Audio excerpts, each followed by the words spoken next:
Ooh, what the fuck was that noise?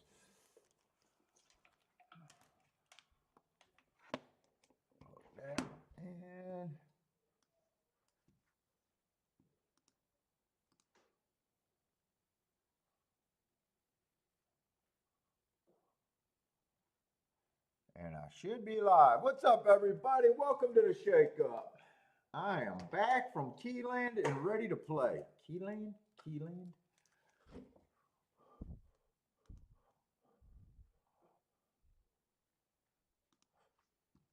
Let's get this set up.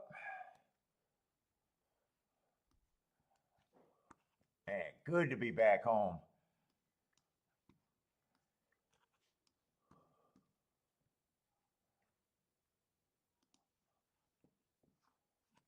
Yeah, grab my. I got Gulfstream in Tampa Bay today. Let me just grab my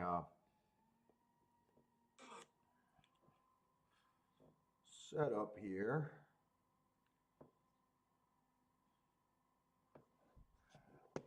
What's up, Bender? What's up, man? Oh, can't play today, but you'll be here next week. What's up, man? Let me know what days you're playing. Blue Can, how's it going, man?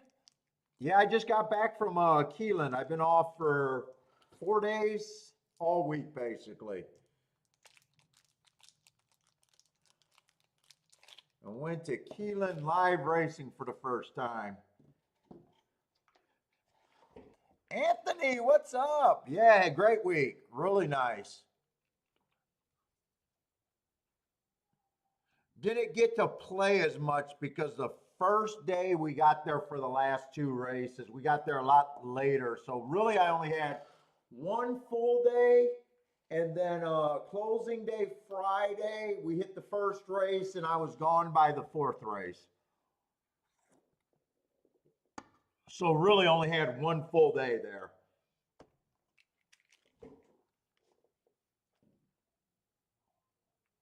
Oh, hey, Blue Kim, what's up? Nice to have me back. I seen Charles and someone on the Tampa Bay feed saying that I was gone.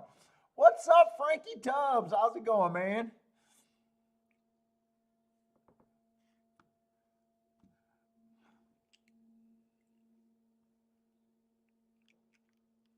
Oh, we went out to, fuck, I can't think of, we went to some barbecue chain.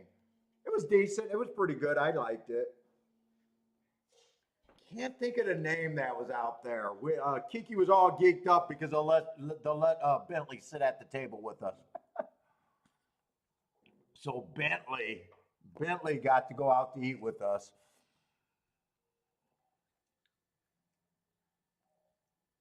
Thursday and Sunday you'll be playing next week. Okay, I'll try to remember to hook you up. I think I'm gonna do a show Wednesday on out.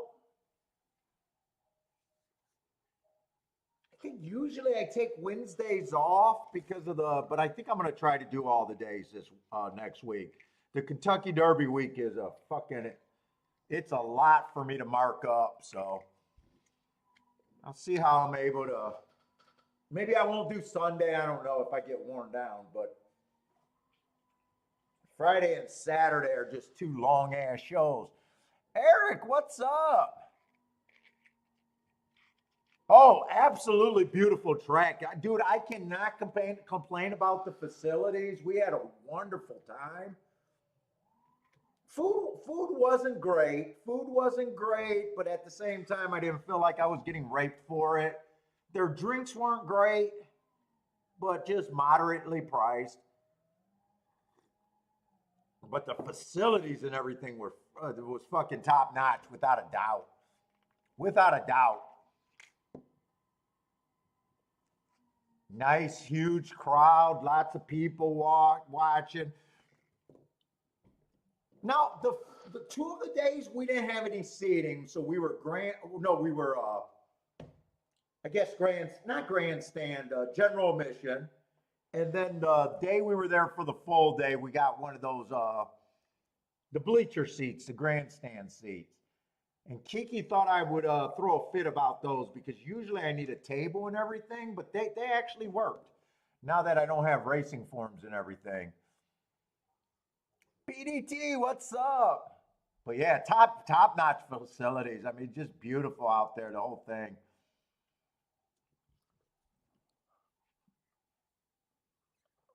We did get threatened to get our selfie stick away. The security came over and he said, "Oh, sir, I'm going to have you put that selfie stick away." I go, "Why?" Because I look like a douchebag. And he goes, "Well, that might be true." But he said that the Kentucky men can't control themselves, and they had some upskirts guys up there taking pictures up the girls' summer dresses with the selfie sticks. So those boys in Kentucky don't know how to act around skirts, I guess. So I had to put my little selfie stick away. We tried to do a stream the first day we got there, but it was terrible. It was, and I knew I wasn't going to try it for the rest of the week. Yeah, that just did not work. I wanted to do it, but it did not work out.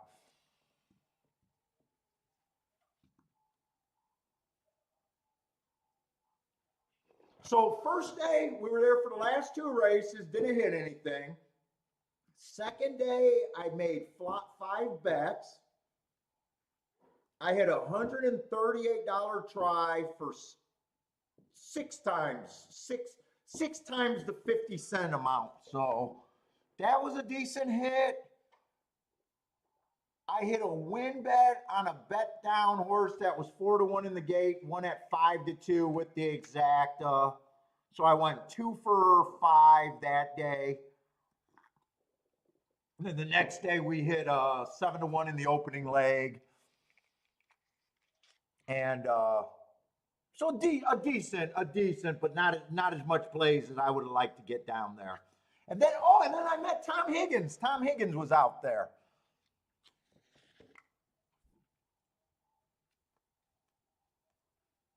And me and Tom Higgins on the last race, we both came up with kind of close to the same thing, the 2 and the 9, 10-1 and 20-1, or 10-1 and 18-1, only to get beat by another 20-1 that probably we should have seen. What's up, Boulder? But that was still a nice little stab in the last race there. Oh, nice. PDT had 2 Rolex Turf Pick 3s last week. Nice. So a $20,000 week roughly? Nice. Well done, PDT.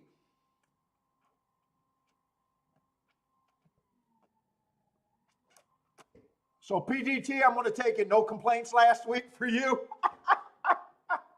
No complaints there? Yeah, thank you, Bender. And Bender, hit me up in the morning if I forget, or I'll try to remember to send you whatever you need, man. Like always. What's up, Juan Carlos? What's up, man?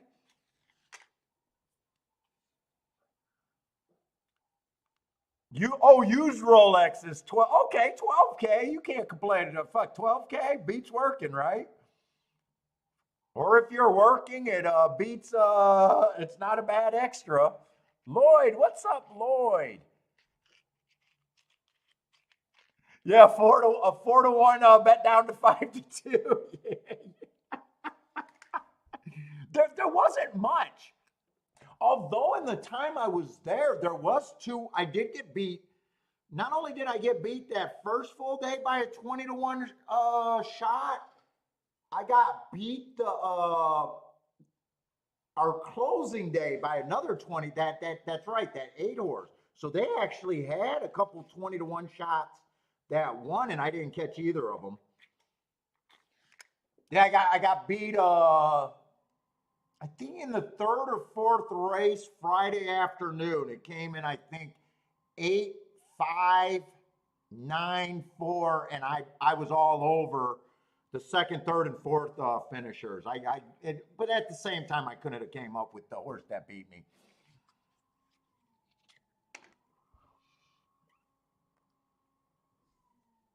But yeah, great, absolute. It was absolutely a great time though.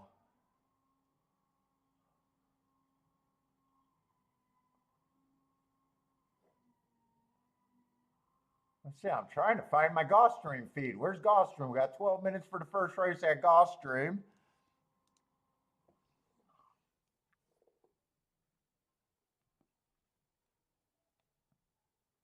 Yeah, I think that race where the bet down horse Lloyd. I think that was the one horse.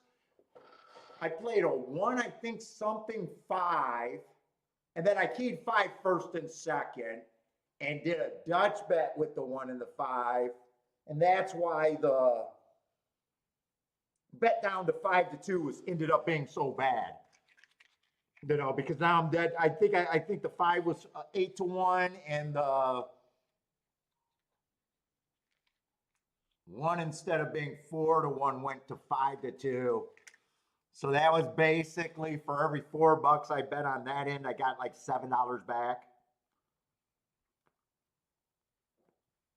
Or I did have the exact. I had the exact in a 3-horse box, and then I had the exact at a back door.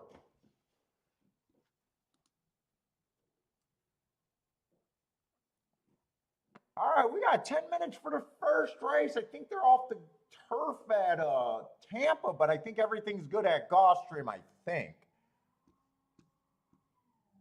Or at least I didn't see anything that said off the turf when I was doing.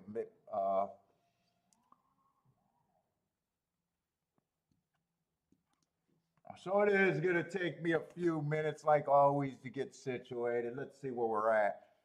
12 horses, but we got 3 scratches, so we got 9 horses in the race. And I did not look at any simulcasting the entire time we were there.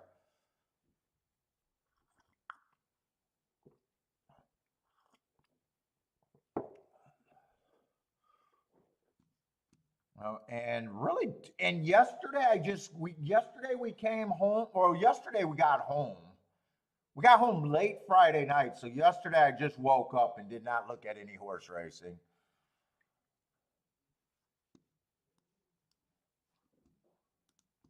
Let's see, why every week it like I gotta figure out how to use this again for the first time.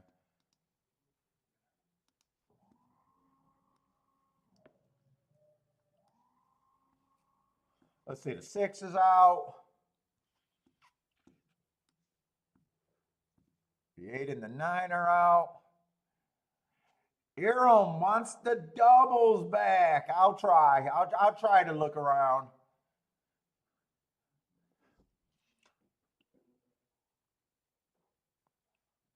Let's see. 4 is the favorite at 3-5. Let's see. Basement level, maiden claiming. What we got? A synthetic race. All right. Anti-speed stalkers. Unless they get that 25-50, I expect them to come a little bit off the pace. Oh, Boulder, they are off the turf at Gulfstream 2 today. Maybe they just didn't have any when I got the scratches, or I just didn't notice. I know they are at Tampa, but I wouldn't be shocked if they're off at both. Let's see. 4 is the favorite. Been at this level for last 4 races, 5 races even. 4 races ago went too fast to win. I obviously got no problem with that race. Comes back after that 3 races ago, 1 race sample. Then he runs against the inside stalking closing day, had the 6 hole. Right running style, just had the 6 hole. And then last race, average, running a nice second. I don't have a problem with him being a favorite. 3-5 might be the problem. What's up, El Marco? How's it going? Oh my God, dude. I could not get over how fucking old I looked on my camera. With the harsh lighting of the sun, I was like, holy fuck, I look 20 pounds heavier than I think I usually look. I know I'm fat, but Jesus. And my face just, oh, I don't, but Kiki just says I take terrible pictures. Oh, completely different. It's either that or I'm delusional, which could be not that far from the truth. I might have too high of an opinion. Kiki's laughing upstairs. She's like, hey, Kiki, at least I can admit in those, I look like shit.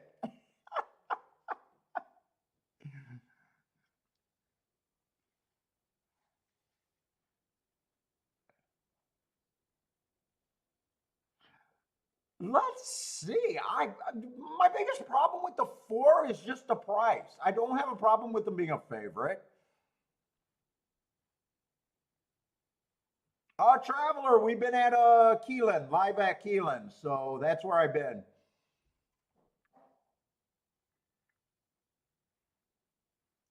Well, I think there's some let me look at the four one more time.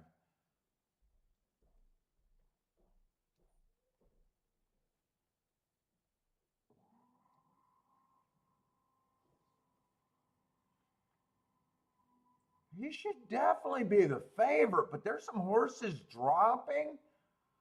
There's some horses that don't look too bad. There's some horses that fit the running style a little bit better.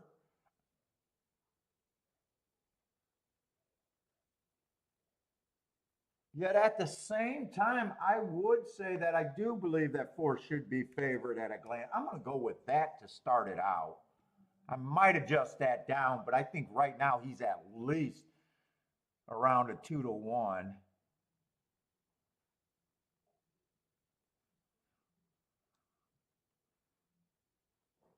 One would definitely have to improve, would have the right running style, but would have to kind of run his best race ever.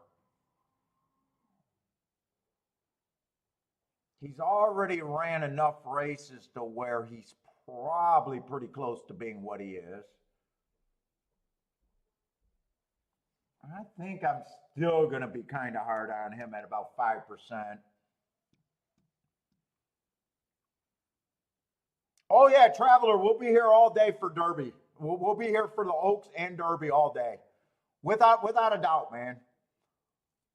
Unless something really bad happens, all things being regular, I'll be here on the Derby show.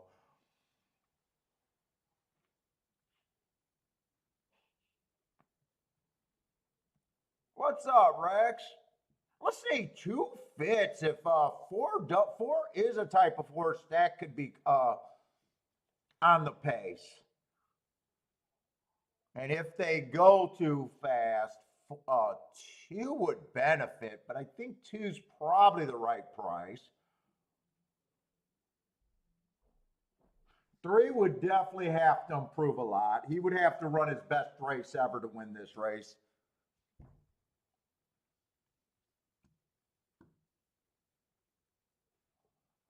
What's up, Ram? How's it going? Five, I think five offers a little bit of value.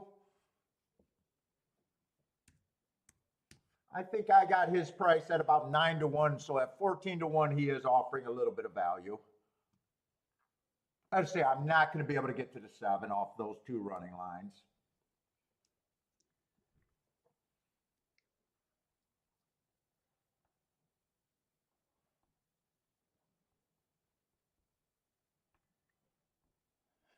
Ten, I like that race. 4 races ago, and this horse can rate, and he's dropping a little bit. I think ten's a player.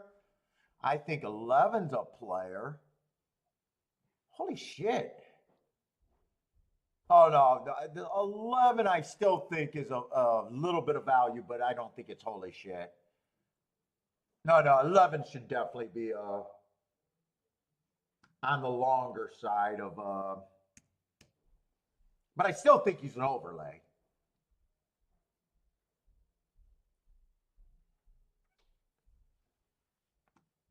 So all I don't have a prices on the two and a couple other horses. Let's see. Three other horses. Let's get these betting lines going. I'm probably pretty close there. I see I'm running out of time like I usually do in the first race.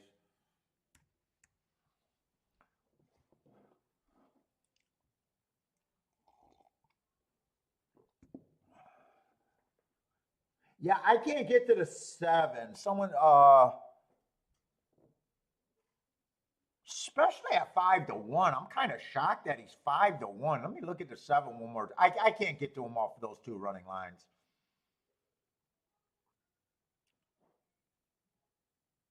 Lightly raced, so if he wins, it's not like I'm gonna be upset. There's just horses I can get to, and he's one I can't.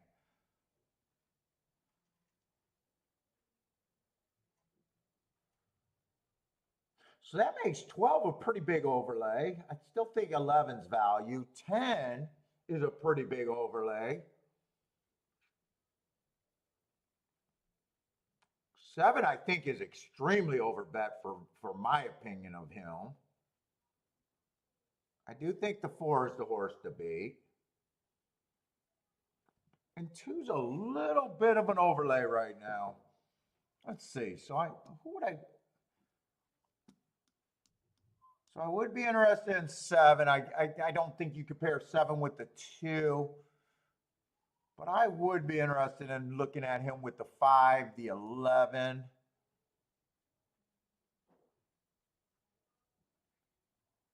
10 and the 12, but I got a feeling those aren't all going to be playable.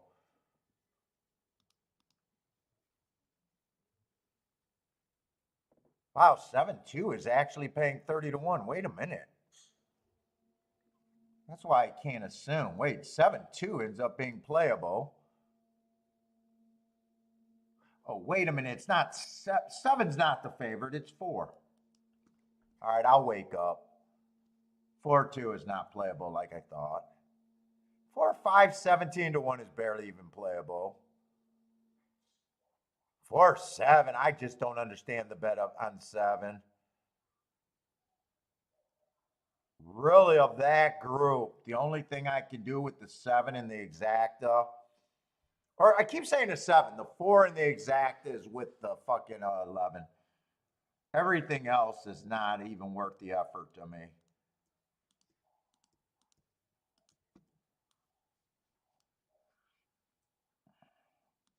So I'm still interested in the 12. I'm still interested in the 10. I'm still interested in the 2.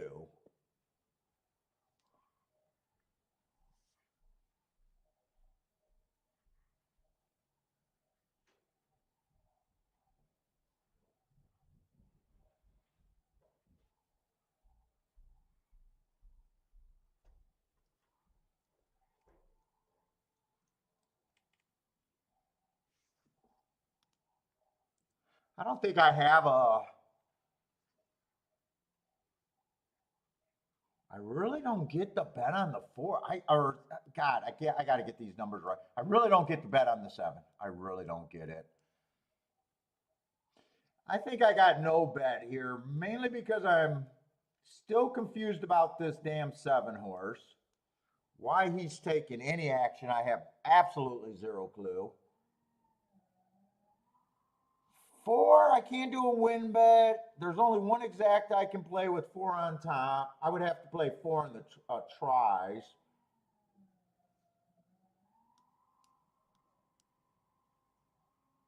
And I am having a hard time even writing the horse's numbers down that I like. It's 2, 10, 12, 4 and 11. But I need to wake up first. What's up, Larry? How's it going? Marco Lou. Steve B. How's it going? Iram. Ram. Rose.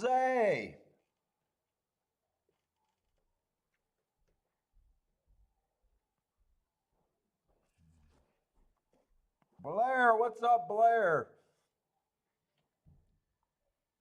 2-8-12 for Frankie Tubb. I'm curious about what the hell this 7 does. Because he is taking, I don't understand the action here. Lightly race, so if he wins, it's not like I'll be upset. It almost seems like that's more barn money than anything else. Or complete belief that Staffy Joseph has the best candy on the grounds. What's up, Tom Higgins? Tom, I met at Keeneland. By the way, Tom, I'm sorry. I know we were in a rush to pick up Bentley, and you kept saying you were going to another state. Dude, I would have liked to go out to dinner. So I know you told me you were local. So if you ever want to meet up and continue the horse take conversation, dude, I'd be more than happy to meet you. What's up, Michael Hall? I was sitting there like, yeah, we should just all go out to dinner and fucking see if you wanted to go. And Kiki was like telling me that you were going to another state. Yeah, Nashville's another state, isn't it? Yeah. I did not get the bet on the 7 at all. All my horses are there. And actually, the highest price horses are there, but I couldn't have done anything with not understanding the bet. In fact, I'll even say this: if it wasn't for the 7 taking that much action, this would almost be a head scratcher to me. And I would have just said, you know what, lightly raced, improved. But with the action, it's almost like they were tipping their hat. Blair and Rex boom on the Staffy juice. This is going to be a huge boom if the 11 gets second.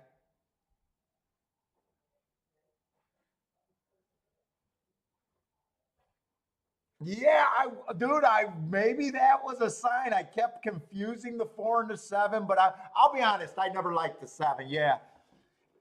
First time starter, what's up, man? Pointing out that I kept writing down the 7. Yeah, but I didn't like the 7. I'll be honest about that.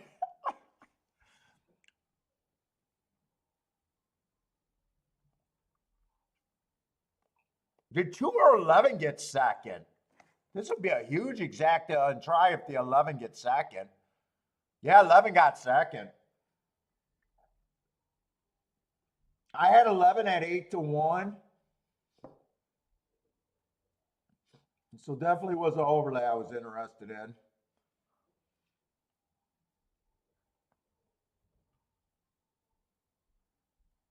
Well, yeah, that first time starter, that would have been a nice $137 mistake multiple times, but two ended up going off at 5-2. Yeah, they did go wire to wire too. 24-4 did speed it up at the second, at the half. 49-1.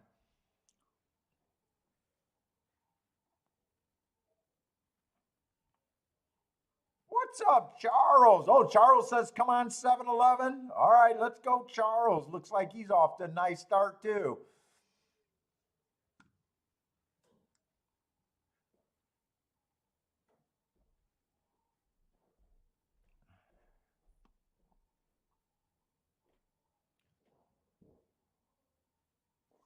Who is saying, let's see, who is that?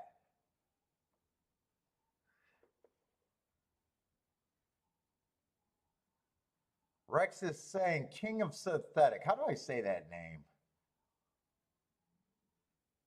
Leon? Leon is King of the Synthetic? Is that who was on the 7 then? Looks like it.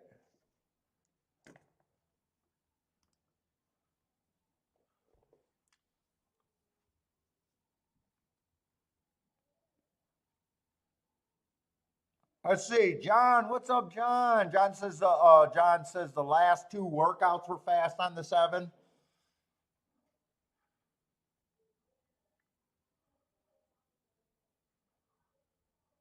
Yeah, I eliminate the workouts on my form, so I can't even look at them. I mean, he's lightly raced in the betting. Like I said, if he wins, he'll beat me if I played the race. And this does not feel like the crime of the century, like they put one over on me either. It doesn't feel like that either.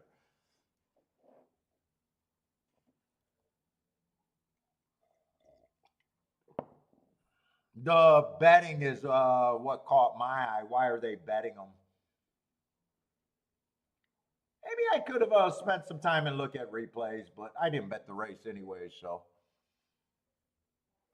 said he got bumped a lot at both starts.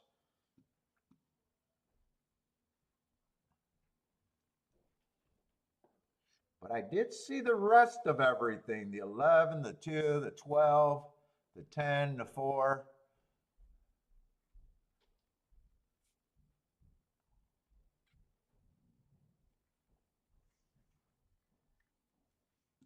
Flash score 53. What's up?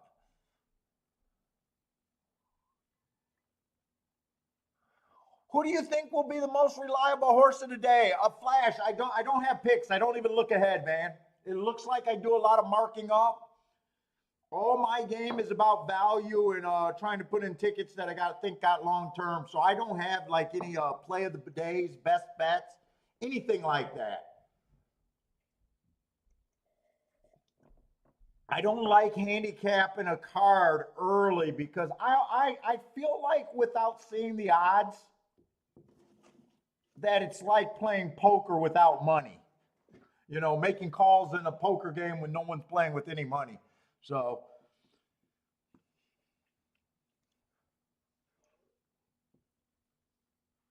and if you listen to my show enough, reliable is not a good thing. I want to live on that razor edge where I'm finding big prices, doing something a little bit dangerous, but being right about 20% of the time and being able to win year in and year out based on that. So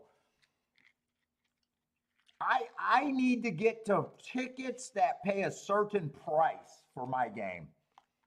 What's up, Christopher? Superman, what's up? Lay one,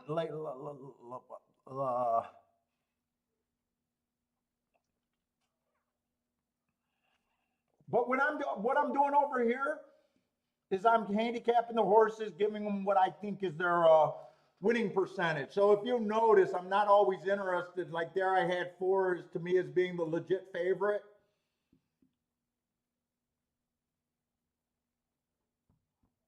But I'd never bet him, because he was being offered at a lower price than what I need. I need better than 2 to 1. In fact, I need more like 7 to 2 to even be interested in that proposition.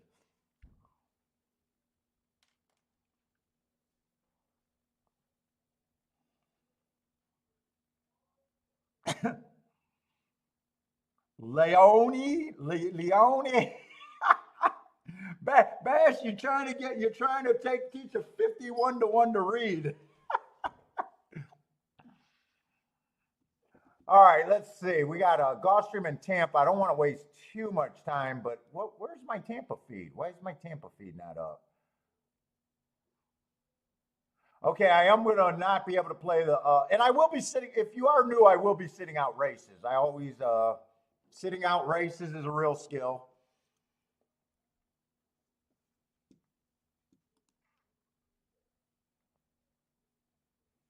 Let's see. Superman likes pedigree breeding for a first-time starter.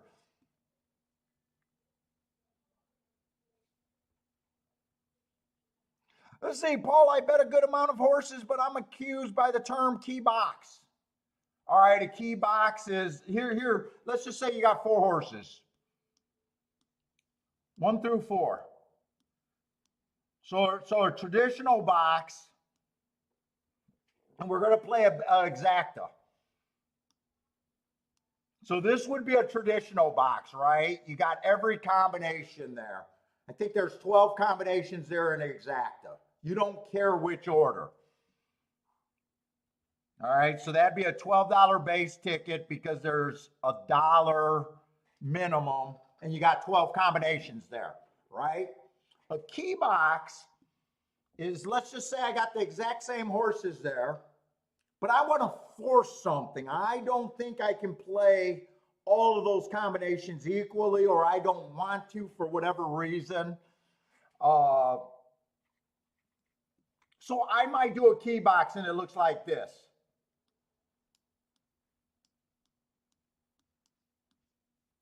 So now I'm playing this different exacta.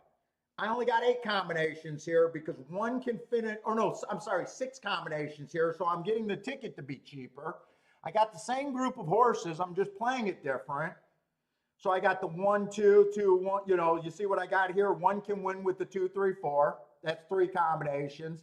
And then I got those horses can win and the one can come second. And sometimes we even do it like this. You might even have 2 horses that can win. So you're using the same group of horses, but you're not playing it in a traditional box. So the key meaning 1 or 2 has to be first or second with this group of horses.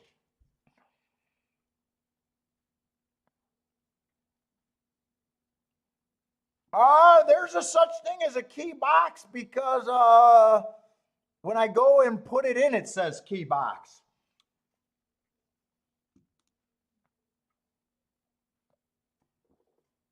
So that's all it is.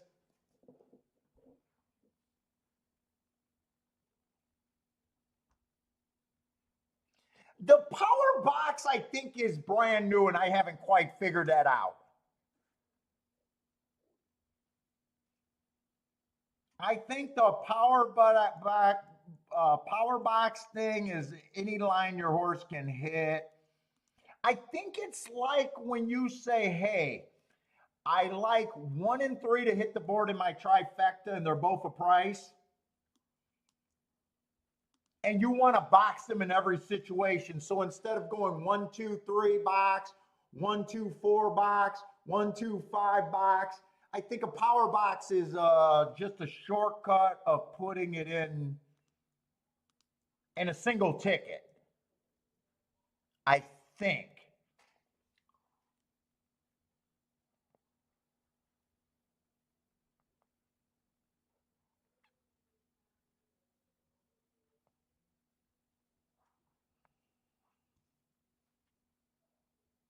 Let's see, what does Flash Score say?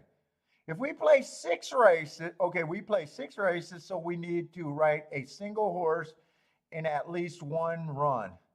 So who will the horse you trust most? I would be very happy if you write. Or I think he's asking the chat room now if someone got a really good bet today. Yeah, that's just not my style of looking at things. I know there's other guys with picks that they're excited about today.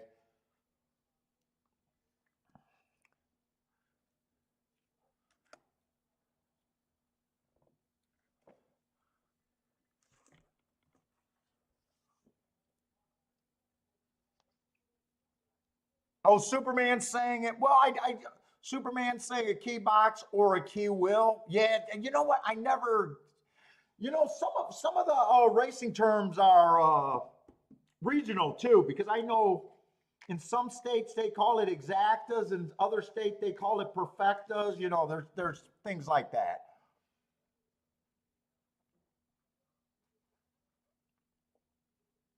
So that's all I'm saying when I'm doing a key exacta box. I got it written down.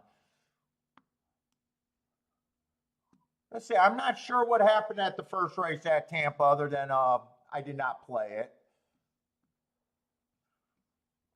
I did not get to look at it. Let's see. 1 got the lead. 5 and 2 is chasing. I'm just trying to watch that replay real quick.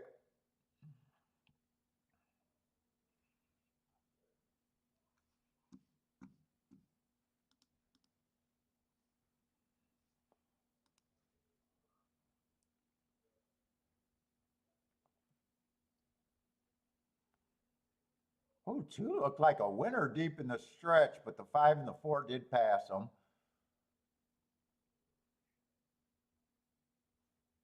That ended up being a decent exacta because 4 was a pretty big price.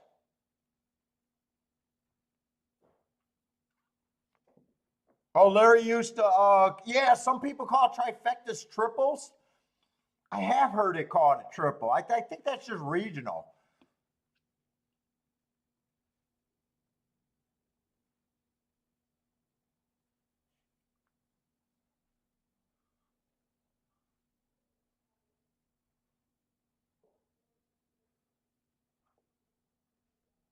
Okay, we'll go back to Gulfstream. So we're just didn't have a chance to look at that first race. Pretty sure it was a 5 that one. I got short-term memory problems, it seems like.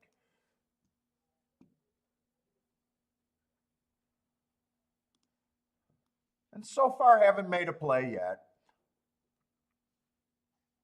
Oh, Larry, you're from New York, and that's what you guys say, the triple.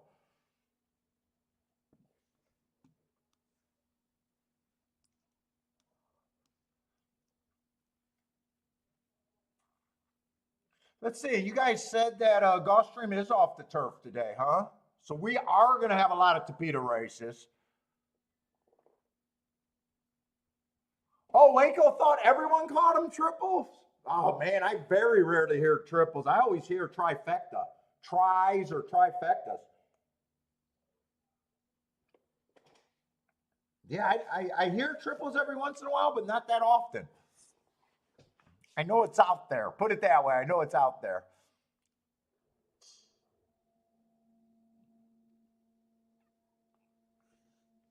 And by the way, if you guys are new to the show, welcome. Welcome to the show. Feel free to ask questions, throw up picks. All we ask is you throw if you're doing picks, we don't, it could be even the tracks that I'm not carrying, we don't care. There's people playing everywhere. We just ask that you throw up the track that you're playing.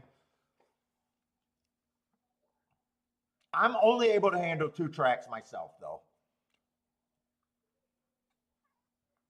Oh, Blair's in New York, and now he's saying he never heard of triples. Oh, it's maybe it's whoever teaches you. Who knows?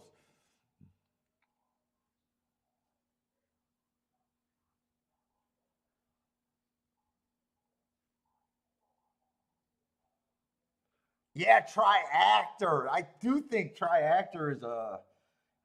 I do think I hear that at harness tracks.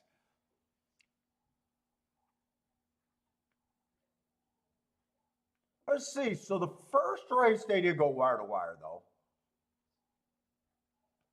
But normally I want to be a stalker on the Tapeta routes.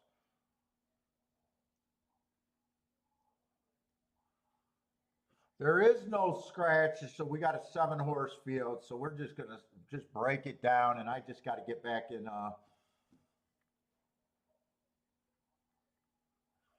Let's see. One is the favorite right now. We might as well start with him because he tells us what we can and can't do in a race, kind of deal. Let's see. 3 races ago, just slow, slow, slow. Gets a little bit better. Comes back, stalking day, was a closer that day. Again, slow, slow, slow. And then he wins when he finally drops. Slowest winner of the day. He did win on an inside stalking day, so he did have the track in his direction. But he was also dropping to the basement. Well, dropping to 12. Now he's dropping again. I probably got no problem with him being the favorite. It's just, can I take him at 9-5 is probably going to be the biggest question here.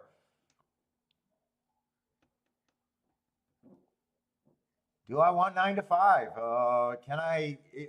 For me to think that he's value at 9-5, I got to believe that he's the horse. Meaning, I don't give any more a horse any more than a coin flip chance, 50% chance, even money on my betting line. First thought, I don't know if I'm going to be that low on him to just be like, yeah, that's the price. One's also making class drop from 12. He just won this race, won 2 races ago. Him and the one got basically the same running style. 2 to me is better for a better because 6-1 is it's better to get to 6-1 than it is to get to 9-5. It's just better long term.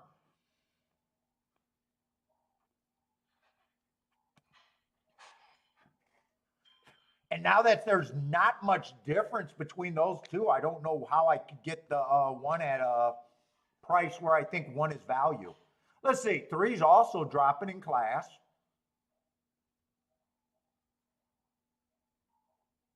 Won at this level 2 races ago. Before that, he was running at higher. And then last race, he stepped up. Right running style. I have no problem with the 1, 2, or 3. It's just who's better mathematically, and do I want to play a race? That's what this race looks like. It's asking me. 4 just made a drop, dropped to this level last race after being at 20,000.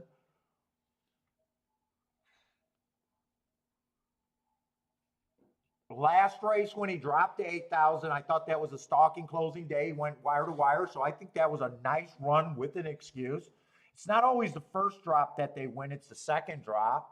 So really, I think I'm splitting hairs trying to separate the 1 through 4. This almost looks like a race where unless I can find something that I feel is legit value, this probably just looks like a race where I'm going to say there's not much for me.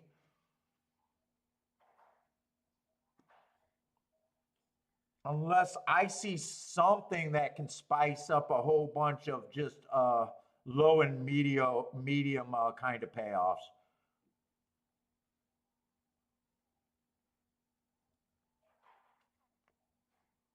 I'd say 5 and 6 should be longer.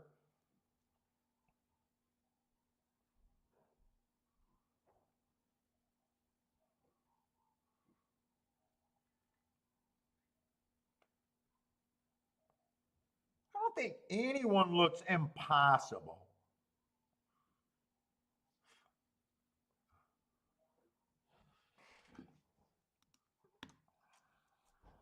It's just a matter of thinking this race is kind of priced right, I think is what my problem is going to be here. And there's nothing, the more you agree with how the public's betting, if you're lockstep with the same opinions that the public has, it's probably almost best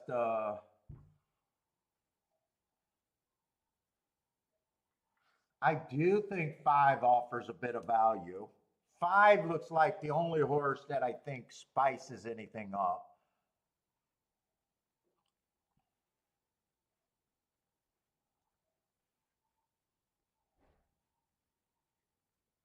Actually, I was looking at the wrong horse. I was looking at the 4 horse and seeing the 5 odds. So actually, that's not even true. So I was thinking the 4 horse was at 16 to 1 and being like, that's the horse. That's my key. But at 4 to 1, I'm going to, it's closer to him being priced right now.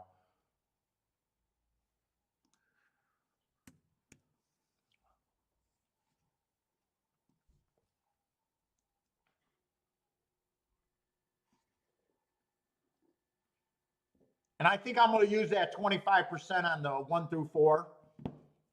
So 1's just going to be over bet. I mean, that makes the 5 and the 4 a bit of an overlay where maybe I can make a play here that I didn't think I was going to be able to make a play at all. Just kind of a math play here if I do anything. Yeah, that's my 120-point betting line. What's up, Elliot? How's it going? Elliot's on the 4? I don't mind the 4. Speed's been doing a little bit better.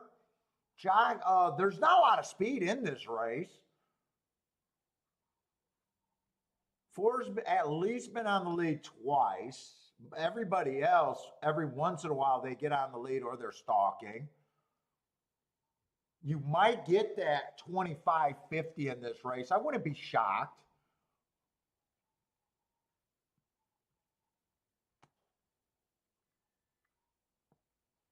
So right now, I got 3 to 1. I got 4 horses that I think are going to win this race basically 100% of the time. 2, I guess, is the biggest overlay. So if I say that the 2 should be 3 to 1, I'm probably would be interested in at least a win bet on the 2. And then I'm still watching what the 3 and the 4 are going to do.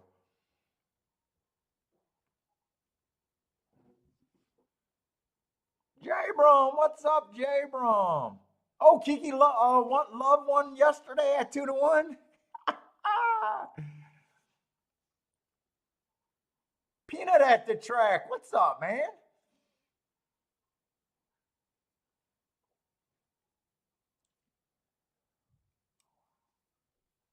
Let's say Marco Lou likes the 3 and the 6 in this race.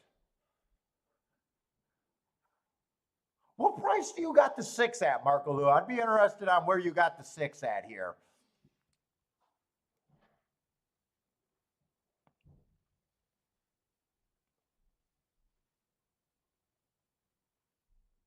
Superman likes the 2 a little bit here. I put it this way. If you made me choose between the chalk and the 2, 100% of the time, I think if I can't separate those 2, 100% of the time, I would pick whichever of those 2 horses were at the higher odds.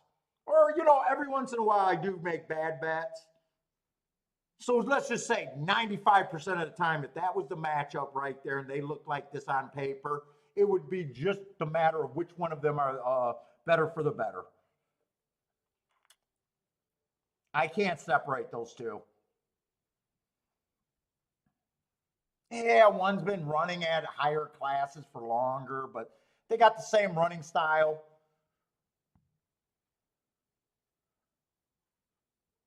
And right now, 2 6-1, and I think fair value is 3-1. So I'm probably priced in on at least action on the 6. Oh, Gregory, wonderful time at Keeneland. Absolutely wonderful time. Beautiful fucking track. In fact, I'm going to do a little bit more than just a win bet because he is that price. So let me get the win bet in first. I'm gonna make him my key too. I'm not gonna be able to price if I want the 1-2.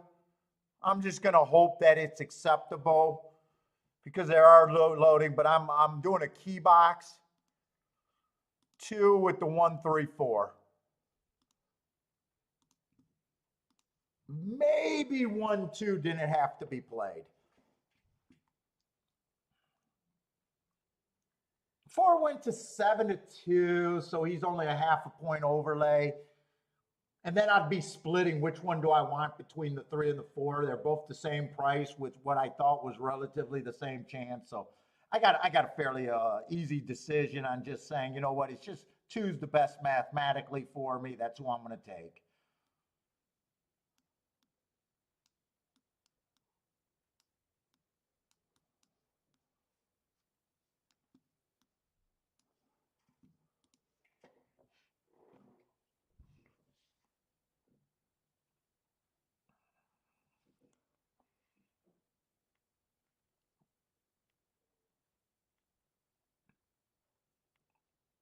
I'll tell you what, at Keeneland, it's kind of hard to overcome takeout when your wife is in the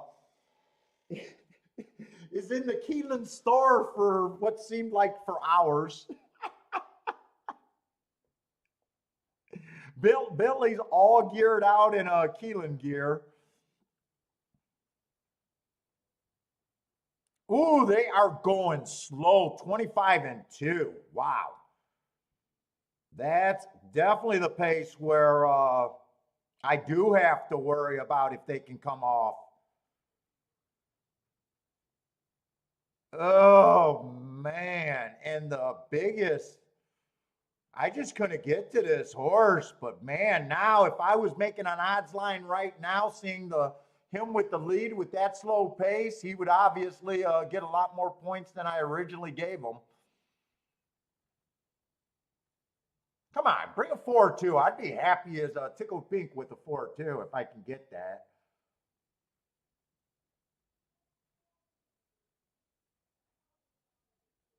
Come on, 2. Just win this battle with the 6.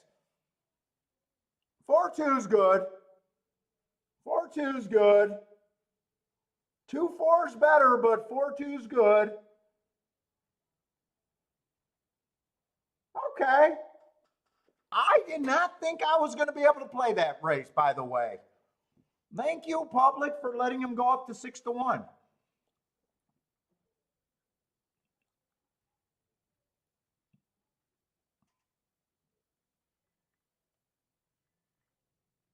And it turned out the 4 did go off at 4-1, but probably still didn't want to do a win bet. Elliot with the boom. Yeah, Elliot said he liked the 4-horse there. Lloyd liked the 4-horse there. Rex with the boom. I think I actually end up with a boom there.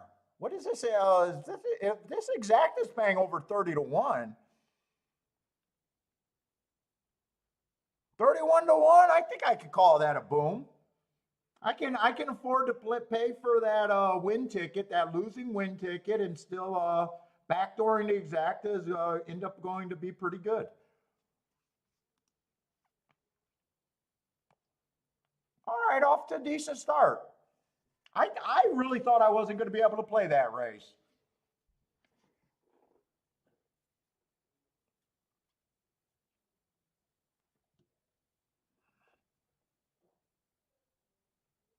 Oh, we might have to rush over to Tampa Bay.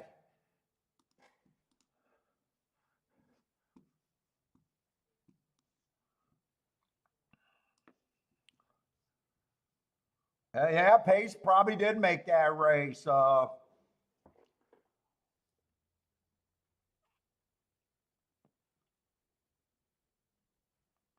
That's what so many people don't understand. Handicappers don't even understand that.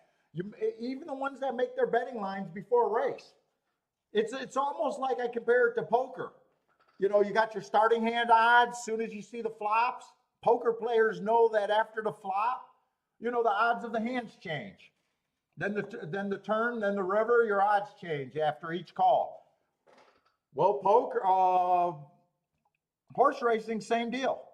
Most people don't acknowledge that. They think once they give a horse a price, but you know, as soon as a break happens and you see a slow pace, and you know, your odds would change, and it's good to know that.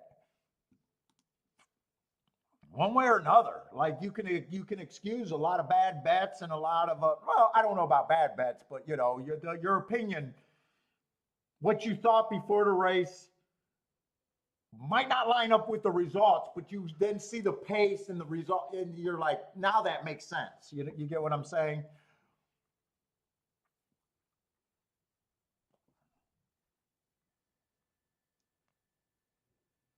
Let's say we got $8,000, non-winners of 2, 6 furlongs.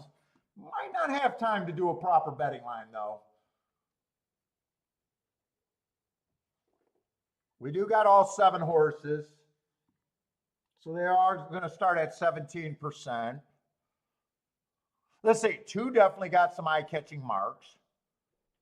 But wait a minute, that Heart last race, and he's mostly a route horse, and I don't like route to sprint. But those are nice races. Right? This is a sprint.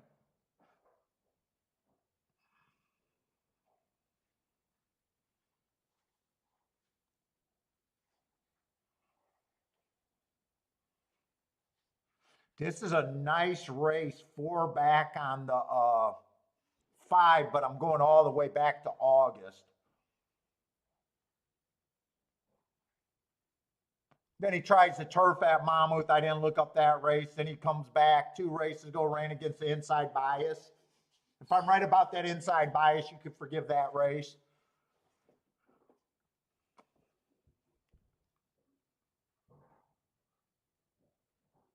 And 6 got eye-catching marks 2 races ago. So I do. The horses that caught my eye instantly were the 2, the 6, and the 5 here. If it comes in 2, 6, 6, 2, this race isn't going to be that good for a better. 5 would have to get first and second, and with him being third choice, even those combinations might not be that great.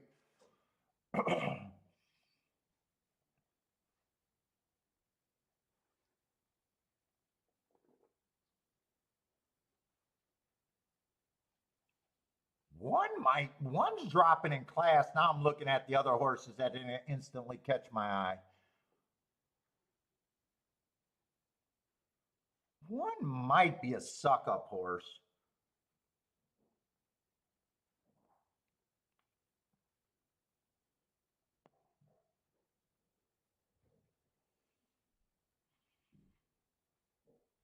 So might the 4.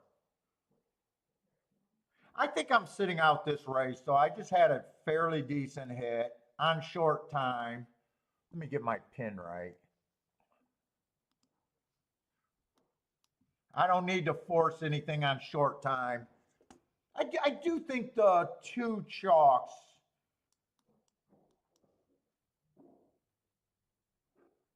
Well, they both started their careers routing. I probably got more faith in the 6 than the 2.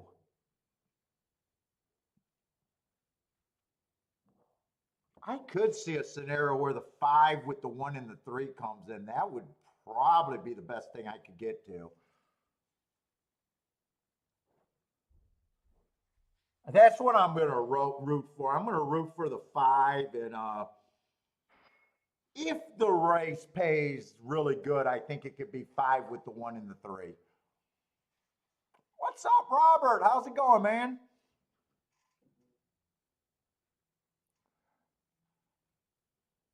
Marco Lou likes the 2 and the 7. What is 7 at? 7 looks like more of a suck up. Oh, 7 actually. Oh, I kind of missed the 7. Actually, he has 4 excuses in a row. I missed the 7. 7's at 7-1. I missed him. He should have caught my eye. Yeah, he ran against the speed favoring track 4 races ago, then an early pressing day. Then he went too fast to win. Then he was a little far back on another early pressing day.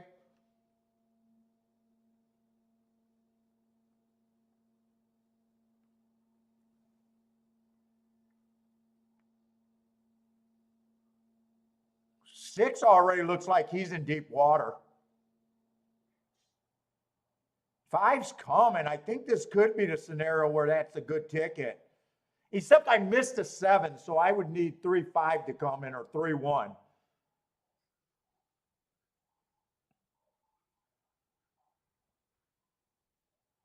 7 I just missed. Woo, look at it. Holy shit. 2 comes out of the cloud. 3 still holds on. 3 ran good.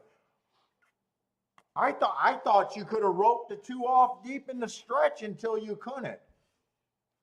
That's probably still going to be an okay exacta, though. 38-1 on the exacta. Yeah, that's a nice exacta.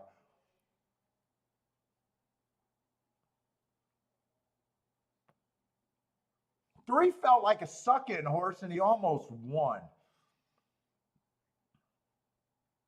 2 I thought was beat, but I thought the 2 was beat up fairly late in the stretch and had no shot. I thought this was going to be 3-7.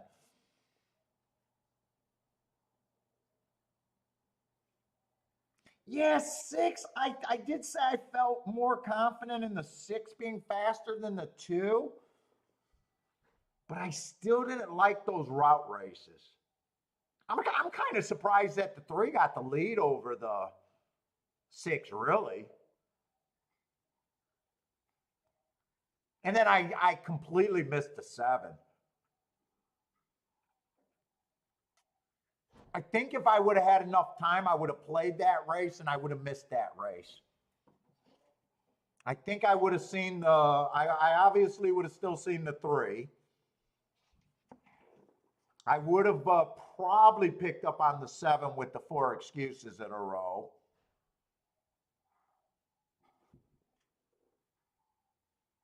And I would have still been interested in the 3 with the 5, probably the 7, probably the 1, and probably the 6. And I probably would have left the 2-3 off.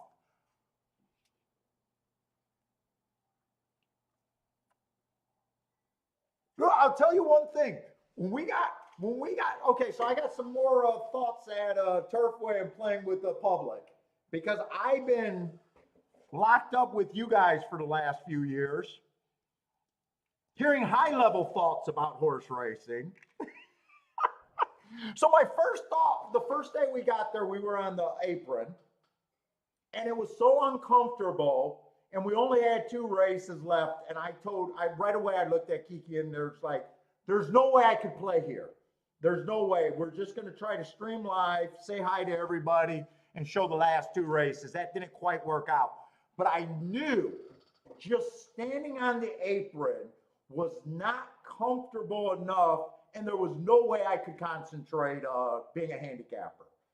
So, I'm always thinking about who I'm playing against, and I'm looking at this extremely crowded apron, and I'm like, you know what? I bet all of these people on the apron probably have almost no chance unless they're picks, and they're probably making plays off of pick orientations. Like, you did not have time to follow the betting board, to really be locked in. It was more social atmosphere. It was uncomfortable. And I was like, wow, that's a lot of your competition at the track. That was my first thought. I was like, there's no way I could play day in and day out. And I'm listening to all the people talking about around me. And, they're, mostly small bettors, mostly jockeys and that sort of stuff talk, like we expect.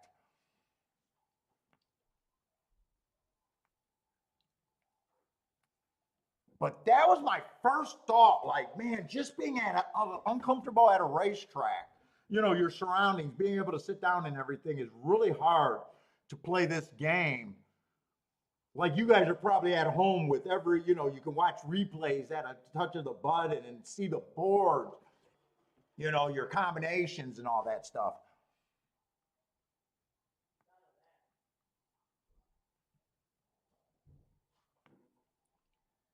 What's up, Vinoid? Vinoid P, what's up, man?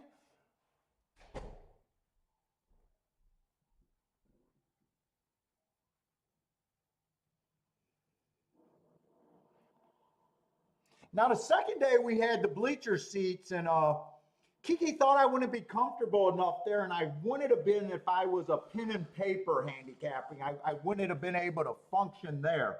But on my tablet, and I got the betting board on the phone, so Kiki was using my phone and doing the betting board for me. So we were actually able to make betting decisions there.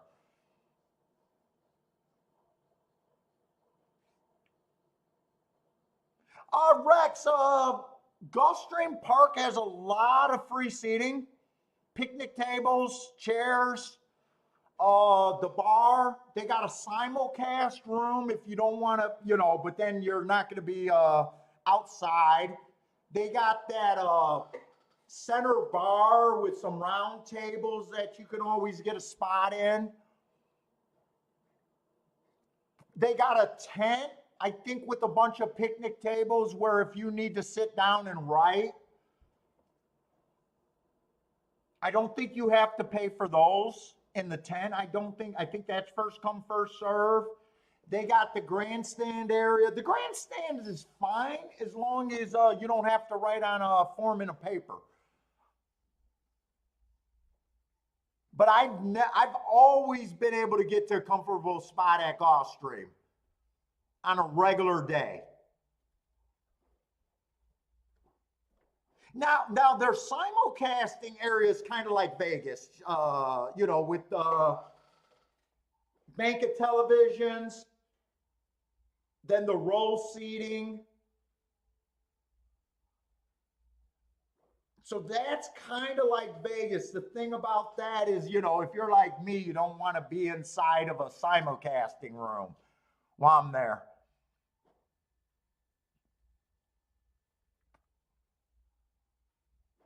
They also got tables and bleacher seating all around the paddock area with enough televisions throughout the place where, if you're just focusing on Gulfstream there, you won't have a problem.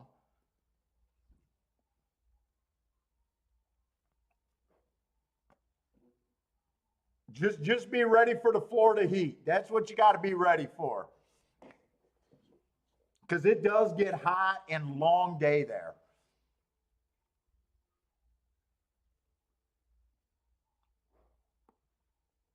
All right.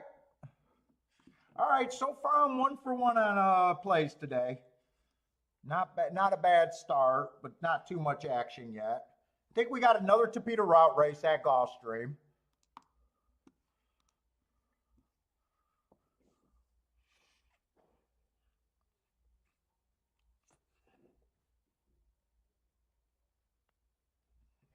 I think we got a few scratches here. So it looks like we're down to 7 horses.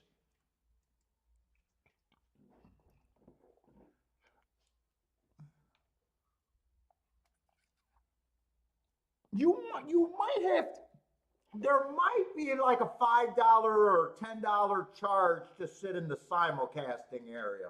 I'm not sure about that though either, Rex. There might be a charge to have one of those like personal little TVs.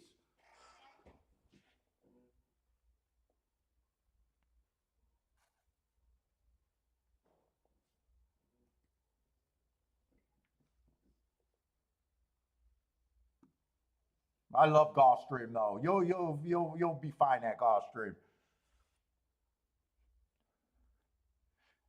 Now, if you're going this weekend on Derby Day, all bets are off. By the way, if you're going this weekend, Rex, I might be completely wrong. That's what I should have asked first. Are you going there for Derby or Oaks Day? I'll probably say you'll be fucked on Derby and Oaks Day. You'll probably have to pay. And I'll tell you another thing, Rex, the food is good at Gulfstream, and the food is extremely, extremely fucking reasonable at Gulfstream. Like, unbelievably reasonable.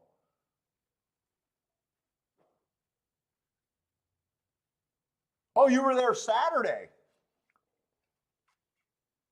Okay, so you already been there. Why are you asking, does anyone know at Gulfstream, do you have, oh, you're just asking if you needed to pay at that area.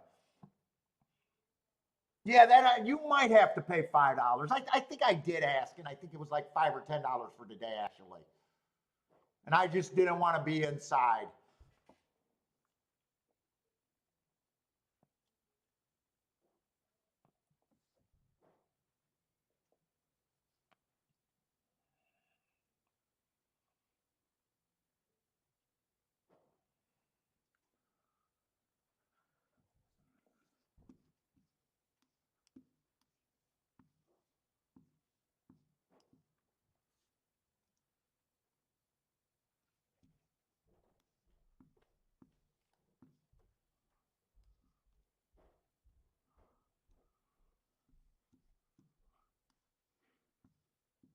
And if Boulder or Trisha there, you might have to pay a celebrity fee to sit next to Boulder or Trisha.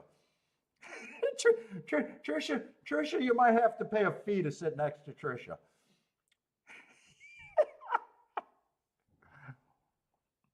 I don't know, Boulder, do you charge an appearance fee?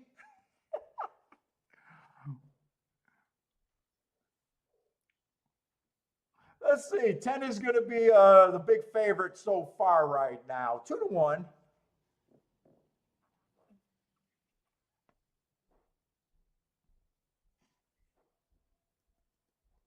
I was going to go out for to see Boulder, but we couldn't make it because his appearance fee was too high.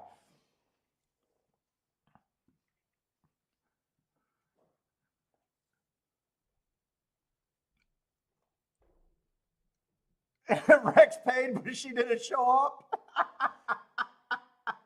Trisha ran off with your fee, huh?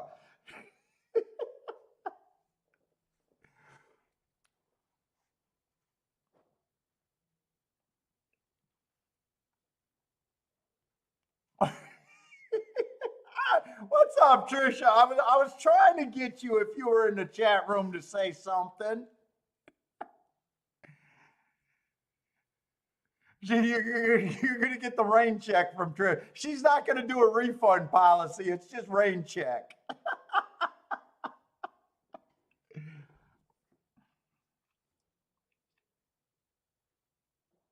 Let's say I don't have that big of a problem with the 10 myself. Dropped to this level. Well, no, didn't drop to this level. Actually, ran this level last race after breaking his maiden. You got me at exclusive pricing.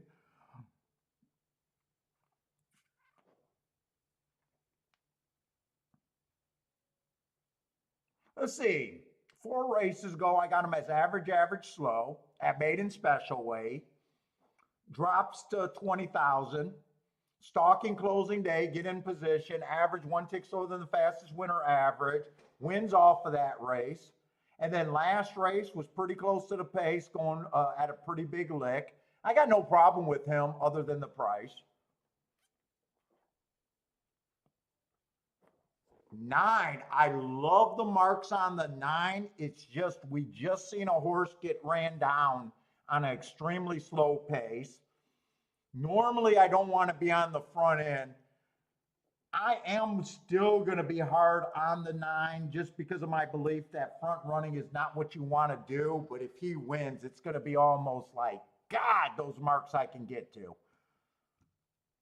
But I love my marks, but at the same time, I'm such a track profile guy that he's still hard to pay. But man, if he wins at 20 to 1, I'm going to be like, wow, maybe it was worth the risk.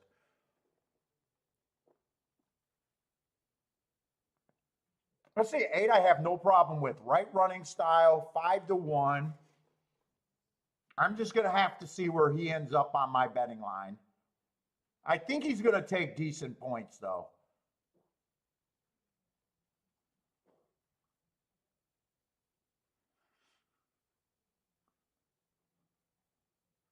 Six, I'm going to look at the 6 like the 6 is going to the lead.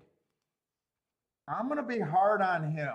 He's lightly raced and really only been on the lead once. If he rates, I'm going to probably say that I just looked at him the wrong way. But I don't think 7 to, even if I wasn't hard on him, I don't think 7 to 2 would have been any extra value.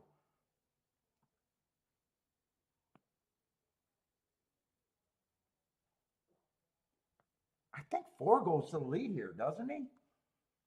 I think 4 is trying to get the lead.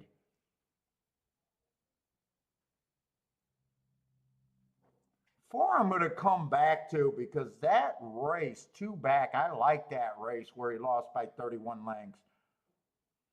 And his last race, he had a bad rail. If he can go back to this race at 16 to 1, he would be value.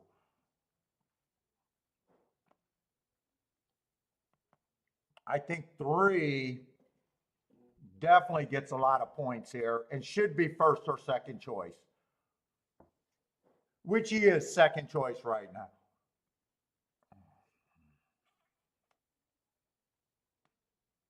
And I think 2 fits pretty good.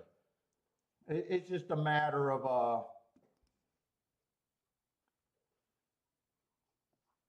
what did I have the 8 at? No, I do think 8's a player. So I still got 5 horses. That would be all 21% right now. I don't think they're all equal though. I think the 8 probably gets a little bit more. I think the 10 gets a little bit more than 21%.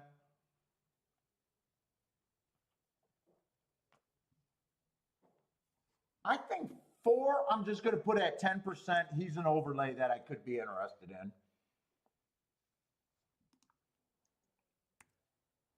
That makes them all 24%. Do I need to break this down anymore?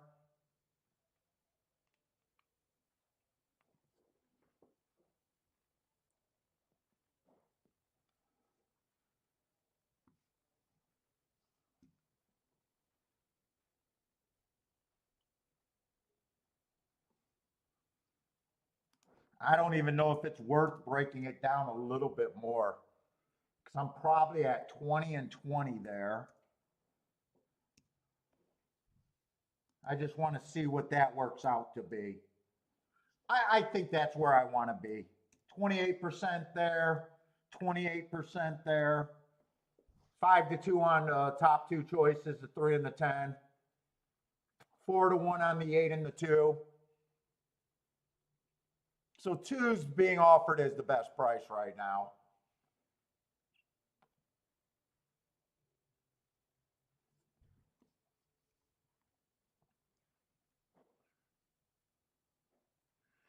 I am interested in doing a little something with this 4. I'm probably going to keep this bet cheap though.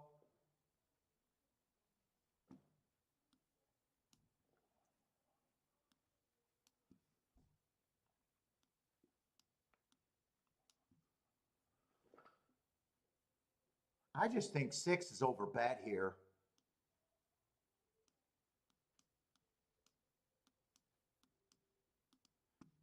I think those combinations can be played.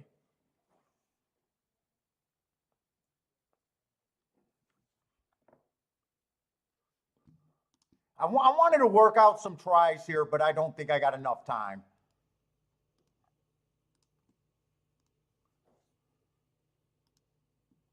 And I do want to keep this bet on my cheaper side.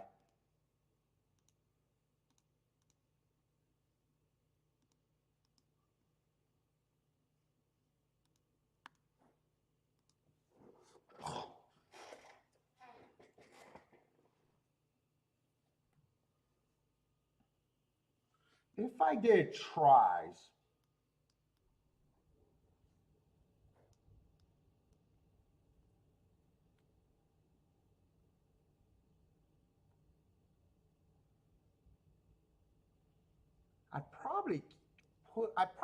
I probably like the 3 a little bit more than the 10. I probably still need the 4 to be in there. Probably need the 8 to be in there. Probably need the 2. A try would probably look like that, but I did not bet a try. And then maybe flip this around where 3 can also be in second with that group of horses. But that's a no bet right there. So I'm going to erase that when the race is over. 9 does get the lead. 9 will upset me. Maybe if I was thinking of tries, I probably should have threw the 9 in there, but they went way faster than the other race. 24 at the first call. Sean, what's up, Sean? Gas, what's up, Gas?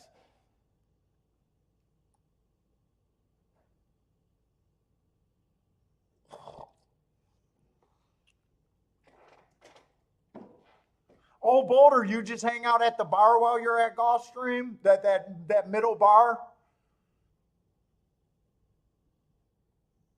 That's not a bad place to sit out. Gulfstream is great. I love Gulfstream. I'd say Keeneland's a nicer track, but man, I just love Gulfstream.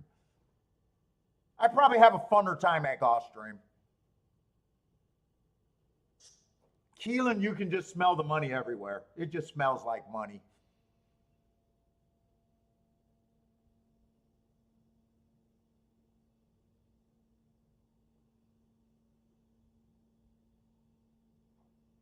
Uh, 6 running is going to make it to where I couldn't have hit anything. The try, the exact. But 3 I did think was the most likely winner between the 3 and the 10.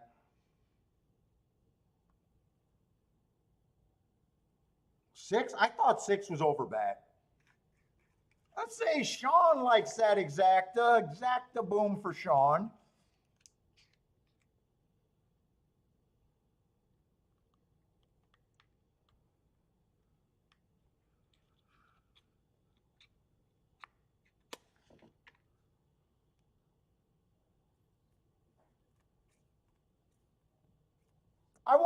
I really wanted to do something with the 4.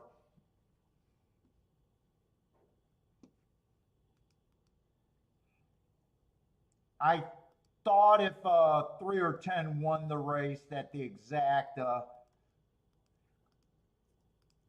with the horses I like probably weren't going to be good enough unless it was the 4.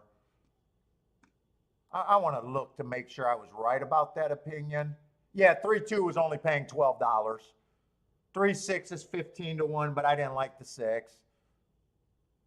3-8 only $10, and 3-10 was only paying $10. So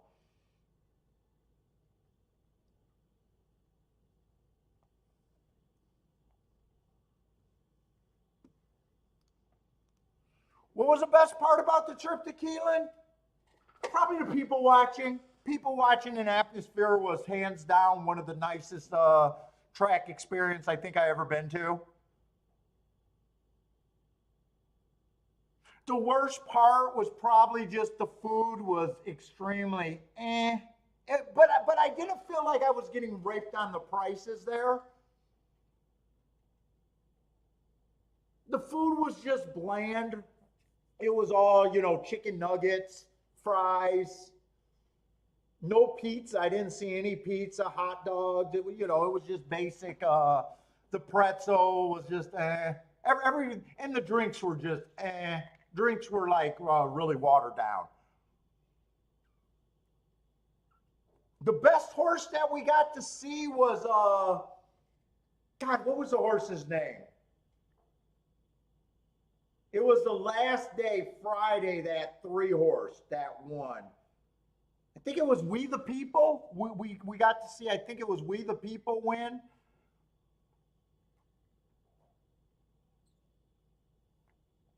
The worst part would have been also the uncomfortable, but that you can't have atmosphere, and you can't have that much atmosphere if you didn't pay for a seat that day.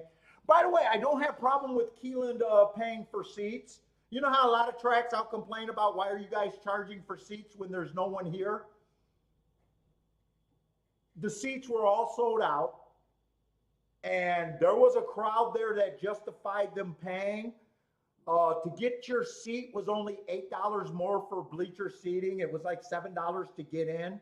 If you paid online, I thought that was reasonable. I think Arlington, it was like $15 to get into the track. So I'm not complaining about them charging to get in. If you can grab a crowd like that, I think you should charge. And if you can fill up your seats, I have no problems with them charging for seats. I hate it when tracks can't fill up their seats and they charge. That's what I hate. Or you can set a grenade off and not hit anyone, and they want to charge you to get in. I'm like, why are you charging? Oh, Monmouth? Maybe we'll try to come to Monmouth. I don't know. Oh, we met some nice people. I met a guy when I had the bleacher seating. I'm hoping he's checking out the show. I met him kind of an awkward thing. We had the bleacher seating, and I'm walking to my chair, and the lady that was sitting in the row put her Bloody Mary behind her, and I had a completely empty row, and I'm walking down the row, and I field goaled her Bloody Mary right into this older gentleman, hit him in the face with it. I had to apologize, but then we got to talking, and he was a really nice dude. I offered to buy him a drink, but I did not offer to replace her drink, because she should have never put her drink there. But yeah, I field goaled. Luckily, I field goaled it a little wide right, so I didn't. I got enough on his shoulder and jacket to be embarrassed, but luckily most of it went wide right.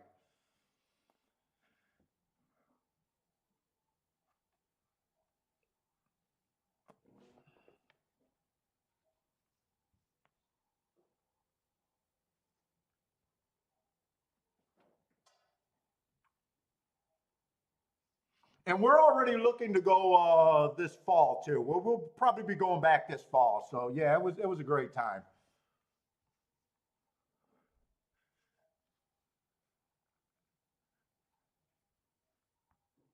Gas. By the way, the other worst part is I could not turn off Gabby and the other dude that I had to keep hearing. I had to hear most of what they were saying. That was bad for me.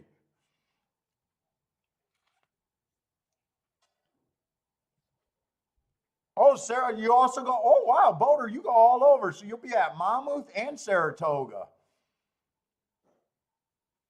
Saratoga, I just think is too big of a pain in the ass for me to ever get to.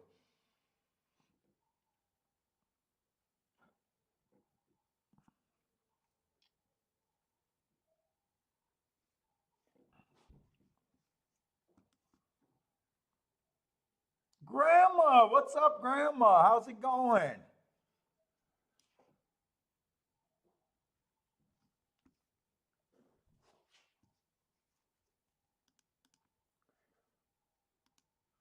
And I'm sorry, but it's not my fault. Gulfstream and Tampa Bay are right on top of each other.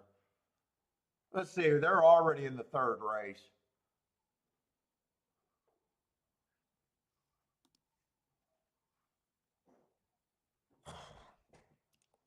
Don't look like there was any scratches.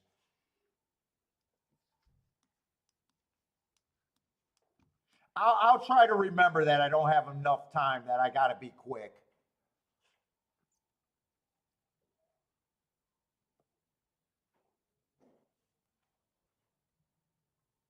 Grandma, I seen another ticket, another huge ticket. I don't know if you were just showing an old ticket or that was another huge hit that you had. I just seen on my Twitter feed another like $6,000 ticket on your end.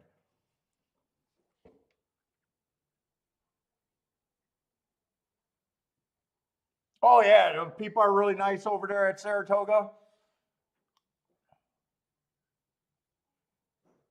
Yeah, people were great in Kentucky.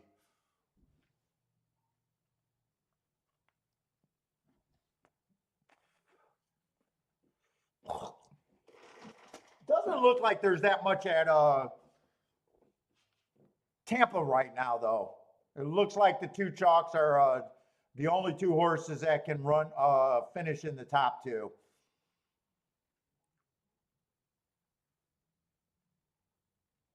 I didn't even get to see the clubhouse. Usually I check out the clubhouse. I never got to figure out where the clubhouse was at Keeneland.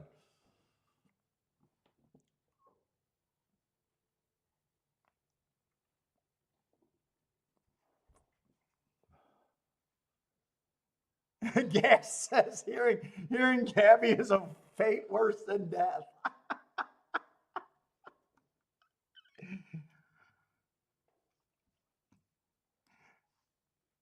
And they had the betologists there. They had a big section of probably about, I don't know, 10 betologists that can help you with your bets. I wanted to go up to him, but Kiki's like, no, you're just going to be an asshole.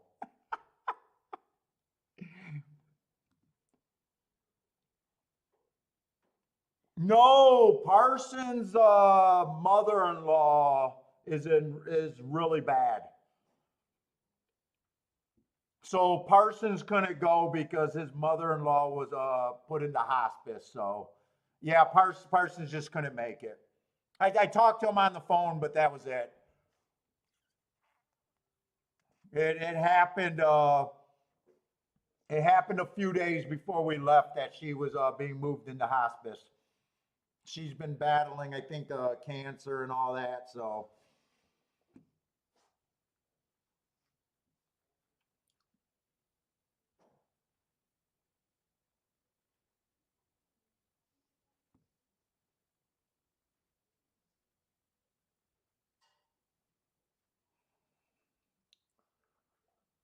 yeah, yeah,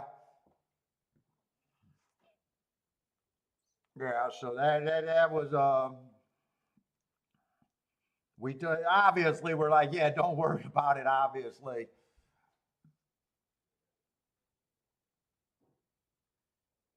I agree. We'll probably be going back to Indiana Downs for that tournament. We'll probably be going back. But that was during the off season. I might be Kiki's like wants me to go to more tracks this year. That's a trip that we can do. We might try to go there because that tournament is during the off season, so we might try to go to Indiana Downs. And Hawthorne's the same thing. It'll be Hawthorne. We're probably not interested to go into Hawthorne until they got that until it's another tournament.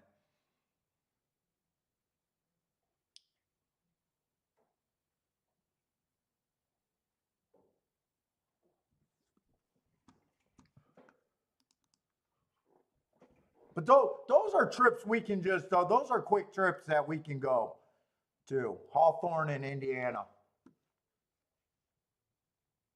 Hawthorne, I'm hoping that they get the benefit of Arlington going down, and I hope their product really picks up. We'll have to see about that.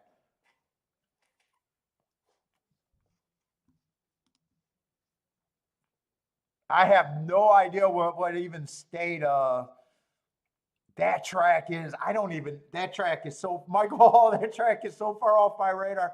I'd have to be running from the law to end up there.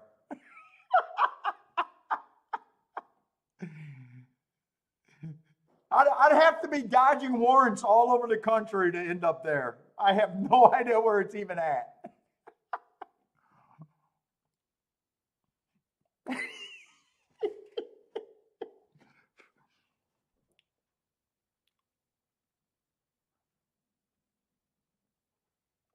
Yeah, Tom Harding or Tom.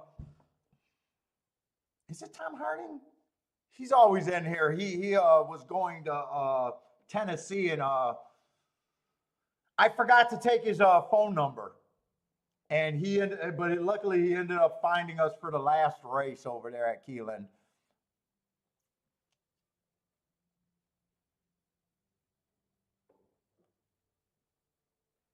Oh, it's a harness track in Ohio. I didn't know that. Oh, that's not that far actually.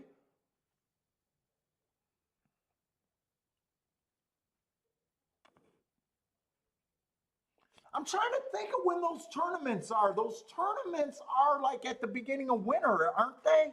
Aren't they like the last week of November and the first week of December? I think they are. The Hawthorne tournament and the Indiana tournament. I think they are usually a week apart, at least the last 2 years. I just spotted them the last 2 years.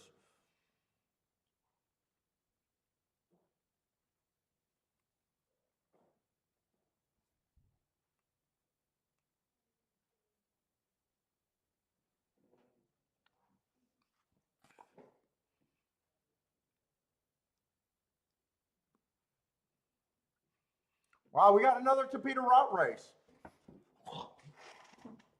I'm hoping we got some dirt races today at Gulfstream.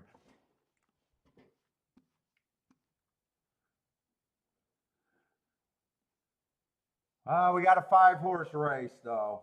Scratches make this race, so maybe we'll have enough time to look at Tampa Bay if this one's not interesting. Yeah, she's talking about going to Keeneland again, Churchill again, Florida. Or not again for, well, we've been to Churchill, but she's talking about going to Churchill this year.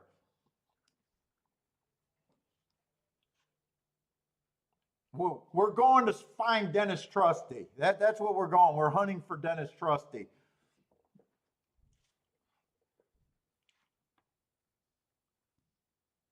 Oh, someone at the restaurant told us we were right by Red Mile, and I guess that's a casino, and that was right in Lexington, but that's a trotter track.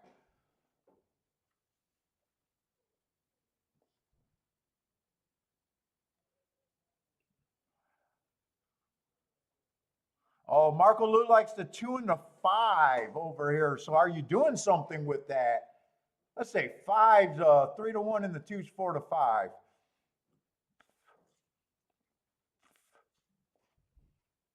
Uh-oh, they got the track trends from Horse Racing Nation up there. Post 4 through 6, they say, are winning 40%, really, 40% of the time?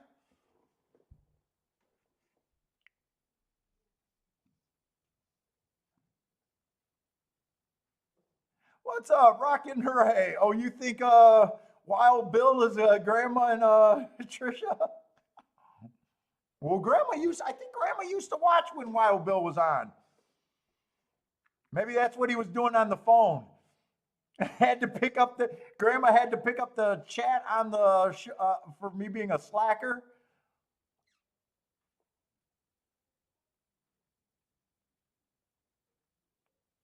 Oh, gas went to, I'd like to go to Del Mar. I'm never, Del Mar I would like to go to. But you went for the summer challenge?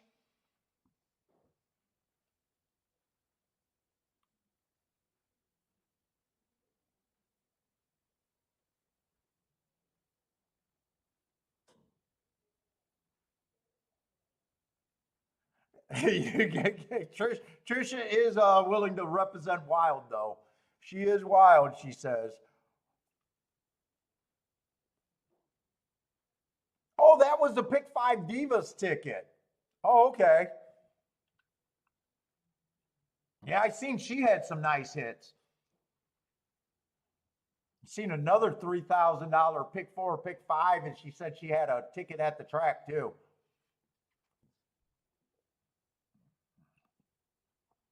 I follow her on Twitter. Eric says Del Mar and Saratoga both would be worth the trip. The problem with Del Mar, just comparing cost to that in Florida. Florida is such a, and I would not be interested in Del Mar's racing. So that's why Del Mar always falls out of the picture for me.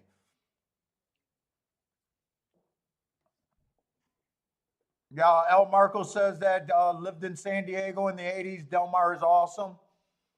Yeah, I would like to go to Del Mar.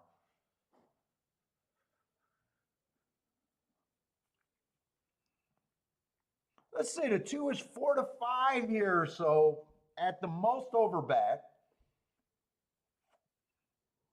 Another Tapeta route race, $20,000 claimer, right running style.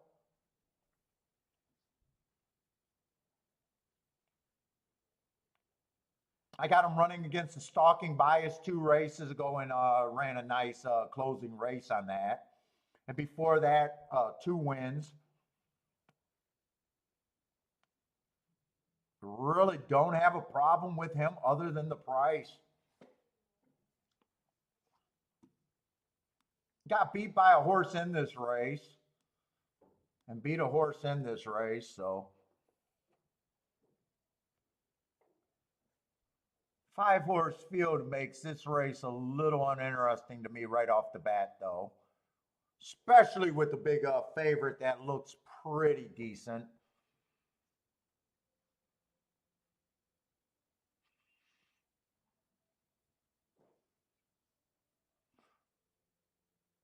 Three got a nice win at 10,000 on a stalking closing day 4 races ago. Stepped up to 20,000. Ran on a stalking day.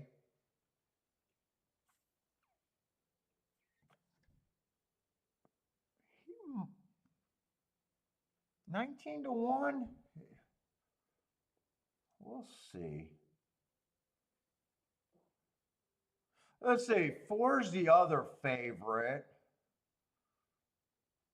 Fastest winner of the day, last race. 4 races ago, ran on a bad rail. Definitely feel like he should be taking a bit of money. 5 might be the speed here, which isn't always good. He's capable of rating 2, though. 4 to 1. But I do think I think we got a 5-horse race with 2 fairly legit favorites. I think it'd be hard to get both of them out the picture here.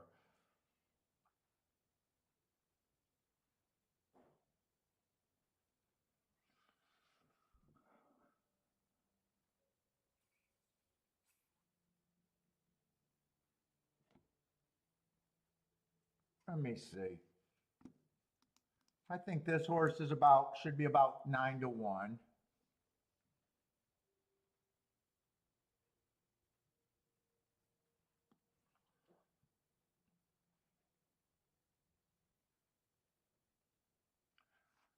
Five, I probably just got at about 5-1 for me.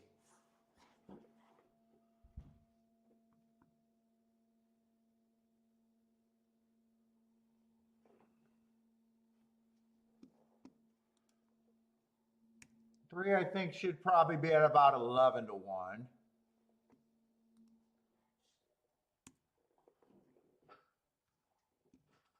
I'm just going to say the two favorites, I got both of them at about 40%.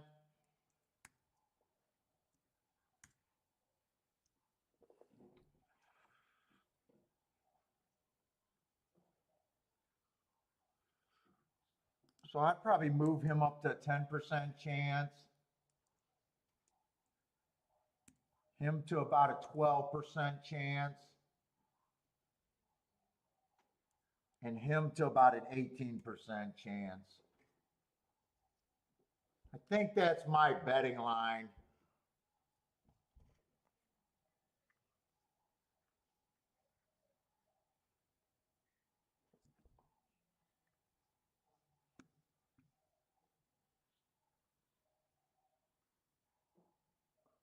Oh, Trisha say when you go to Gulfstream, go to the 10 Palms restaurant upstairs overlooking the track. $50 for an all-day buffet? Ooh, that doesn't sound too bad, depending on how good the food is.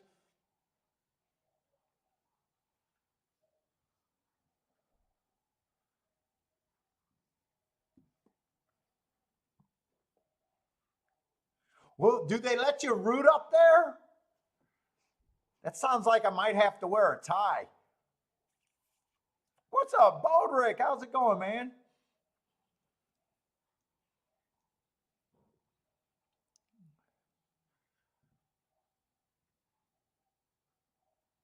Let's see, in this race, I would need the 3 or the 6 to at least get second. Tries in a 5-horse field, probably not. Probably can't do anything there. 2 3's paying 31-1 and 21-1 to the 6. 3 4 is paying $2. Oh gee, or 2 4 is paying $2. And 4 2 is paying $4. I think I don't want to deal with this race. I do think both of the favorites combined for an 80% chance to win this race, so there's no reason for me to keep pounding away at this.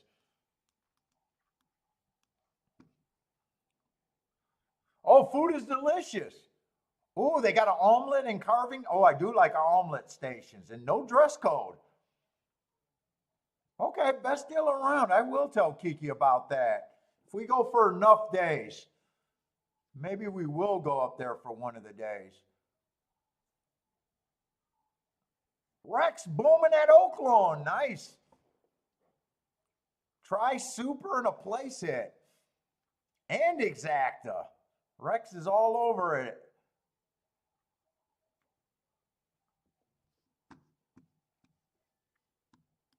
Let's see, Tampa, I got 10 minutes. So this is the first race that I'm going to be able to look at Tampa. I just don't think there's anything for me at Gulfstream. Tampa, we are going to be on the dirt, though. Did they scratch? This might be a 5-horse race, too, actually.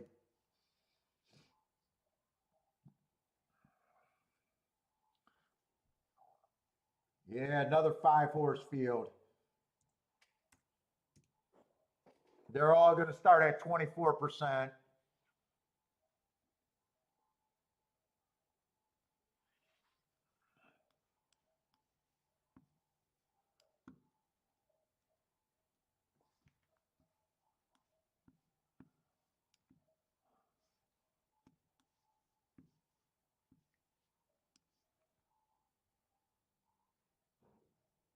Oh, Rex, Bodrick, were you going to try to go out to Keeneland? I wasn't. Now you're talking about flights got canceled. Was that trying to get out to Keeneland?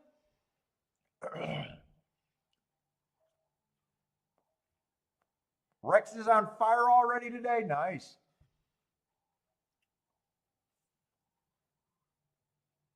Let's see. The betting board doesn't look that great over there at Tampa Bay. One's one of the favorites, 2-1.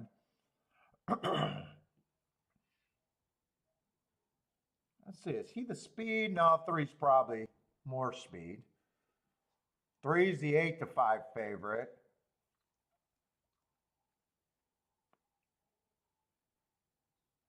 Boy, six got some nice marks. Six is stepping up against winners for the first time.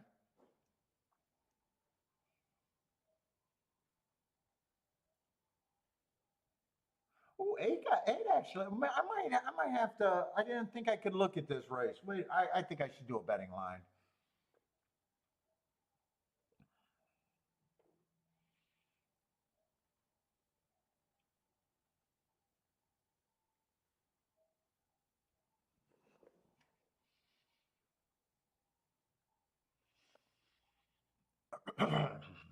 Eight, I like. Eight, I only like one race of his career. That race two back, stalking closing day, going too fast to win.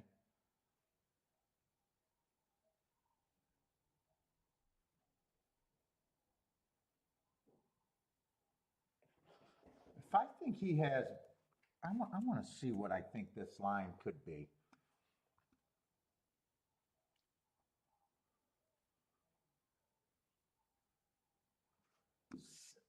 Six, I think, is at least a 15%er.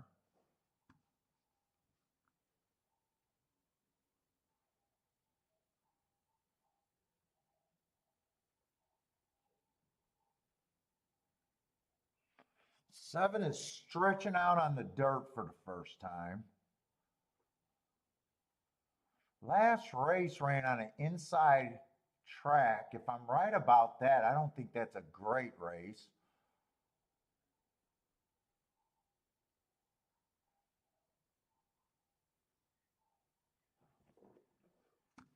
Three, I just think is a little over back.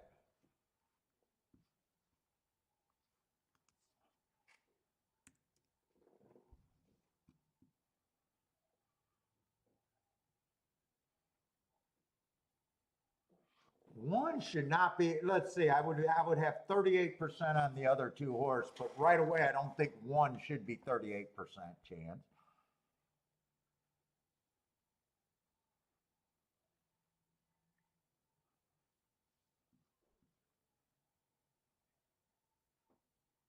And really, three I don't think should be 38%.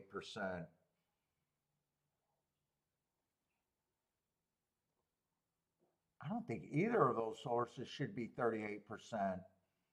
I think this race is a lot tighter.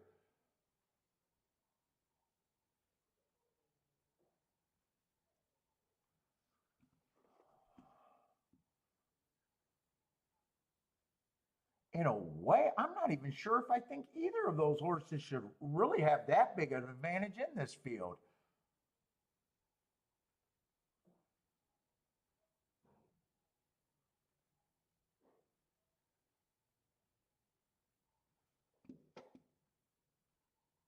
They all started at 24%.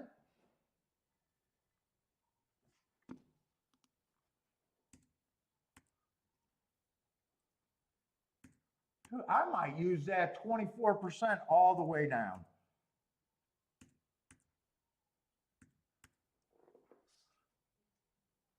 That would still make me mostly interested in the 6 and the 8.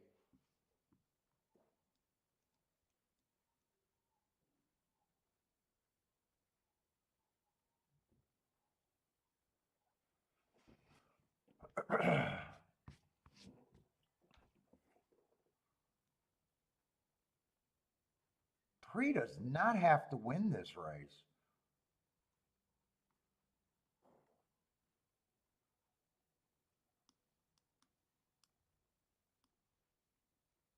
Dude, if I just throw out the 3, do I want to do that?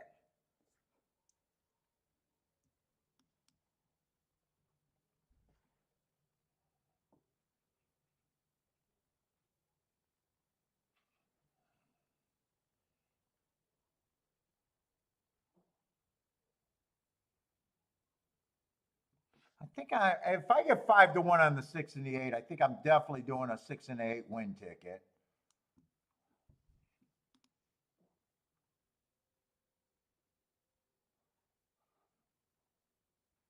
Does he agree? What on your betting lines? If the odds are too low on your horse, it depends on how much you like them. When the odds are too low, you're behind the math. So I would not do a win ticket in that situation ever. So I'd look at the combinations that you could get to. If those make sense, if you're happy with those combinations, you could still do that. But I would not do a win ticket. Going to another horse that, if you like another horse a little bit less, I do that all the time. There's never a right or wrong way to do it. It's just I believe you need to be in front of what you believe the math is. And being right in this game is not good enough, is my opinion. So being right and getting underpaid is, to me, bad long-term play. You could sit out, go to another horse. You could try to play combinations that make sense if you're happy with those payouts. But I just don't recommend ever betting a win ticket on a horse that you think you're getting underpaid on, even if he wins by 20 lengths.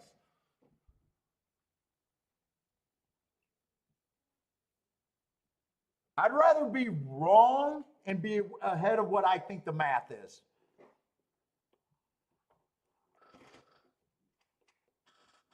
Than be right in knowing that I made a bad bet, even though I got rewarded. It's just betting game theory or betting philosophy. Uh-oh. Well, I finally fixed my mother-in-law's closet yesterday. Do I got matches? Oh, I got cash. No bands, though. I never have cash.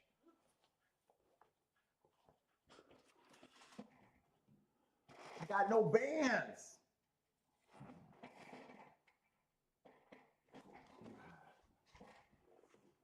Yeah, I think I got to at least bet the 6 and the 8 to win here.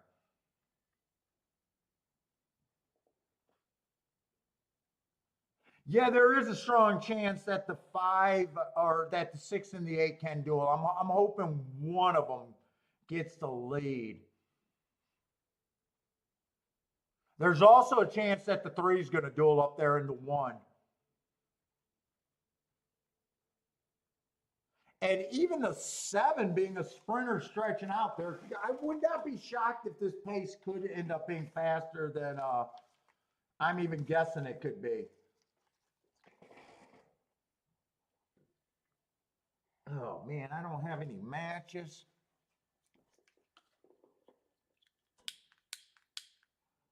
Nope. Nope. That hasn't worked forever. Got poop bags, though.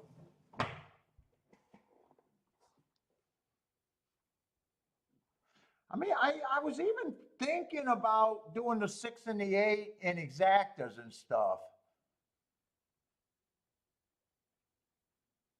Because there's a chance they could get the lead and speed can hold all the way around.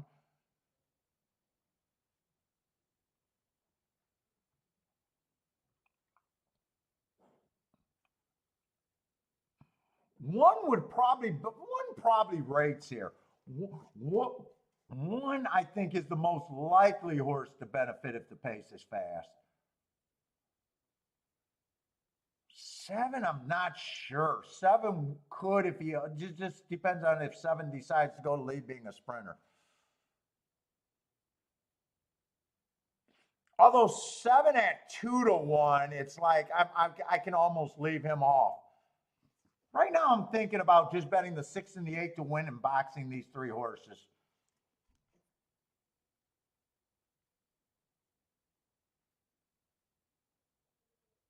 Let's see, Marco Lou got no wager until the 7th race at Tampa Bay. I'm trying to make something work here.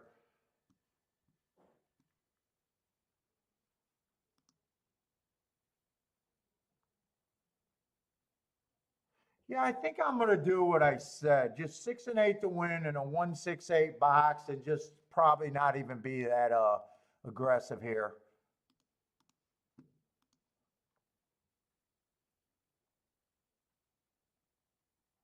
Right here, I don't. Even my betting line says that I can just as easily sit out this race. Don't really have an opinion.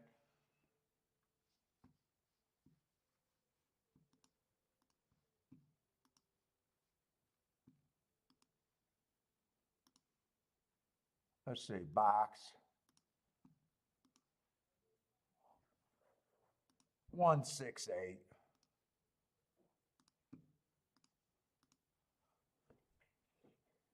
Let's see, Sean's close, doing the 3-6-8 exacta box.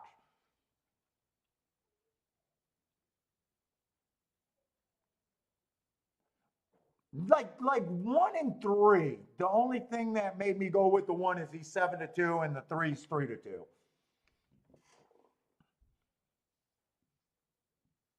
So if this comes in, I need the 6 and the 8 to one of them two horses to get first or second. Without the 3 and the 7, I guess is what I need.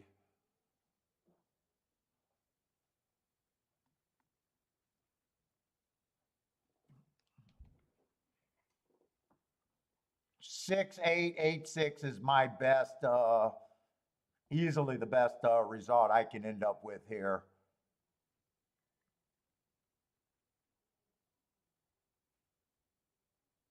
One's going to benefit big time now with the 7 going.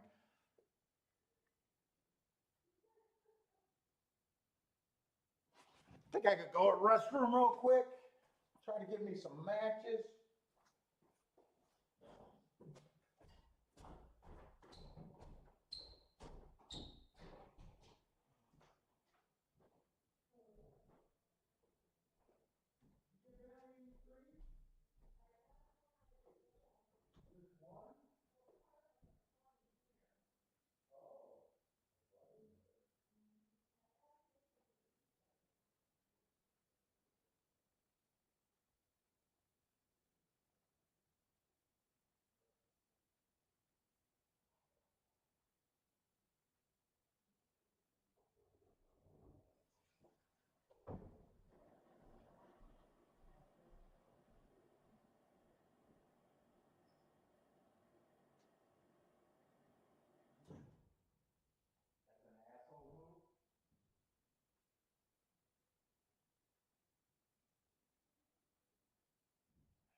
didn't find it, Keith.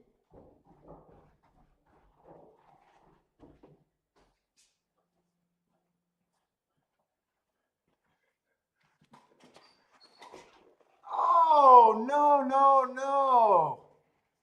All right, I'm going to get the 6 to win, but he did go down to 3-1. So honestly, I'm not going to do that much there.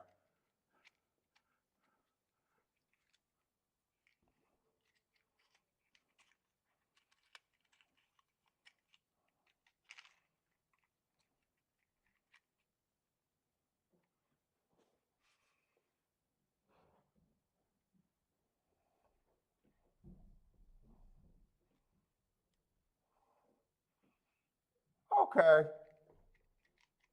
I'm going to win barely a little bit.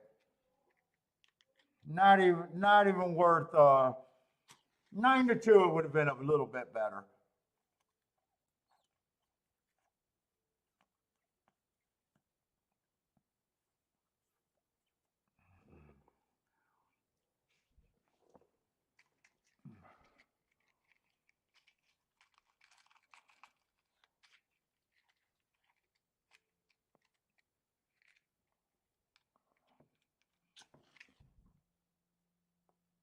Come on, I had to scrounge for these matches. I can't be wasting them.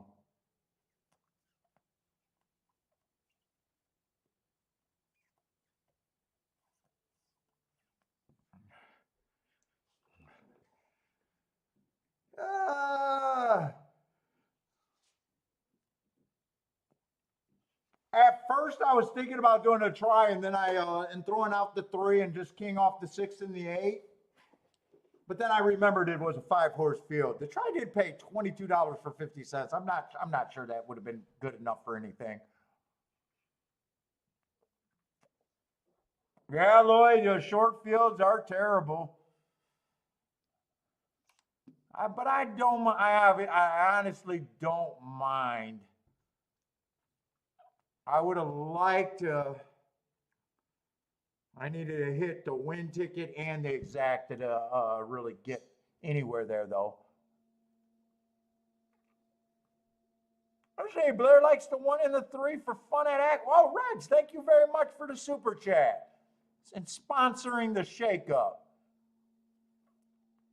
Now we can afford to get Bentley some cookies this week. The Cookie Monster thanks you.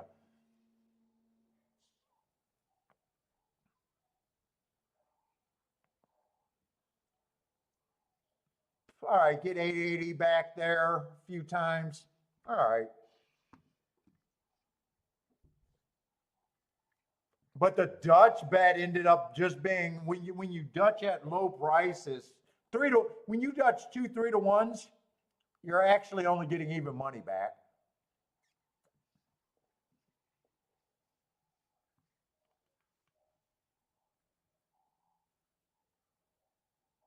All right. And what happened at Gulfstream? Gulfstream was a no play.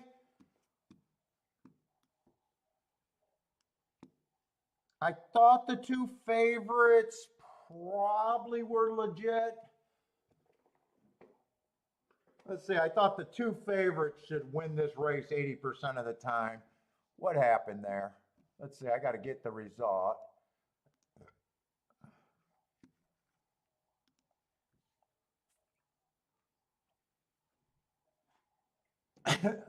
Oh, is that Marco Lou's horse? I think Marco Lou liked the 5. Came in 5-4-2. 5-4-2. 5, I did have his third choice. But 5, I got as priced right. So there was probably nothing for me there. I don't mind the result. I thought that the only way that race could pay something if the 3 or the 6 had to get at least second. So that's not a bad no bet for me.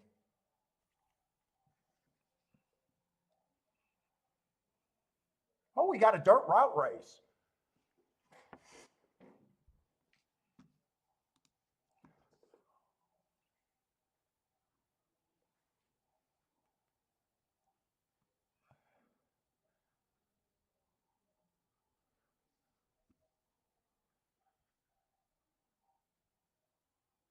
Let's see, Elliot.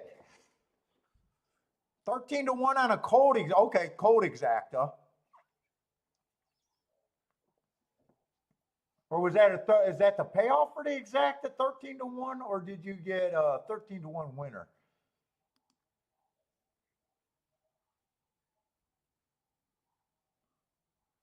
Or looking like a $13 cold exacta.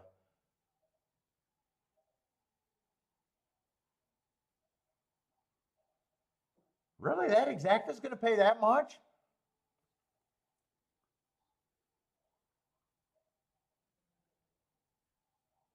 12, 13, really? Wow.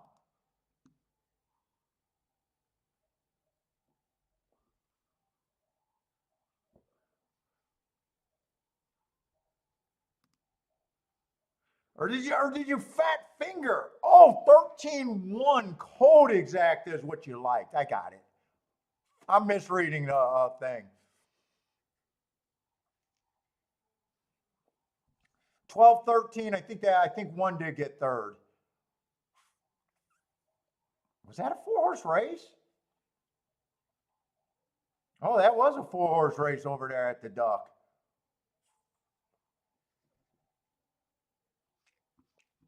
Oh, a bunch of five-horse or two five-horse races in a row, and then a four-horse race at Aqueduct. It's not getting any better. All right, we got Gulfstream though. Fifth race, seven-horse field. Seven horses is going to feel like a big field today. It might, maybe.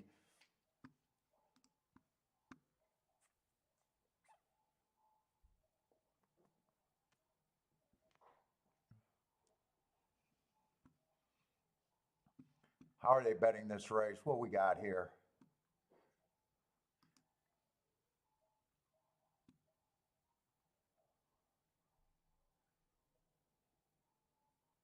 I'm curious, Gur. I'm curious what you did. You were asking a question. If the odds of your horse are too low, what did you do? Did you have a scenario? Did you pass? Did you play? Were you able to make something, or what did you do there? I'm just curious if your opinion was right, or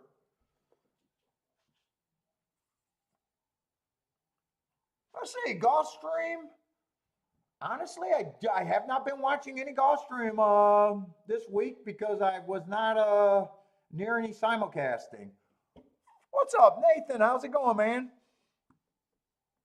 Oh, Keeneland was awesome. Keeneland was absolutely awesome. Live racing is fun. Atmosphere is unbelievable. Not a huge week, but not a bad week either. I think I played two races, no races the first day because we got there for the last two races of the card.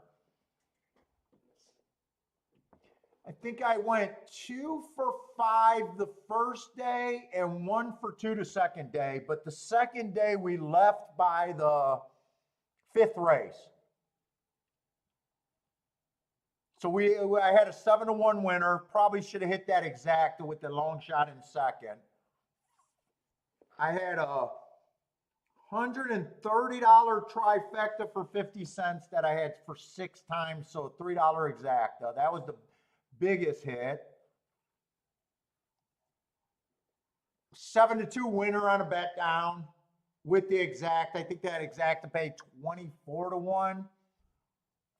That was hit pretty decent.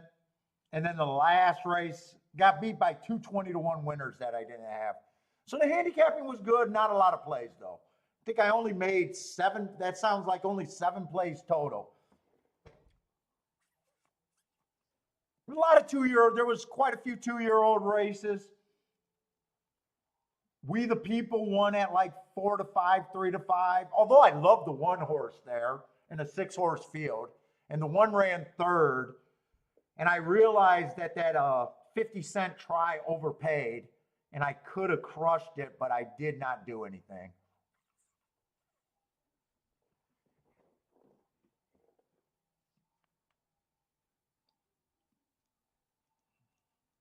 And then we were out the door. Let's see, I'm looking at the wrong race. But it was more about, Kiki didn't want me to download any other form, so it was nothing but Gulfstream. She wanted to enjoy the trip. Didn't want to put up with too much of my bullshit.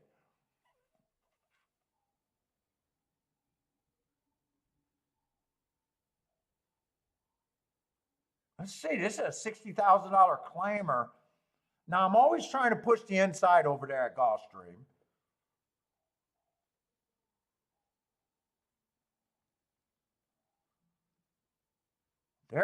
Seems to be a lot of speed in this race.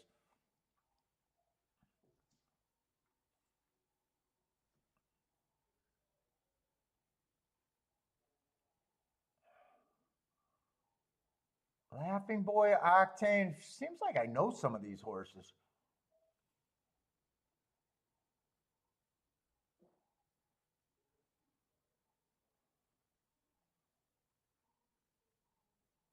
And is it the Hooper Stakes that I keep hitting winners off of, or is it God? There was a stakes that I think was it the Hooper Stakes that I think been producing winners, or isn't? I can't remember if it's that stakes that I've been liking. Let's see. One is coming off a year layoff, ran last race on a one race sample. I'd say that's not a bad effort after a year layoff, though. He's kind of hard for me to have an opinion other than the inside.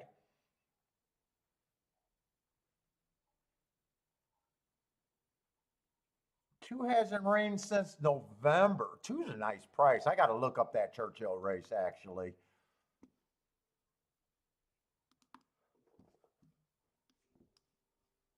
He's 10-1, and he's good for me if I can get to him.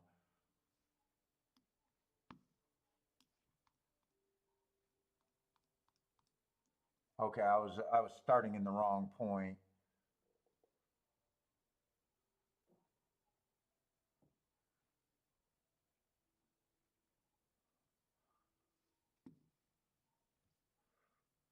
Second fast average. That is not a bad race. One tick slower than the fastest winner, match strides with the fastest winner, average. Pulled off, fanned off.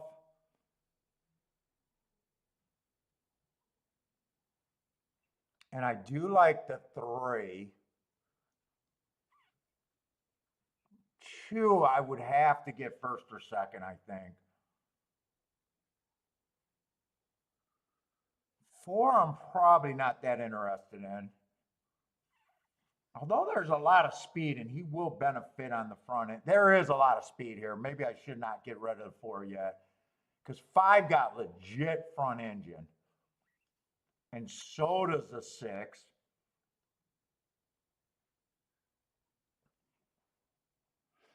7 is just mostly you don't want to be in the 7 hole.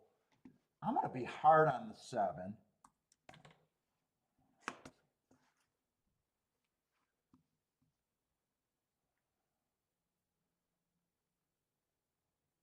Four, I don't think I should throw out the 4 because 4, even though I don't like him, he will benefit if this is a bang bang pace.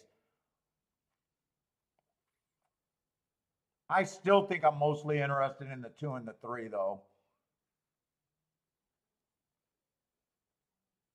Trying to get that inside.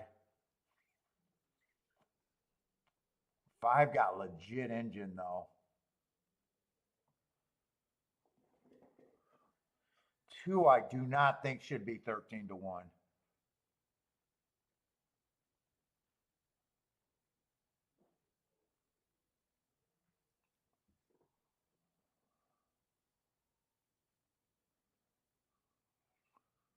Three, do I want to go after this race?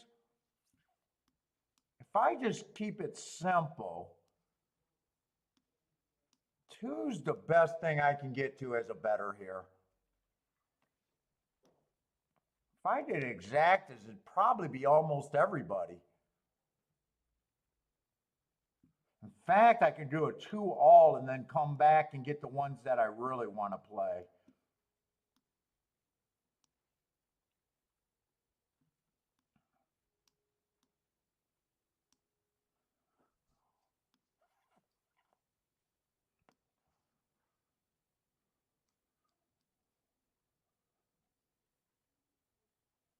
And 2, I'm hoping rates. I think that's how I play that. Whoa. I'll do the win bet first.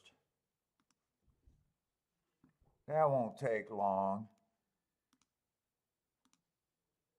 I'll do the 2-all next.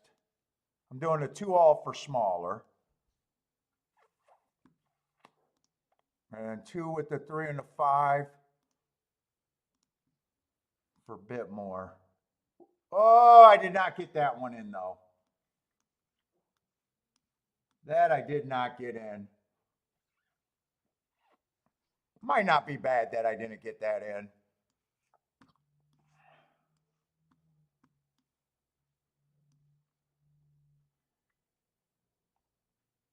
Okay, I wanted 2 to rate here. But I do think I need the inside to be good.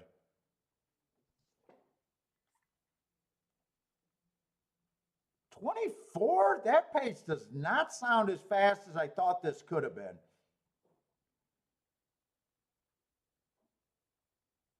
Yeah, 2 doesn't look like he's all that good. 3 did not go to the lead. 5 did not show his speed. My 2 is just bad opinion.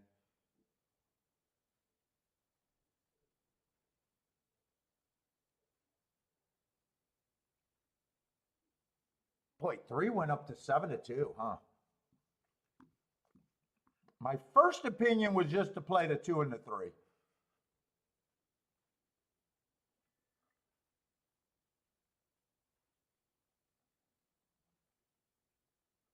And 3, I don't think I could have played with the 6. And 3 is going to get beat anyways. Octane was a beast that race. The first quarter was kind of slow, but the second quarter was pretty strong.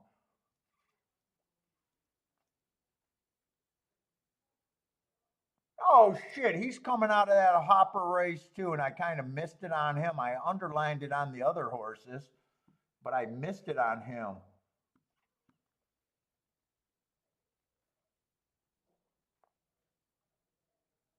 Yeah, 2-1 I couldn't have played anyways. Or I'm sorry, 6-1 I couldn't have played.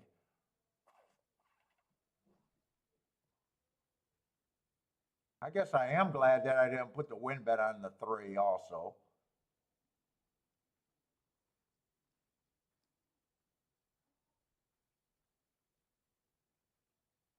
And 6, I could not have bet to win even if I seen that race at 2-1.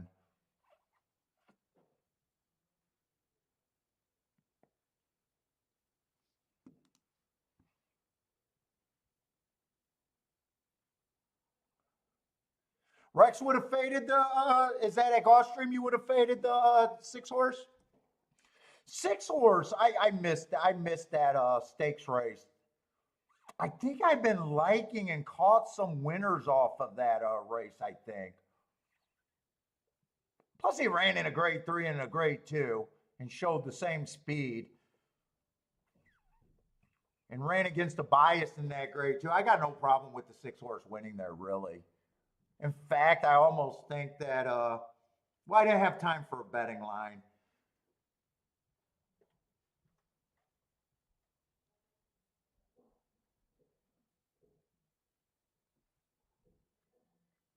But at the same time, even if I had time and spotted everything, there's no way I think I could have played a 6-1 exacta. I couldn't have played a 6-3 exacta either. So I think I played the only exactas that I could have really played.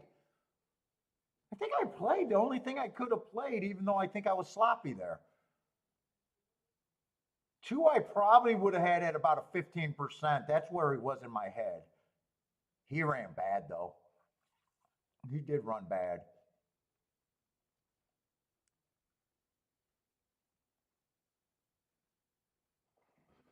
Okay, I am going to lose that race, and really, I think I should have lost that race. I don't think there's anything I could have done with the 6 in a single race. Maybe a double, but I would have never had time to look at a double. What's up, Sugar? What's up, man? Buy stocks. What's up? Late to the party, man. What's up? You're usually one of the first ones in. You're late today. We're going to have to dock you on your pay today. You're late.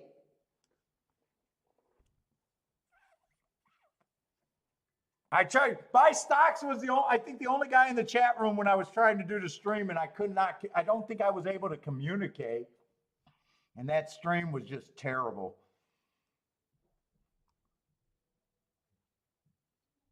But I did see you were in there. Let's say 5th race at they're going to have to make some real mistakes here.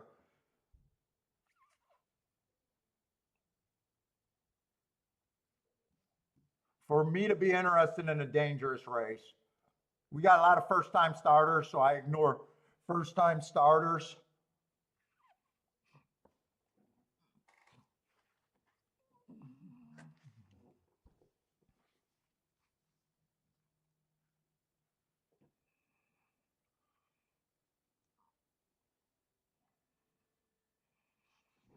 And the horses that have ran are all super likely to race. This is probably just going to end up being a sit-out race. 4, I don't think this is a bad race, though. Oh, that's going back to last year. I was ready to say, why is he running 4.5 furlongs as a 3-year-old? Okay, that's going back to May of last year, so he's been off a year. Which I will say, me taking a horse at freaking 8 to 5 off a year layoff just is not good, even though he's a 3-year-old and they might just said that they don't want it. It might not have been that he went wrong. They might have just said, you know what, we want him just to get some, to grow up maybe. There might be a theory that they didn't have to keep running him.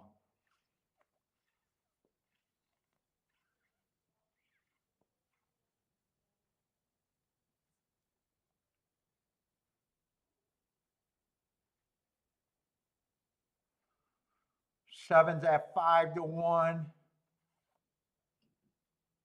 8 got a lot of excuses, but in a dangerous race, I don't know why I'd want to be in with on a 7 to 2 shot.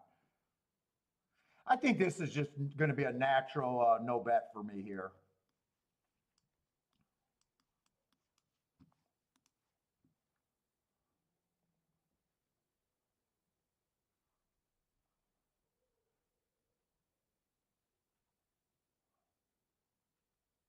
Eight's been running pretty consistent.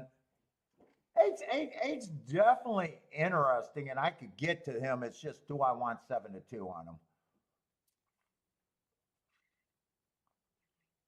7, that first race out in November does not look bad.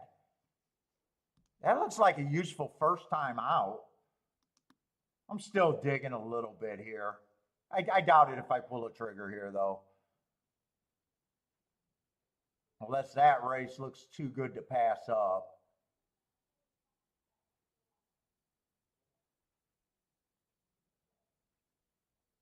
And no, it doesn't look too good to pass up.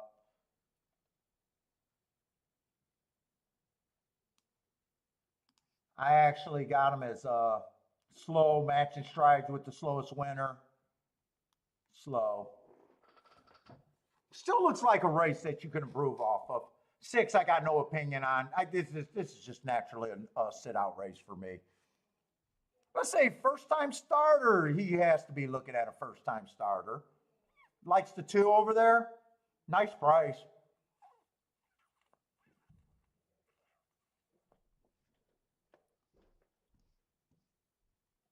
Oh, buy stocks haven't been that interested in the card. Too many scratches. Yeah, a lot of short fields and.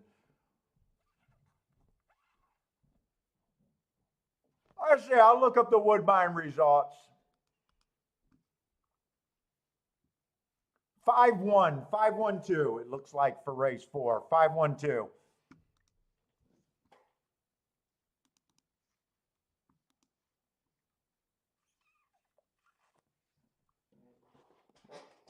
Yeah, if you guys are new to the show, I don't do any handicapping with first-time starters. So when I got races with a lot of first-time starters, they're always dangerous races for me because I'm ignoring, half the competition.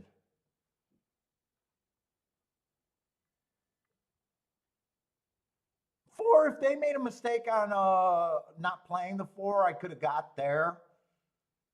I could have got to the 7, and I could have got to the 8. I don't think there's anyone else that I could have got to. 10, I think can improve off of that race. 10 might be the highest thing, but I'd still be like just hoping that he had the wrong running style and could improve at a giant number kind of deal.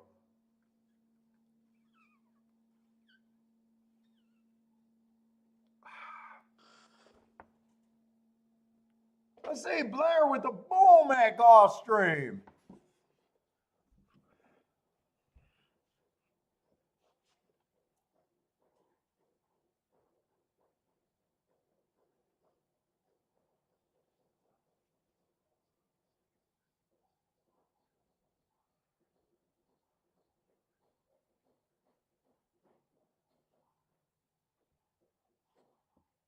Let's see, I'm just looking at a bunch of old bets, I think.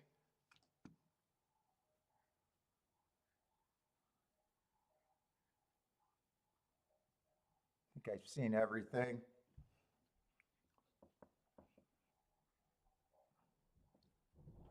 Let's see, Jay. What's up, Jay? Starting with the 6 and 8. In the exact, the king, the 6 and the 8. Who's the 6? Oh, 6 is Canterbury Shipper. 8 to me probably would be the most interesting if he was a little bit higher of a price. I think if I got 9-2 on the 8, I'd probably be like, I could go there. 9-2 or higher. 7-2, it makes a difference to me.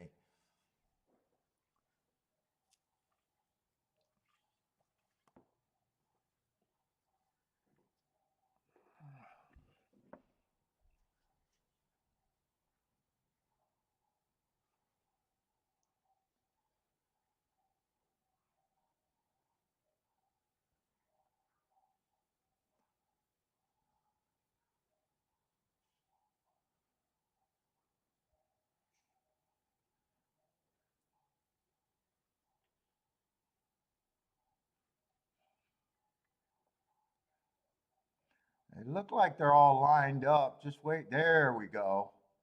Ooh, 10 got kind of a bad start. Ooh, the first time starter gets the lead. He comes out at least running. Who's the 5? 5's another first time starter. And 1's probably another first time starter.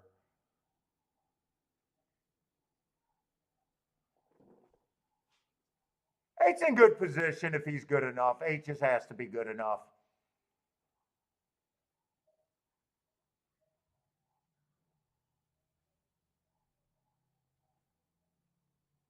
And he went up to 4-1. 10's trying. 10 got a bad break. 10 can 10 do something here? 10 looks like he got some horse and looking for some room.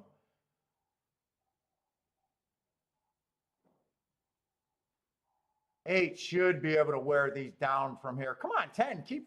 Well, I don't know if I wanted to come in, but now 10 flatted out.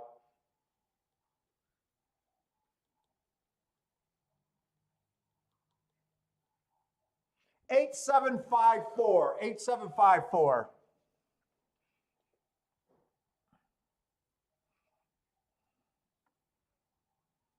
Elliott with the mini boom, 4-1.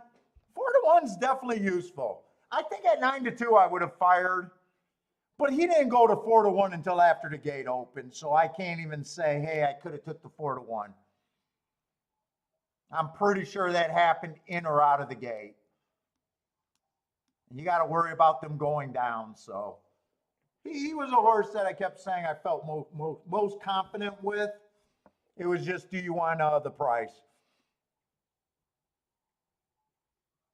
And Rex says, Elliot says, yes, I want that price.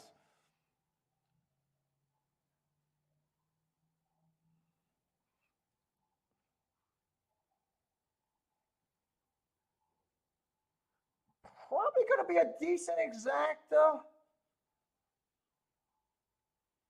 That was the 7 horse that got second. That was the horse that I did look up. And 5's the first time starter. 4, like I said, fuck it, he would have had to be probably around 4-1 for me to be interested in. Just taking him off that layoff at 6-5 is what was wrong to me there.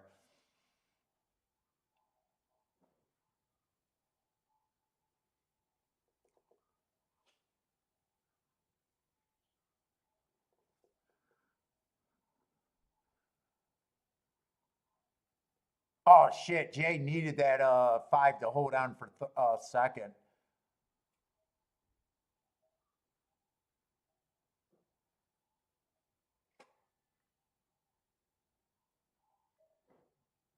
$23-1 on that exacta.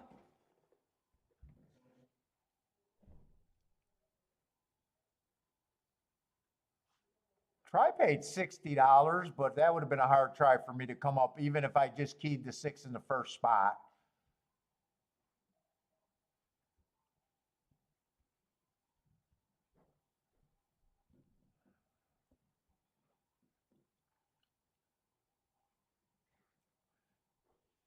Multi-agent prediction polls. It's a technique. Rock and Ray. Test polling. Testis polling.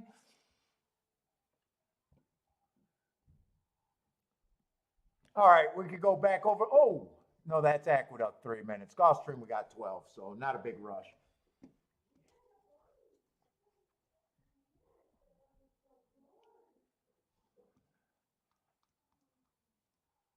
We got another torpedo route. Nice big field, though. No scratches. 11 horses in the field. We got a single favorite, and everyone else is a pay raise. Okay. Lightly raced horses, though. Am I in the right race? Oh, I'm looking at Tampa Bay. Did he poop? No. Uh-oh. Are you going to give him the finger? You got to give him a finger.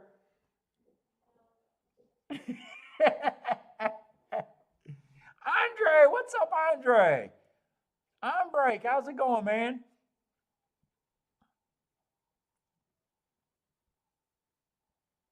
Oh, you're looking at Rain. Rain's going to take you in the winner's box over there today. What is that, the 8th race today? Good luck, Andre. You got to get those South African bookies, man.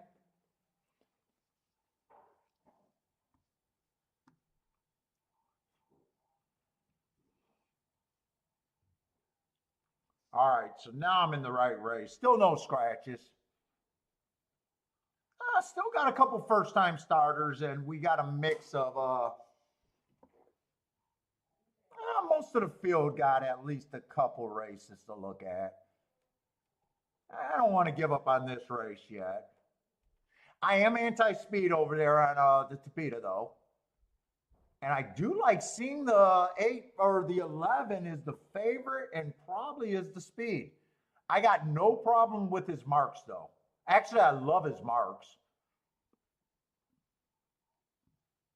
2 races ago, stalking closing day, trying to go wire to wire, going too fast to win. That's a good race.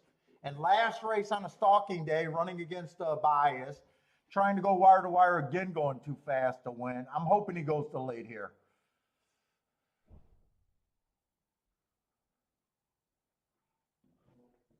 Is this a maiden special weight race? Yeah, it's still a maiden special weight race. And he's not the only speed in this race. 8 got some real speed too. He has good marks. It's just I'm anti-speed. First race out, I can forgive anything first race out on him. That was a stalking day. 1 tick slower than the fastest winner, average. That's not a bad first time out. Then he runs against the stalking closing bias, going too fast to win. He's just like the favorite, the 11.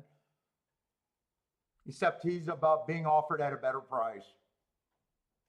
And he has been able to rate before. So has the 11 technically. But I'm hoping those 2 horses go to the lead. I'm probably going to be hard on them, hoping that they go to lead. Did he poop? Yeah, Bentley has not pooped today. And he's always a regular. I need Bentley to poop. We're rooting for poops at the house. Not in the house, but at the house. I don't got to worry about him pooping in the house, though. He's way past that stage. He's a big boy now.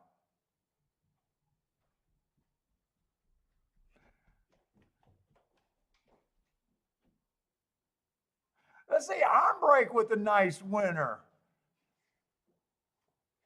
39 to 1 exact and a win in place. Nice hit.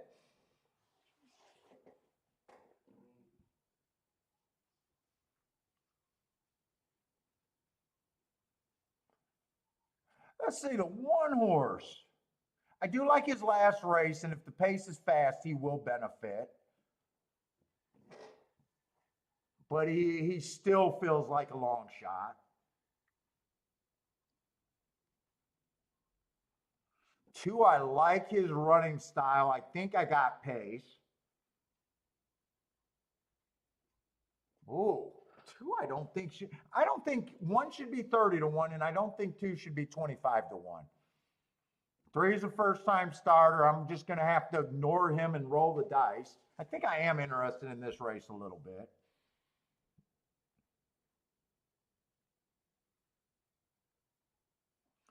4, I'm probably going to want to look up that Monmouth race real quick. I think I got plenty of time to do it.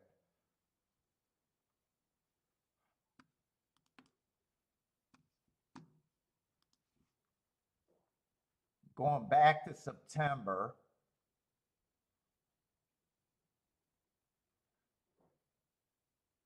Stalking closing day.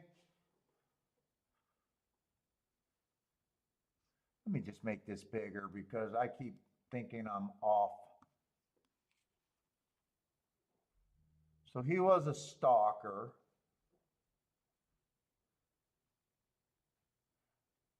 I got him as average, slow average on a stalking closing day.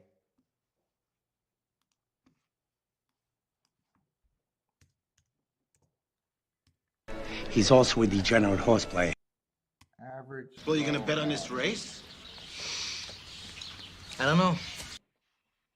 He could have the right running style, but man, he still has to improve a lot.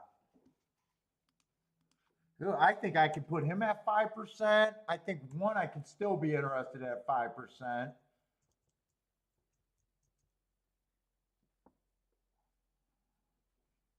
Let's see, 3, I'm just going to give it. They all started at a random 11%. I'm just going to give him a random 7% because he's a first-time starter and I just can't get to him myself. Same with the 9.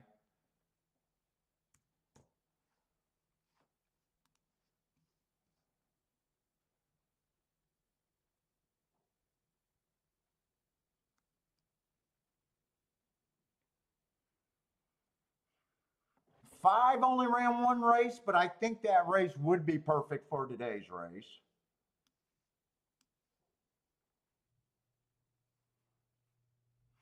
6, I think, should be long, but he will benefit on a fast pace. I'm hoping 7 goes to the lead, 8 goes to the lead. And 11 goes to the lead.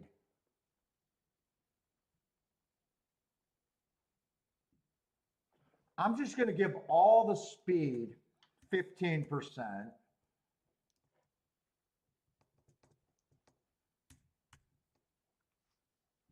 Just trying to get myself a betting line. I think I could work with that. Still makes sense.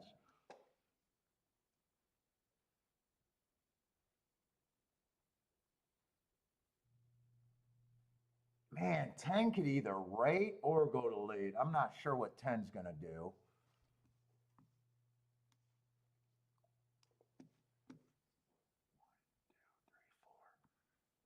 Let's see, I got 4 horses.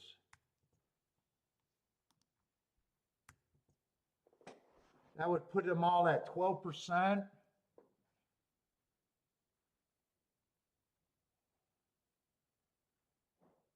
Although 12% works with the 2. I'm interested in the 2.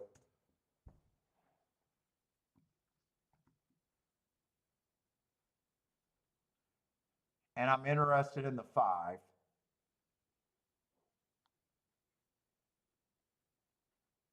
I think I can rock with that 12% on all of them. Uh-oh, I got 13 more points.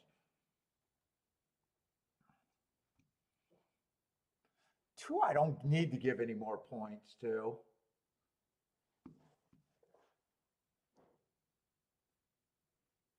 3's taking action as a first timer.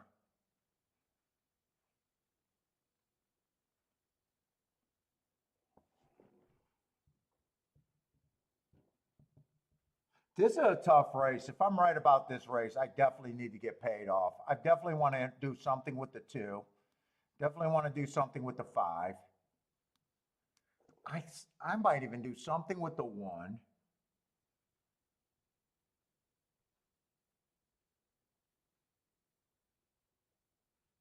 Man, 10 is tempting.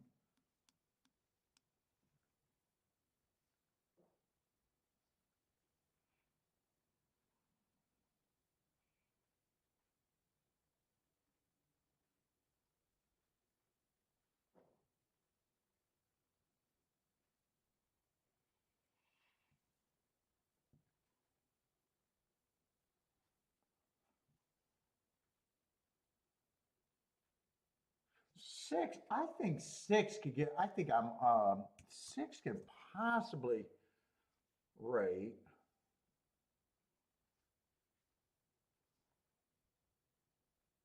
I think I still want to be that hard on the front speed.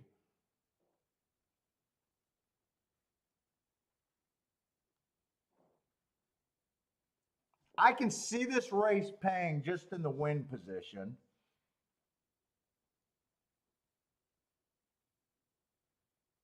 I think the win's probably the more important part of my bet here. I think I want to do the 2 and the 5 to win. Maybe lesser those 2 horses.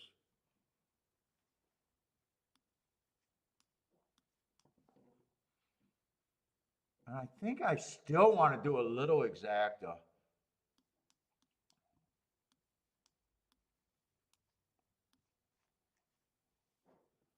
But I think I make the win ticket the main focus here.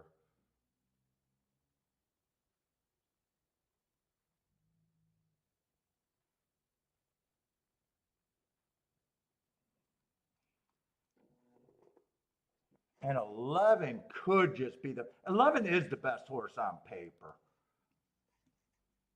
I think I want to come back here with the 2, the 5. I think I want the 5 in there.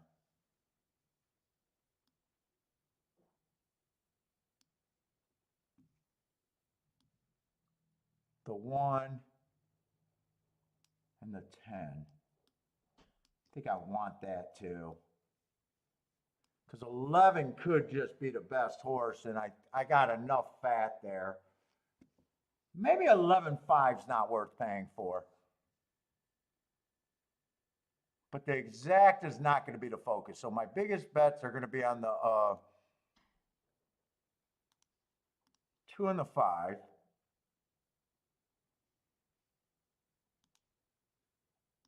smaller win bets on the 1 and the 10. I'm going to do that key box with the 11 first in case I can't get them both in. 11 with the 10, 2, 5, and 1. And I do need that for a little bit more. And then 2 with just the 8, 7. I do want the 5 there. And the 11. So I did add the 5 there.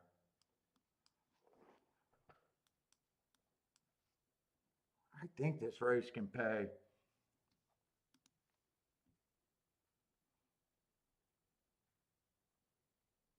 I think this race can pay. I didn't check those exactas. I wanted to check the 11.5. 11.5, I probably didn't have to pay for the 11.5. That's only paying 18 to 1, but I probably just wanted a 5.11.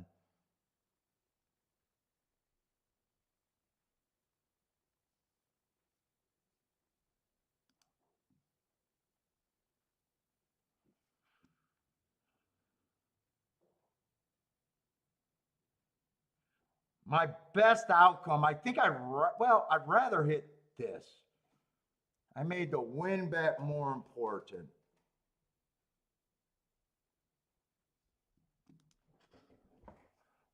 Let's see, Blair likes the 5-7-8. JN, what's up? I want this pace to be super fast, I think.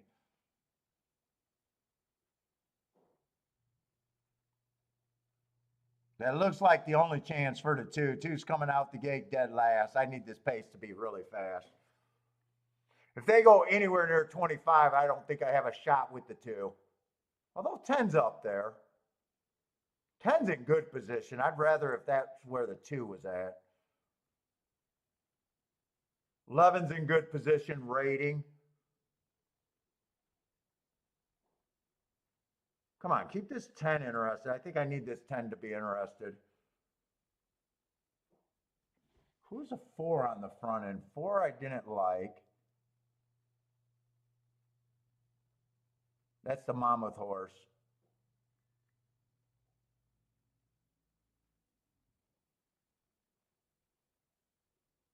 Come on, 11, I need you to go, but I think it's going to be 11, maybe 5. 10's all in. 10 can't be there.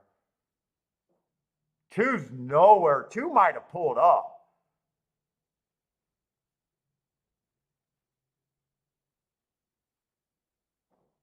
Oh, no, 2 didn't pull up. He's just nowhere. Come on, I need 5 to get second here, I guess. Nah, 5's not going to get second. It's going to be chalk over chalk.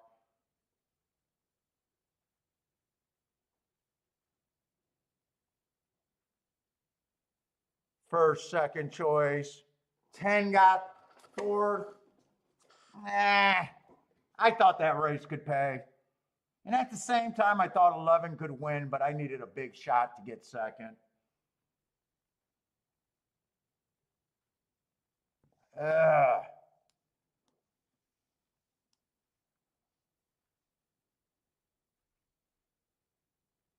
Those are the 2 best marked horses.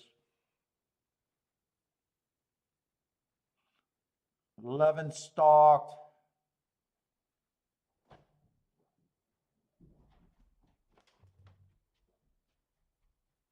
What's up, Levin? Is that Levin? Wow, watching from Australia. We get a few Australians watching. What's up, man?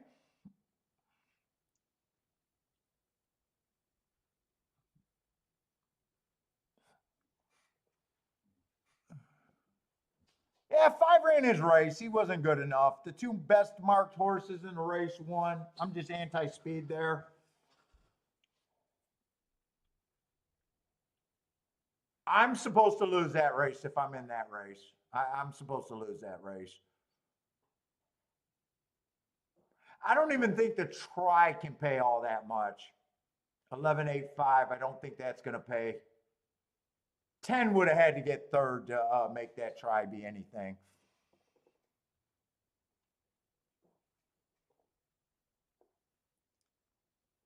Ah, nice. It's late for you to be watching, right? It's pretty late there, or early in the morning.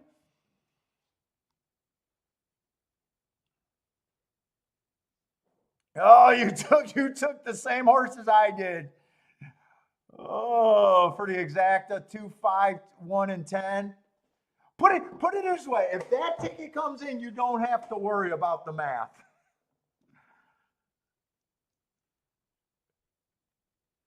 I would have liked to get better effort at least out of the two. Two to me was the biggest letdown, not being anywhere. 5 at least ran a race. 10 ran a race. They just weren't being good enough. At the same time, 11-8, I just can't hit that exacta. 11, even though I thought he could just run away with it, there's no way I'm supposed to take 3-2 on a win ticket. So that's just a wrong opinion, and I'll have plenty of them.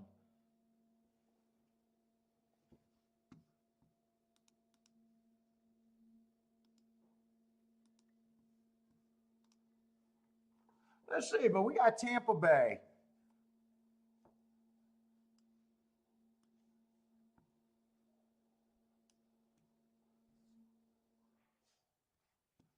I think there's a few first-time starters, but at the same time, I think this is like the same race at Gulfstream where it could be, if I squint, might be playable.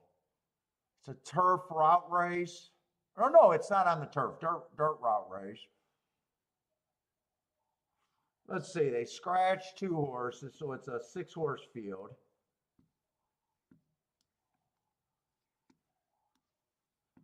Seven looks like there's basically 3 horses at favor, or 4 horses at favoritism. So just looking at that board right away, I know I need the 5 or the 10 to do something for me to be all that interested in this race.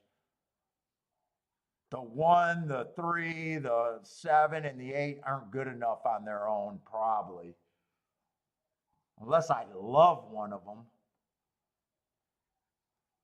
Let's say 1 being a first-time starter, I ignore him. So there's no way I take a first-time starter at 2-1. I do know that.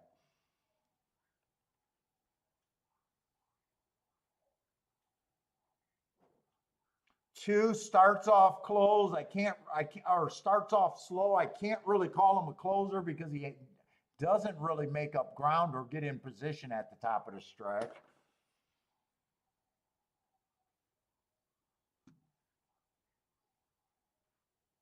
Three at 3-1 just ran 2 races. I'm not real excited about his prospects, or my chances of betting him are on the small side.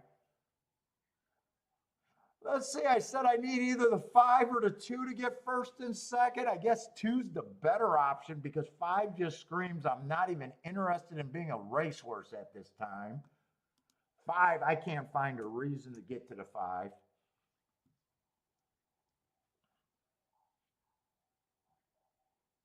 Yeah, I can't find a reason to get to him.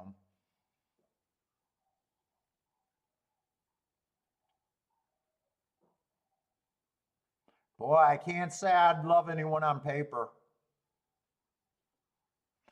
8-horse ran 1 race early pressing day. That's what he was, but he was just average, slow there, dropping, actually stepping up a little bit, trying a route. That does not excite me at 9-2. 7-horse ran on a speed favoring track last right. If I'm right about that, he had an excuse. Then an early pressing day at 6 furlongs the next race. Just slow.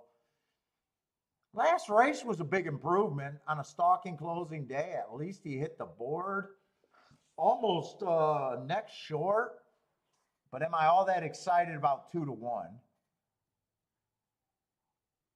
I always say, right now he's wearing a uniform of a closer and kind of a deep closer. I always say the worst bet in racing is a closer at a short price.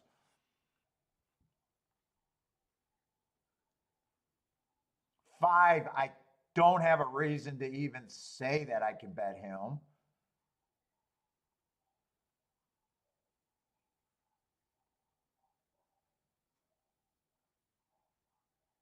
Three ran on an early pressing day last race and still tried to make up ground. Being a closer, I can see him, but am I willing to take 5-2? One, like I said, is a first-time starter, could be anything. Wouldn't have to be much in this field. And two's probably, I mean, I guess the field is that bad where two, I'd rather, if I'm going to take a deep closer, I'd rather take the two at 10-1, even though there's not much to even say he's a closer at paper. But this race is just no bets for me.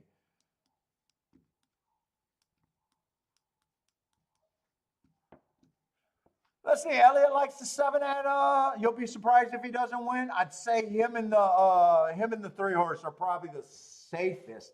8, I wouldn't be shocked if 8 ends up being the lone speed in this race. But at 4-1, am I really willing to get there?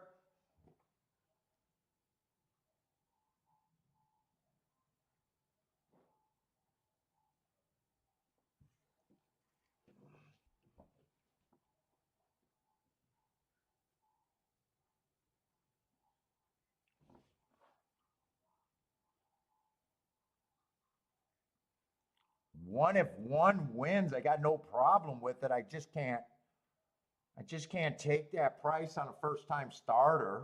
Well, I mean, wouldn't it shock me?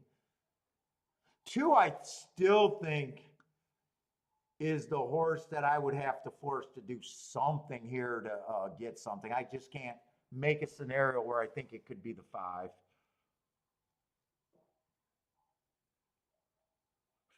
8 can win if they let him just walk.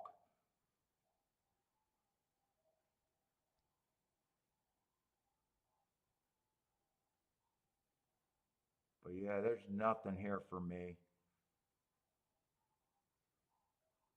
5, I'd be just outright shocked if he can get a first, second, or even third.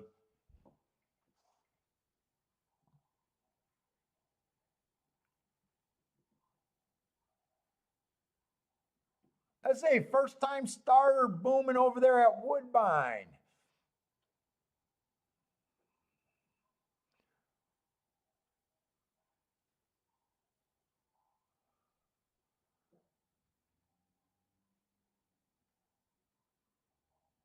Afraid to leave the Matrix. Rockin' Ray on the Matrix. What's the Matrix here?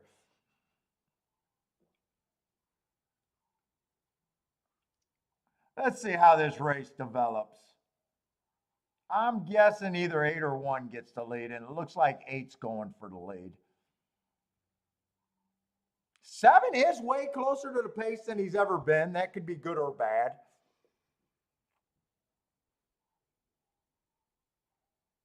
1's stalking in third. 2's way back.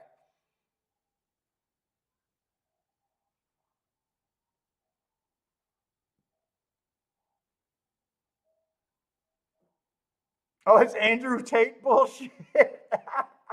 Oh, yeah, I do see him on TikTok, the Matrix.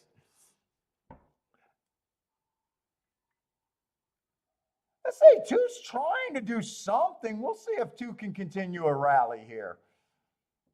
Looks like he has a lot of room, but at least, I mean, his feet are moving. His hooves are moving.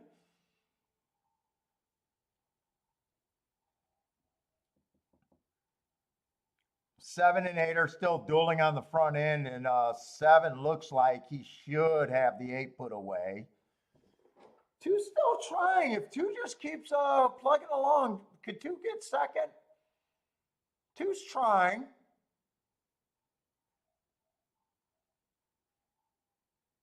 Come on, keep plugging with this 2. Keep plugging with the 2. Keep plugging with the 2. Keep plugging with the 2. That's the only thing that makes, just knowing what you need to make something happen in a race makes that race where it could have been a hit. That combination is hittable right there. That's probably going to end up being a $35. Looks like a 35 to 1 exacta. Yeah, when horses that are never been close to the lead and all of a sudden they're dueling, you know, if 7 was that close to the pace and went on to win, I wouldn't have been surprised. And if he made a move too early, running out of his style and falling apart, I wouldn't have been surprised with that either. Like right now, I just think 7 near the front is not his preferred running style.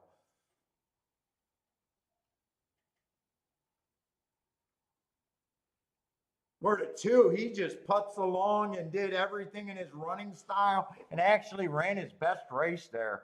2's almost a horse that I'm looking at a betting board and what could I do there that could possibly make sense.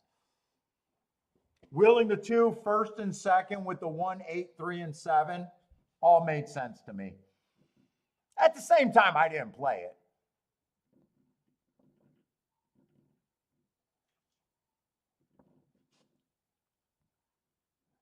You knew it was a 3. Nice.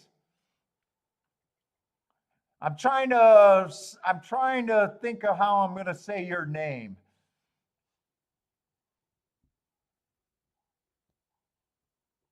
I know I'm going to butcher it. I know I'm going to butcher it.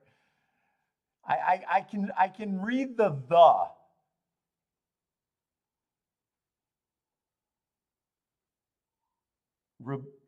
Oh, man, I'm trying with that name. Rapish?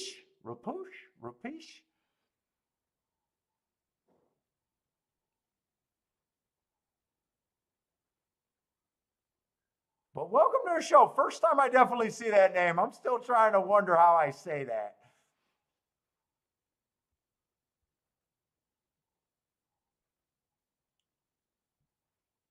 $44 for a 50-cent try?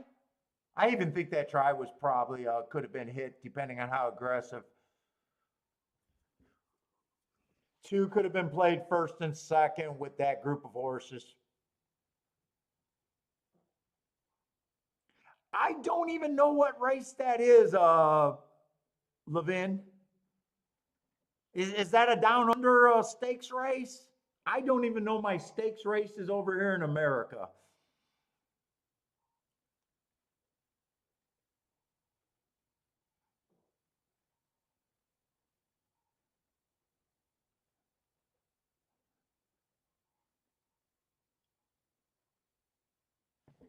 All right, but 3 did win that race. Oh, it was pretty close. Oh man, I hope I remember what I said. I hope I remember what I said. Rubish?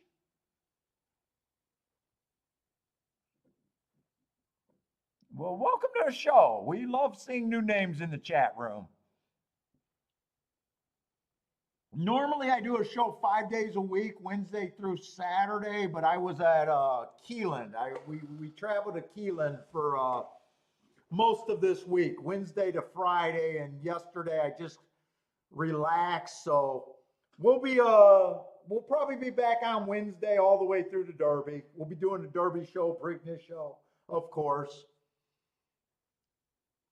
Probably be doing Gulfstream and Churchill all next week.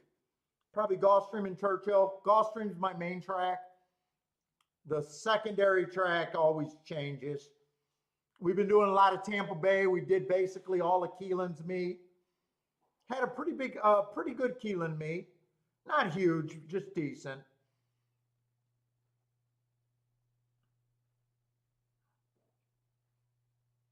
I know, by the way, new people, I know these shows can be extremely boring. I am a full-time player. This is all I do. I won't blow smoke up anyone's ass. I only expect to hit about 20% of the races that I play. I'm trying to put in tickets that I think will make me a winner if I hit my 20% at the end of the year. That's all I'm doing. I do track profiles. I do a lot of my own notes and stuff. That's what you see on my form. Obviously, I sit on a lot of races, and I'll talk about my bet structures and where I could go and what I need for things to happen. But I do know these handicapping, so we're not a pick-oriented show here. That's all I'm saying. We're not touting. We're not selling you anything. All we want is clicks and to hang out in the chat room. That's all we want. And to get people to enjoy handicapping on their own again.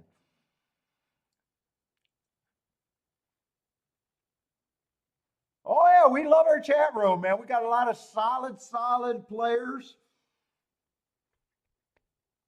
The name of the game is value. I always say, these shows, I will admit, can be boring. We sit out a lot of races. I'm not gonna hit at a higher rate that's gonna blow your socks off. I will hit at a higher mutual. That's all it is. I'll hit at a higher mutual. Long time ago, I decided that you're never gonna out handicap the game. So you'll hear us talking a lot about math, trying just basically overlays. Nothing you don't know on your own. What's up, Steven?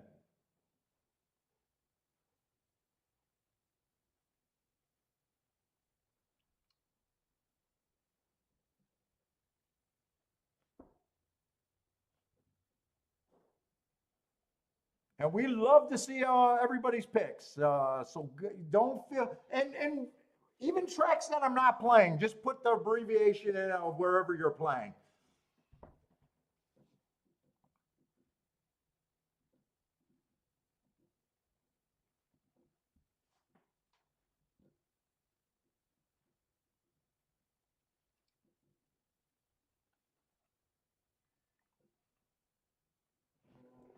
I think I don't even know if I played 5 races today. I hit 2 of them, but one of them was basically barely a profit. And one was a decent backdoor exacta and a decent hit. Kind of just milking that one hit along. Let's see, I only played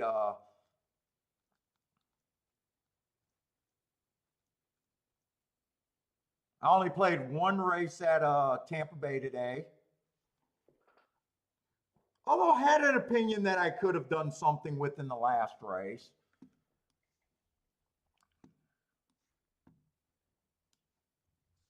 And at Gulfstream, I think I played maybe 3 races at Gulfstream.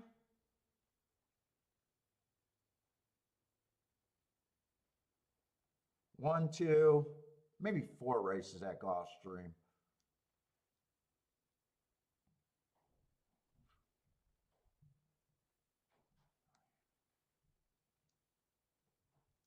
Four races at Gulfstream is what I. Oh no, I did play 4 races. I wrote down some bets there, but I did not play.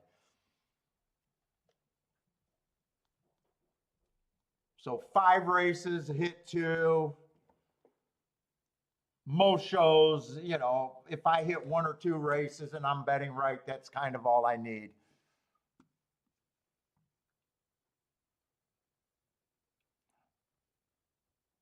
Let's say Rapish likes the 10 at Aqueduct.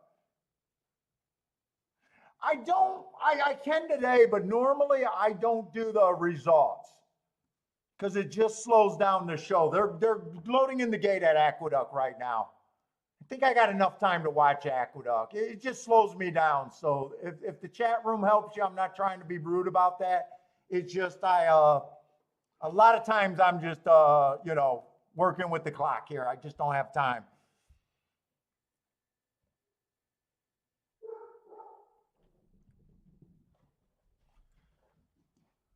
But Aqueducts are off. I'll watch that race and be able to give you the results.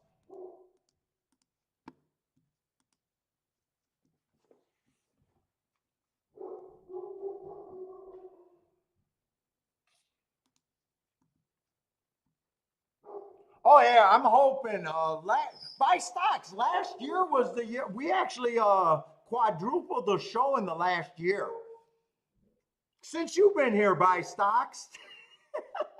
Last year was the first year that I got a huge Derby uptick and was able to keep that the entire year of at least pretty close to 100 people at all times watching the show. After 5 years of struggling at the beginning, man, we used to have only 20 or 30 people watching us consistently. It's been a slow grind trying to build this YouTube station. Although I'm not sure, I kind of told Kiki I'm kind of worried about getting a big uptick this year. We got more competitors doing YouTube shows. 10's getting tired. 10 has the lead, but he is hooked by the 6 right now. It's going to be 6, 10, 9.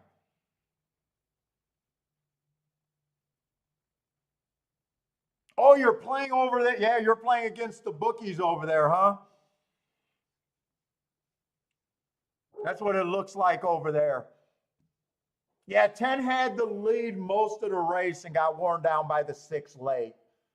Probably in the last, I don't know, 70 yards or so is when he got past. 6 won by about a full length, though.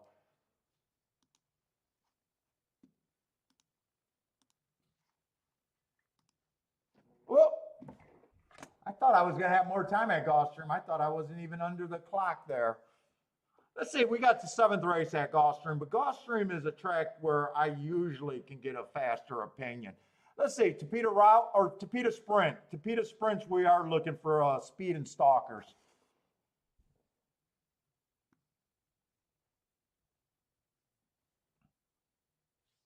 Let's see, we do got a couple scratches there.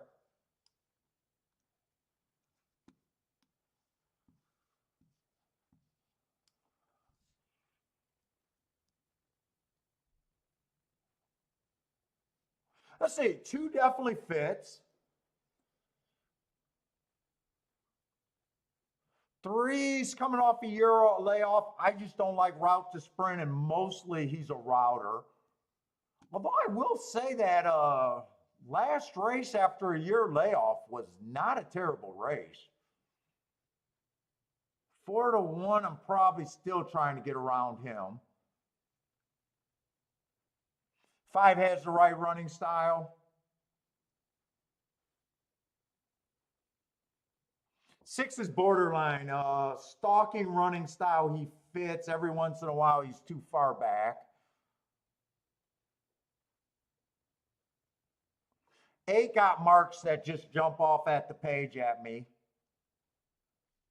8's been going, earning my best marks. 4 races ago, fastest winner of the day.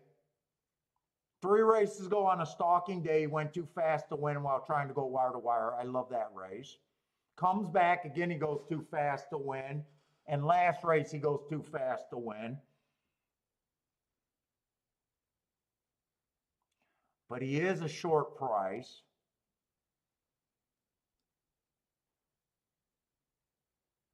And there is more speed in this race. 8, I probably do believe should be the favorite, though.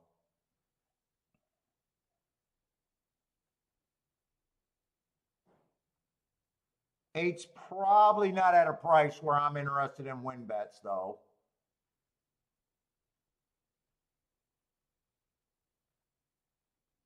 If 8 doesn't fire or 8 does not hold his speed well, because 8's been quitting, 2's a spot that I could get to at 11 to 1. I'm not going to be able to do a betting board here. 10 at 16 to 1. Trying to get to 16 to 1 is better than trying to get to 2 to 1 as a better over time. It might not be right this race.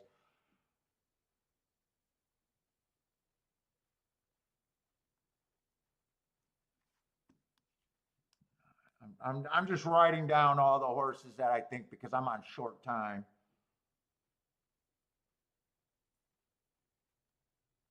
I think I'm going to have a lot of shit to price here. And 5 will benefit. 2 and 5, I'd probably be interested in win tickets. 8, I'd have to price out with the 2. The 5, 7 could probably be priced, and the 10.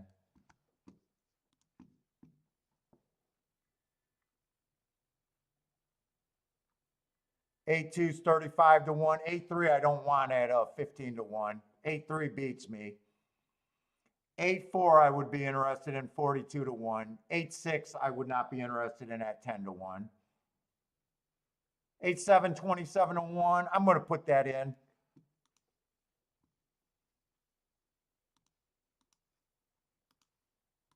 I would have wanted to do more here, and I probably wouldn't want to just key off of the 8 horse. But since I'm on short time, I can play it. I don't hate the bet.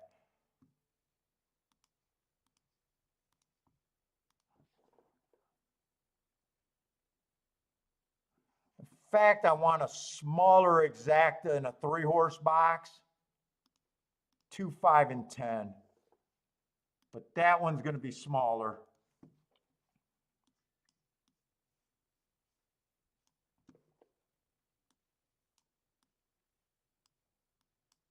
And normally I would have weighed the 8 and played the 8 on top for more, but I didn't think I had enough time to do that.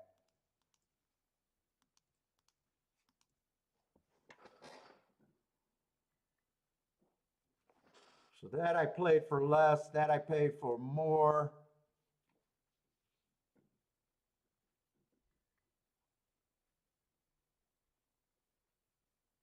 Come on, 2. 2 ended up going down to 7 to 1. I love where the 5's at.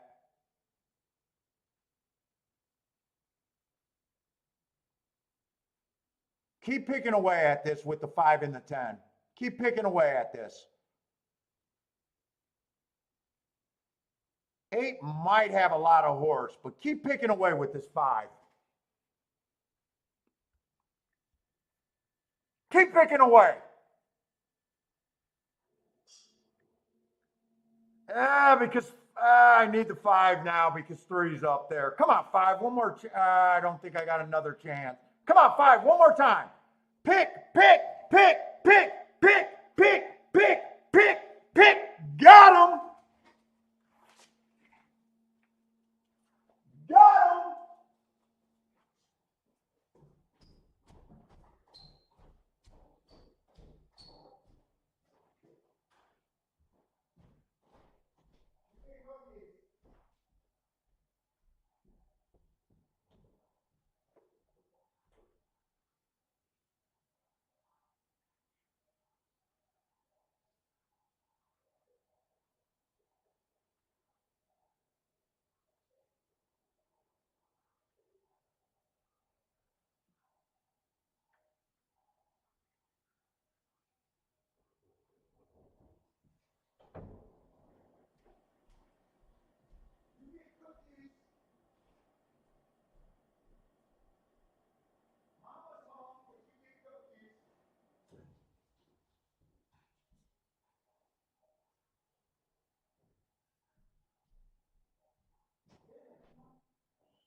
There's an objection, but it's not on the first two finishers.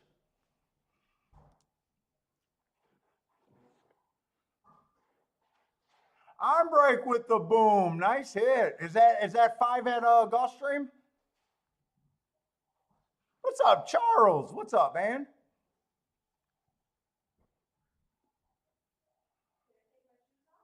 Dude, I was hoping that the 5 got second, but that's right. I don't have an oh no, I do have an exact if the not the 5 gets second. I'm hoping that the 8 needed to get second for me to the 8, the 2, or the 10.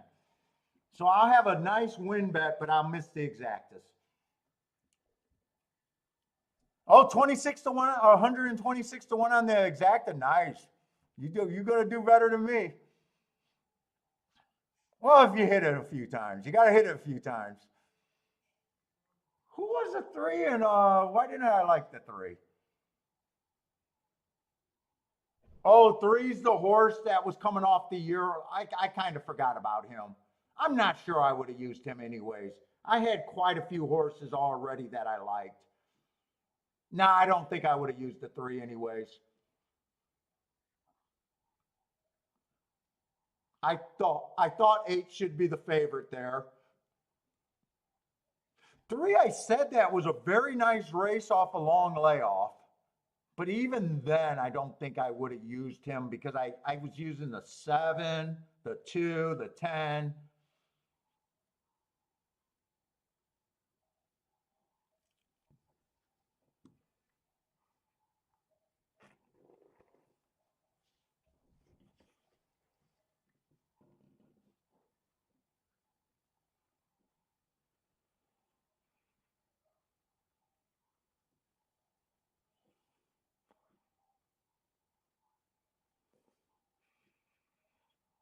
Fast horse thought he would like the Tafita. Who was there? Who did Charles like? Oh, Charles liked the 10. I like the 10 too.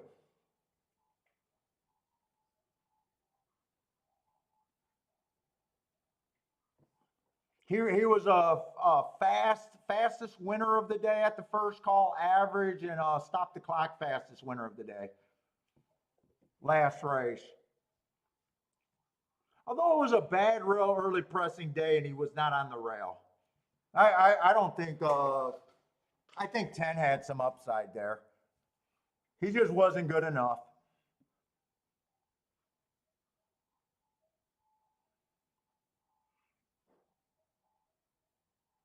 And in fact, if I got beat out of that exacta, I think I prefer the 3 horses, the horse that beats me. Because at least I stopped on him and thought that that was a good race. And normally I just don't like route to sprint. Did he try to go wire to wire? I think he was dueling with the 8 the whole time around, wasn't he? I'm going to have to watch that replay. I'm not sure. I think 3 was up there the entire time. 5, I know, was sitting in the gravy spot. 10, I know, was a little bit behind the 5 and looked like he was making a wide move. 2 got the lead like I was hoping. If the 8 wasn't good enough, I thought maybe the 2 could get the lead by himself. I'm thinking the 3 was there the whole time.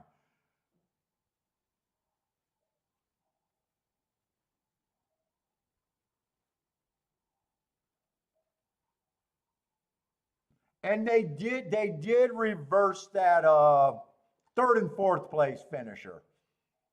So if you were playing a try and you needed the 9, you might have got help there. Oh, on break, did that help you? Nice. Oh, if the 9 goes up, you hit the try. Nice. And you already got the exacta too. Nice. Who was the 9 horse there?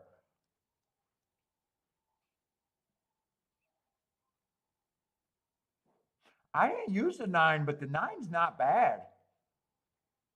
I like that race 4 races ago. 3 races ago, I got him at slow, but that would have been chasing the slowest pace and still ran second. That was a tough race. That was a good race right there.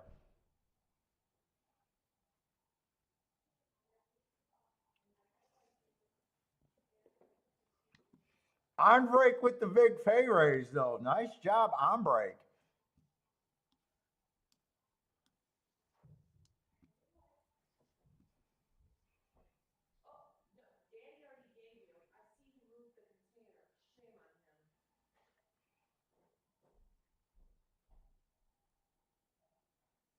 Let's see. I'm going to try to root over to Tampa, but you guys know after a decent hit. Do I even need to do any? Oh, we got. Oh no, it's 0 minutes. I was ready to say if we got 5 minutes, I got enough time to look at it. We got a lot of dangerous first time starters in the race though. There's about 4 of them in an 8-horse field, so 50% of the field. 2 coming off a very nice last race, going too fast to win. I do like that, but short price. 5 doesn't have that bad of marks where I don't think 5, for 5, I think could possibly be there.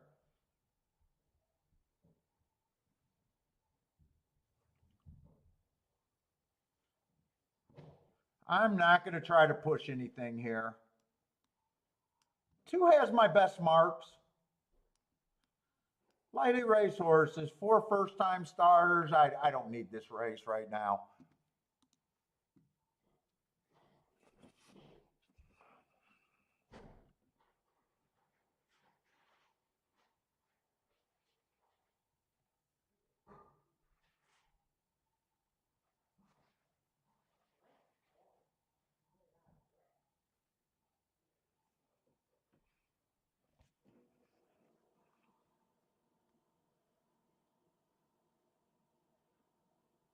Five makes sense here at a decent mid-level price.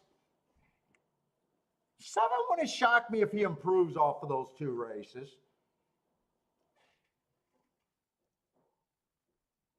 8 only ran 1 race on an early pressing day. I gave him an asterisk. He was average match strides with the slowest winner of the day average. He can improve from that. On the vetting line, I would probably have, because I'd be ignoring the first time starters, I would probably have 2 as a favorite in my thing. I would probably have 5 and 8 as the second and third choice. Close.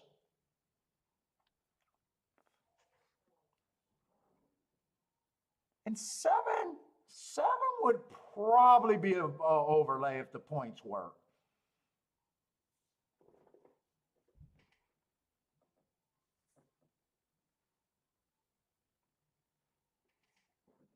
Let's see, Rafish is all in. Good luck, man, on the all in.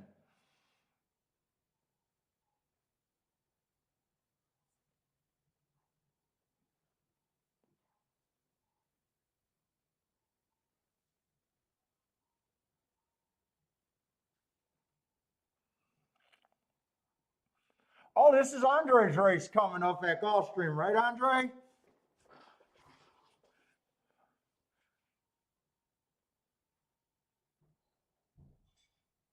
Oh, I thought you liked rain in the 8. Wait a minute.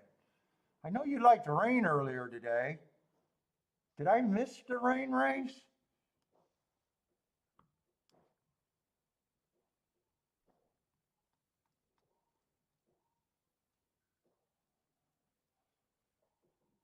I thought you liked rain earlier. You liked the rain in the... Oh, he will be hard to beat. So who do you like, Andre? You like number 2 or the 4? I think you said something when you first came in about the 4, if I read that right. Maybe I missed it.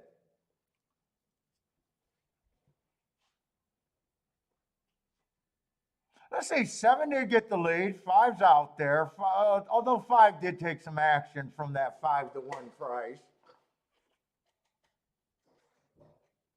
He went down to 7-2.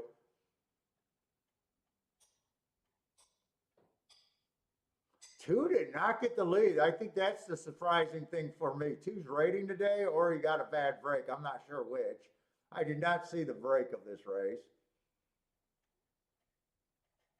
Seven's giving the 5 in the field all they want. I thought I'd have him at about 15%. I said that before.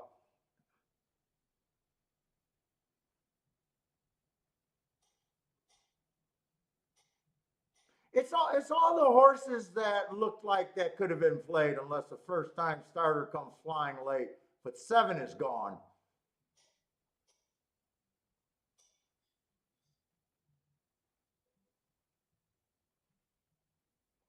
It's going to be a tight photo, but I'm blind, but I think the 2 might have got second.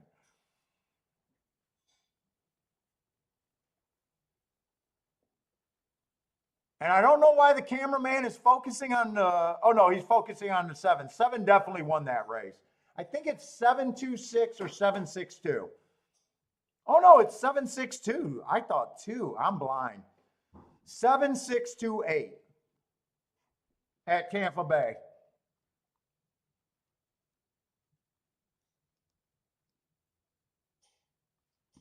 So I got no problem with that result. In fact, if I needed that race, I'm probably forced to bet the 7. 6 was a first-time starter, so I don't think I could have hit the exacta. Probably not. I probably would have used 7 with the 2, the 8, and the 5. Yeah, I don't think I would have been able to do the 6.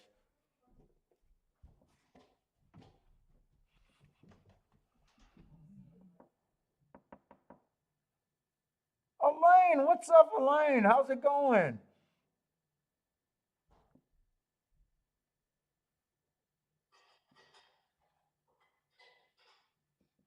Let's see. Elliot had a good feeling. Elliot, I hope you played that 7 at 9-1.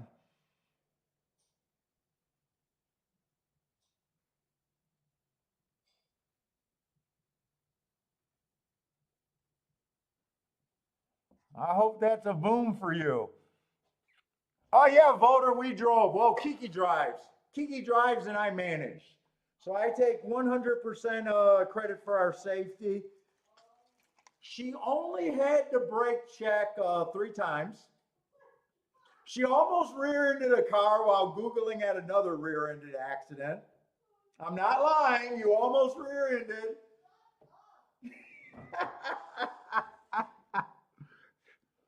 She was a trooper. She didn't let me drive, not even a single mile.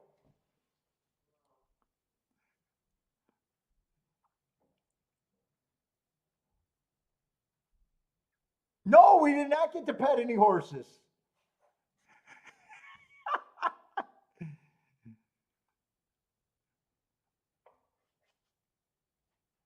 One of the lead ponies, well, they always, some lead pony outrider always let kids pet. I don't know if they let old men pet horses at the racetrack. Yes, I did tell the selfie stick story.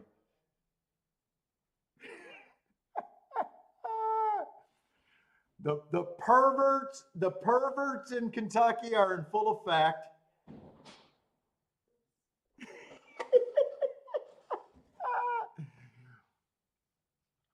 We had security come over. I said the story already, but Kiki and I was taking pictures with the selfie stick. The security comes over and he goes, "I'm going to have to ask you to put that selfie stick away or I'm going to take it." And I was like, "Why? Because I look like a douchebag?" And he laughed and I think he said, "Well, that might be true." But basically he was saying that they have the upskirt photographers with the selfie sticks that ruined it for everyone.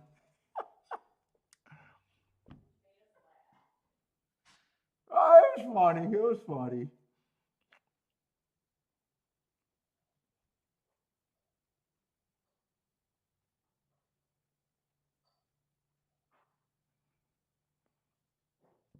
I even told him about, we met a guy after I field goal to kiss, drink on his shoulder and in his face. Definitely felt bad about that. Yeah, ended up being a super nice guy. Well, you notice I didn't offer to buy her a new one because she should have been apologizing more than I did. Oh, Elliot, at 9-1. Oh, man. I thought for sure you were going to come back with a boom on that one.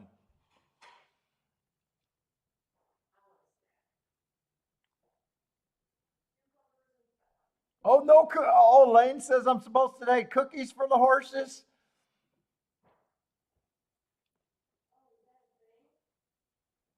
I don't know. Elaine thinks it's a thing. I didn't know that's a thing.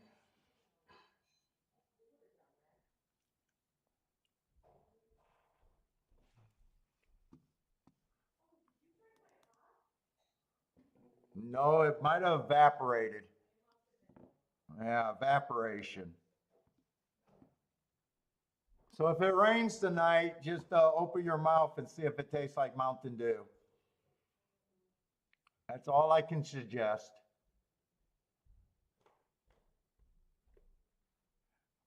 All right, we got another Tapeta route race. Still anti-speed. Nothing's really changed. Let's see. It is late in the day. Do I want to do a tic-tac-toe board?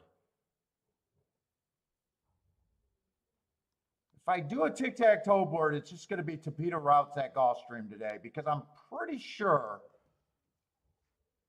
no one went wire to wire.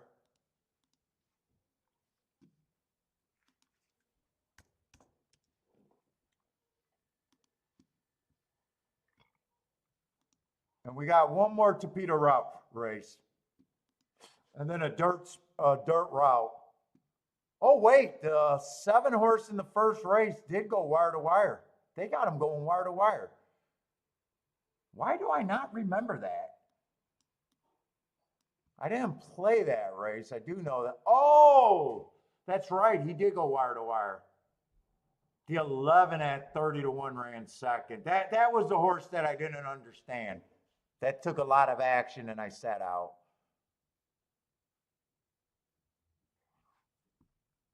Let's see, the second race, the 4-horse stalked, but he was pretty close to going wire to wire. That was an extremely slow pace, though, at the first call. But he still got caught.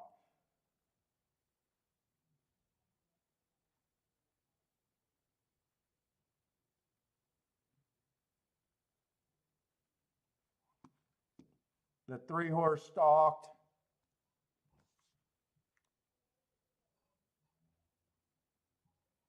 Five-horse stalked from the 4-hole. So stalking so far. That was a dirt race. Okay. So no one, well, actually one horse did go wire to wire.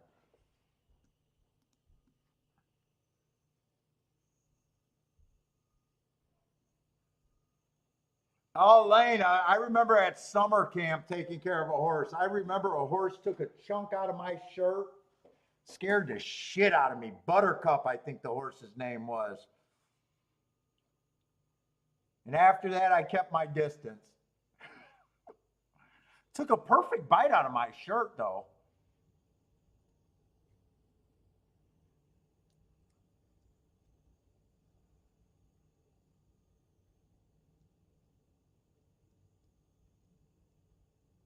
Let's see, this is a $10,000 race, so I do want to look at this race. Let's see, the 4 and the 9 are scratched, so we still got an 8-horse field. Oh, that's why. Okay, Rain got scratched. I see it now, Andre. Okay, I did think you said something about Rain. Okay, I didn't think I was imagining. All right, he got scratched, so you're going to your next horse.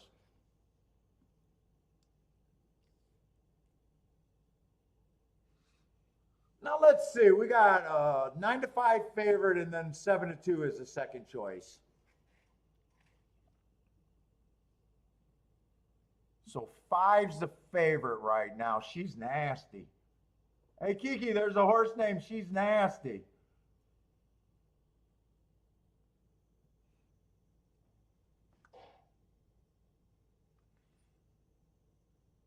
Let's say right running style, but I'd like to see if there's enough speed here. Let's see, 6 looks like he got speed. 7 might have speed, but I don't know I can count on him. 9's probably not going to lead. 10's one of those horses that may push and may just rate. I don't think there's as much speed in this race. 1 might have to challenge, but he could also rate.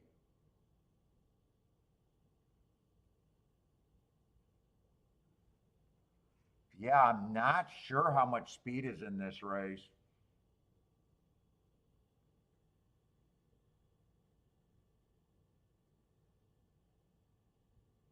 Five can rate or he can close. It just depends on the trip you're going to get.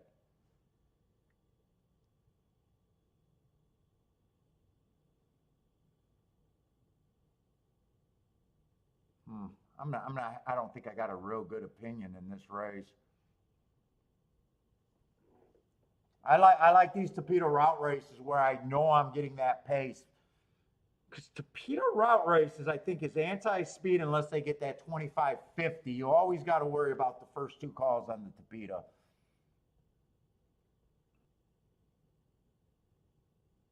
Two makes sense here. Been running against a little bit higher, dropped to the level in 3 races and been pretty close with a win.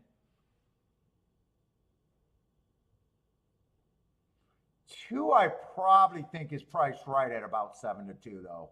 I don't think I'd be getting overpaid on the 2. I could see him winning.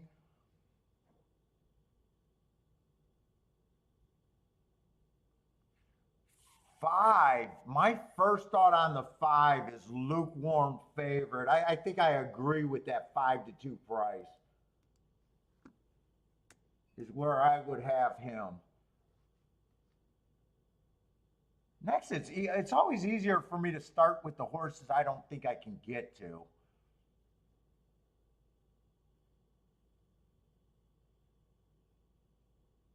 Nine to me. Well, 9's out. Okay, so 9 I don't have to worry about. Well, I wasn't worried about the 9, but if the pace is slow,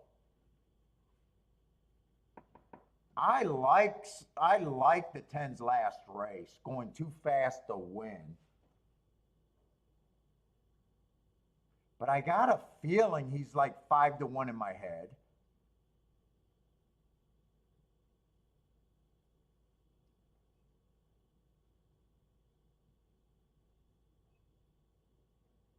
Seven might try to go to lead. I think that hurts him. I also think he has to improve a lot. I think I am going to be hard on the 7.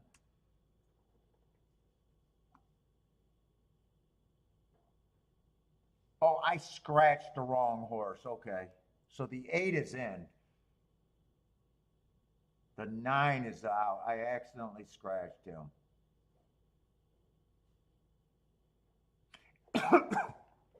Eight right now, I think, is should be about 5-1.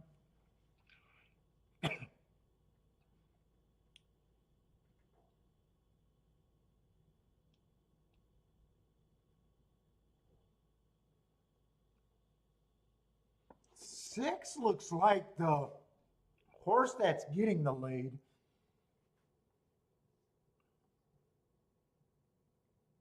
I don't always think that's good, but if he gets a slow enough pace, I think I got a bunch of 15%ers in here.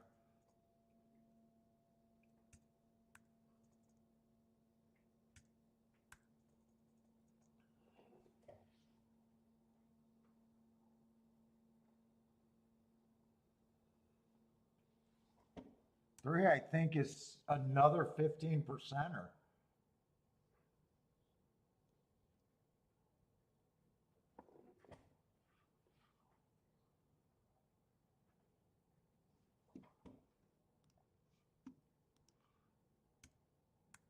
I think this looks like a race where I don't have a strong opinion. I'm a little over 122-point betting line. I think 5 probably should be the favorite. So if I use that betting line, 1's an overlay, 2, I got basically 1, 2, 3, 6, 8, and 10, all being 15%ers, all in my second group of horses. So that makes 10 over bet. 8's just fair value where I'm not getting overpaid. 6 is over bet the way I'm looking at the race. 3 I can justify doing a win bet. 2 would just be over bet. And 1 I can justify doing a win bet.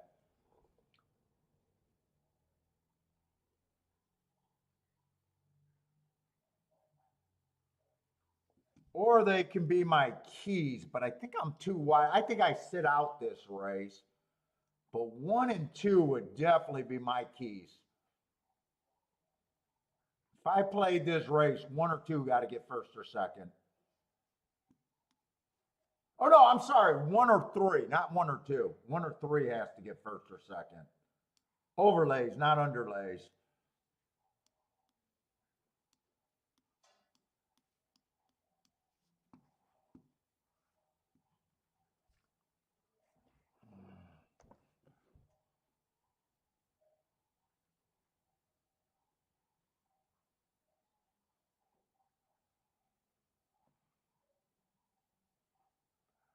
Butterstuff, butternuts. What's up, Michael? Let's see, Sean likes the outside this race. I got a mix of everyone so far. Although the outside produced more winners today than the inside.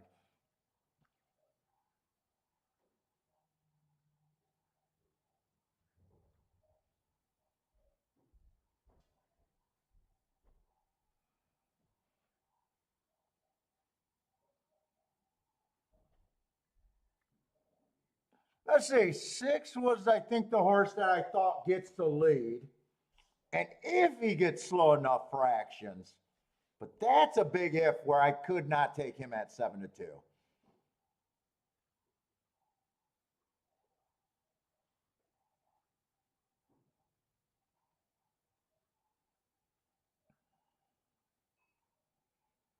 $24-1, a little bit faster than some of the races, but not the slowest race of the day.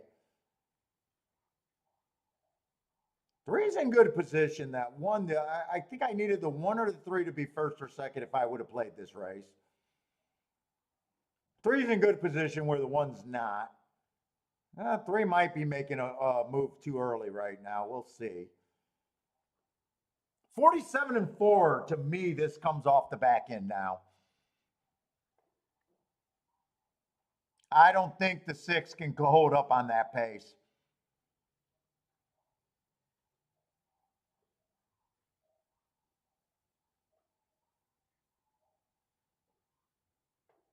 Three might be able to continue from there. But 5's, 3 cut off.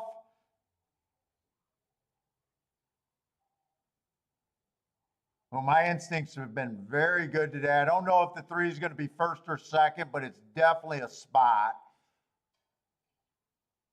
3 would have to be either first or second. I think 3 made his move too early.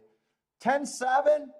Who said they were looking at the outside? Hopefully they hit that race, because that's definitely outside.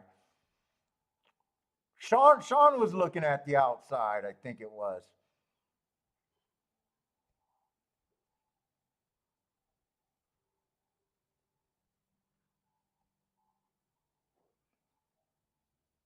10 just fell in that group of the second group of horses that I had a lot of them at 15%. And he was just 4-1 where I needed better than 5-1.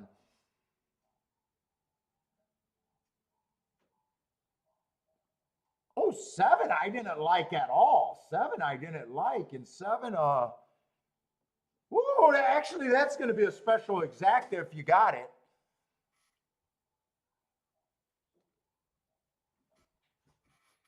Oh, Buttercup is a horse from a movie, Half-Baked. I think Butterscotch and Buttercups, every time I used to go to those horse camps back in the day, they weren't horse camps, they were like summer camps for kids. And they had trail riding as one of the, I don't know, they weren't patches, just activities. They would always have one of those Buttercup, Butterscotch, Buttercup for those tan horses. That's going to be a special exacta and try if you got it. Why was I so hard on the 7? I couldn't get to him. I thought he could have been on the lead. I thought he would have had to improve too much. He actually got some nice excuses, but 4 races ago, that's a nice race. Running against the stalking closing day. And 2 races ago, he went fast at the first call, average before falling out of it on the Tapeta, which is never good going fast. He's a horse that I just couldn't get to. Yeah, I don't have the 7. Well, I didn't even play the race, but 7 on my betting board, I didn't care for the 7. Yeah. 3, I thought the 3 and the 1 had a little bit of upside. I think 3 hurt himself by being too close to the pace. That 47-4 is on the faster side.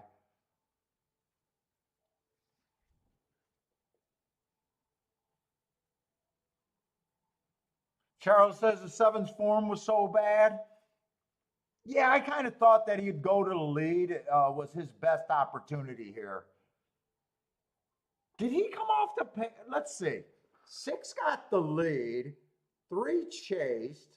So 7 would have had to at least rate, if not close. I'm not sure where the 7 came from. 5 was too far back. Although I thought when I seen the 47-4, I thought, oh, the 5 had to be there, but he was just too far back.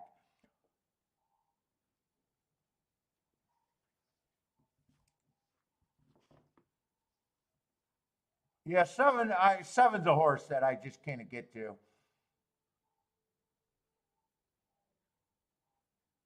In fact, he was my strongest opinion that I couldn't get to.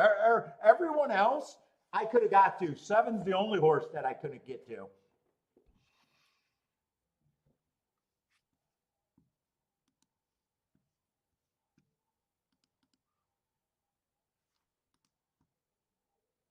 Boulder says so. 7 was 7 and 10 must have been running next to each other, right behind the 3 and the 6.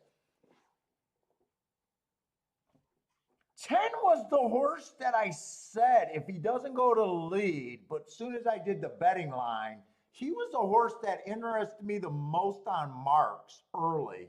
But as soon as I started doing the math, he ended up just being an underlay the way the math played out. I would have had to take harder stances against some other horses.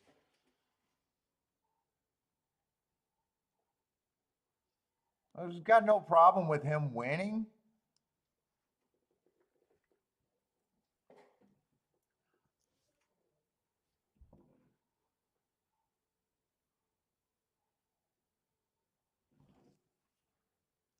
But that was a no bet for me. Grandma, did you have the 7?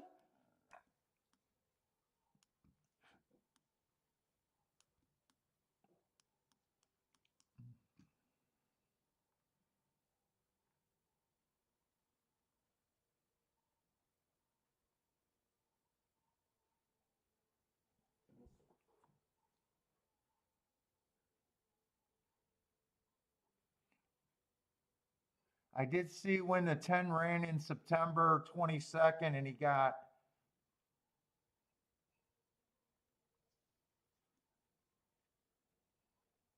September. Oh, you're looking way back here, Charles, trying to figure out. Oh, you're saying, oh, that's the 7 right there? Yeah, that is a 7 right there, isn't it? Okay, nice eye. After that was the race that I said that was only 4 back on him. That was a nice race on a stalking closing day. He raced. I guess I definitely don't have a problem with that. Horses improve, and he did run with. They ran first and second before.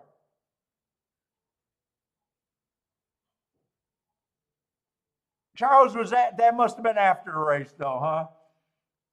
Dude, that when me and Tom Higgins was sitting next to after that the 3 horse in the last race on Thursday beat both of us.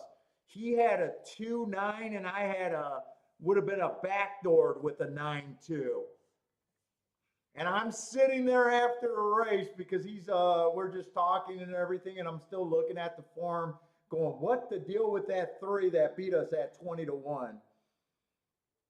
And our horses, I think, were 10-1 and 19-1, so he beat us out of a really good exacta.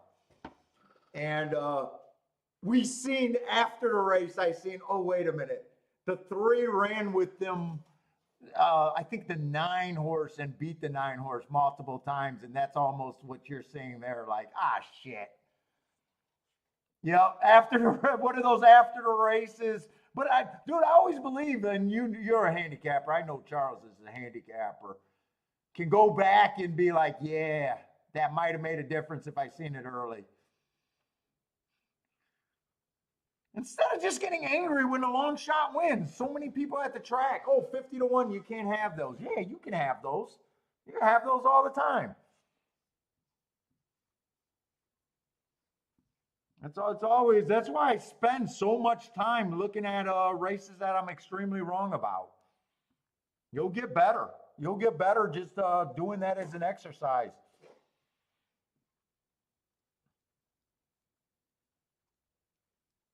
Let's see, we got the last race over there at Tampa. Tampa meet must be winding down, right? Does Tampa stop running pretty soon?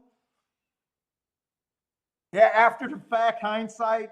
But hindsight is a good teacher because horses are, they run in patterns.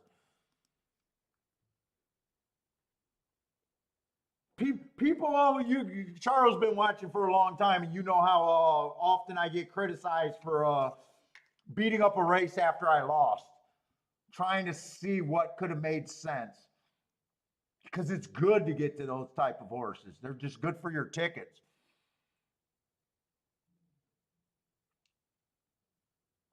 Oh, yeah, win without a knife. I tried to do a live stream. It was just terrible. I think choppy Wi-Fi.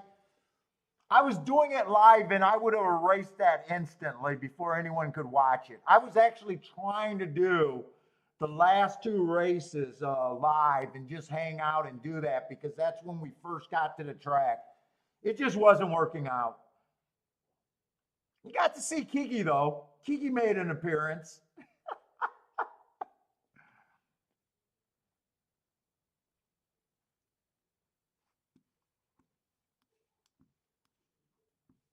Yeah, and I got rid of that video because it was so bad. Yeah, George, yeah, the reviewing about losses, so many, that's how you get better. That's the only way you get better. And you're only going to get so good handicapping. You're never going to out-handicap this game. You're going to stay at about 20 or 30% of races that you could have possibly got somewhere. As soon as you realize that, fuck it, it's like racing gets so much fun. Every time you lose by a long shot is not that they might have cheated, but they didn't have to.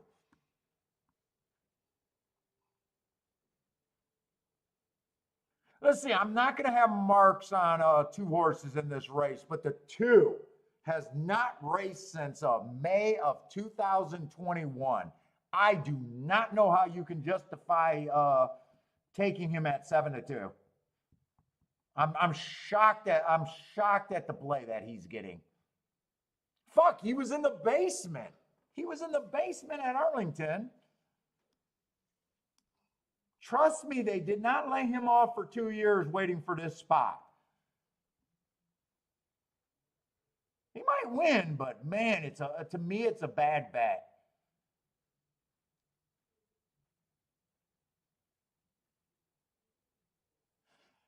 Two or one, I would be interested in looking up this race. I just don't think I'm going to have anywhere near enough time to dig. Yeah, they're right behind the gate. I'm probably not that interested in this race unless the 4 is a crazy price. Nah, he's not a crazy price at 3-1. I like the race 3 back on the 4. Running against the bias, going too fast to win. But 3-1's not tempting me at all. I wouldn't mind looking at, if this horse wins, I will look up that race. But I think I don't need this race. 8, I do like the race 2 back. Stalking closing day, dueling on the lead, going too fast to win. I'm rooting for the 8 and the 4. But I got no bet here either. 10's coming from Delaware. Those don't look like great races, and I don't have marks there, so I couldn't red board on him even if he wins. 1, if 1 wins, I think that might have been worth looking up the 1's races. But if 2 wins this race, they got away with a very nice training job. That's all I can say there.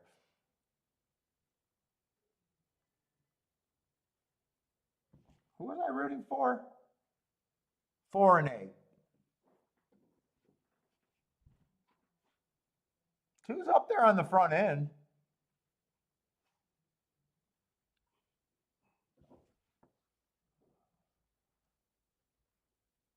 Oh, they got the human anchor on the 4 horse. But that's still. I just can't let Brother Man know that I'm betting him or would have bet him.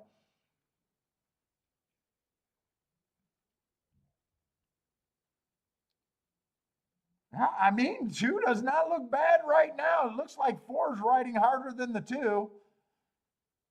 But man, to take a horse at 2-1 off, well, he can win by 10 lengths, and I still think it's a bad bet. And it looks like just body language, unless they grind him down, but it doesn't look like he's getting grinded down at all. Hey, there's another horse that would have got me.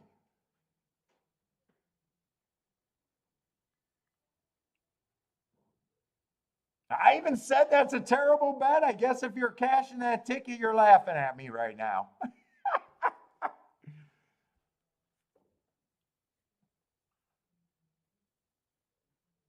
8 never ran.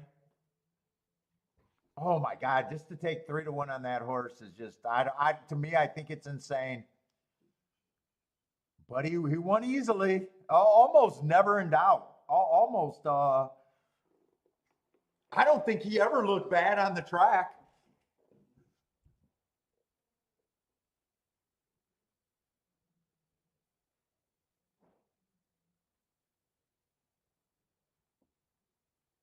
Let's see, some of you guys used the 2 in the exact, but you needed the 3. Who was the 3 there?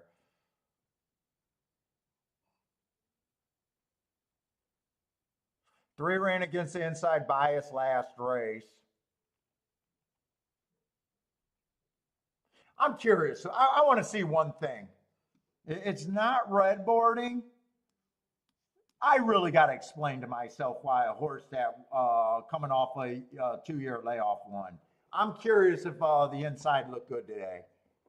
I don't want to admit that he could have won without help. I don't want to admit to myself. I don't want to admit. I want to see an inside bias and be like, okay, that's better.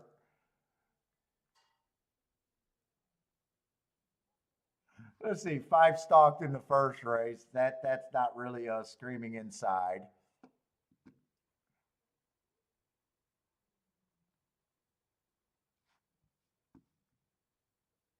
Although 2 won the second race.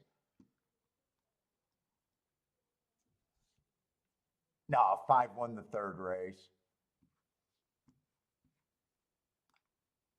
It's not going to look like a super golden rail, I don't think. The 6 horse won from the 2 hole. Oh, no, the 3 hole.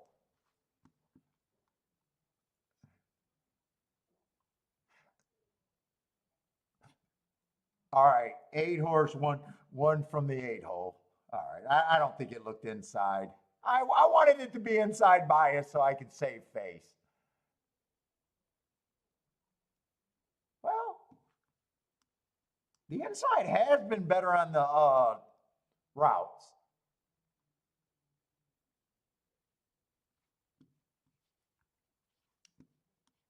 It was better on the routes. I don't know if I could say that looks like a golden rail, though.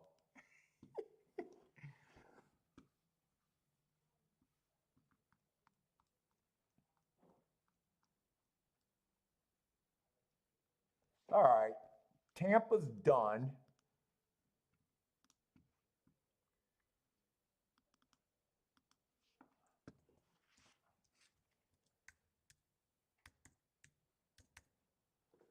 So we can get rid of that form.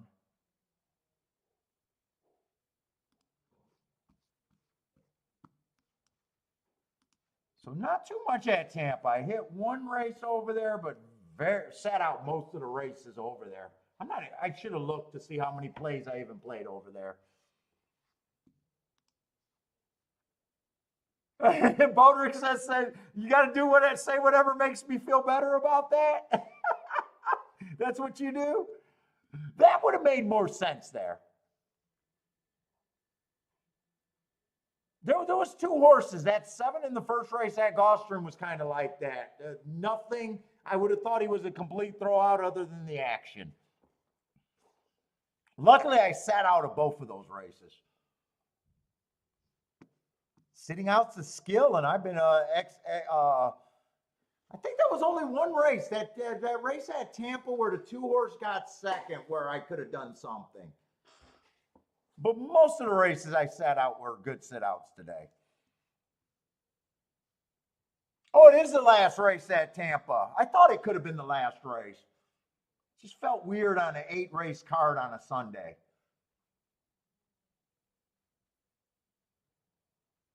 I thought that. I do know that they usually stop racing around Kentucky Derby, other than that year at COVID where they extended this the meet. When everything else was shut down, they were actually smart to do that. I think they extended the week by a month, or the meet by like a month during COVID. Oh, Bodrick, you got a pony today on Thursday. Oh, we'll be able to watch one of your ponies, man. Good luck. Hopefully everything's good with that claim, and wish you the best success with it. Oh, May 3rd. Okay, so they're not quite done. 1 more day. May 3rd is the last day. Okay, 1 more day. Steven got you had a win bet on the 2. I said it was a terrible bet. You can laugh at me. You can laugh at me. You get the last laugh.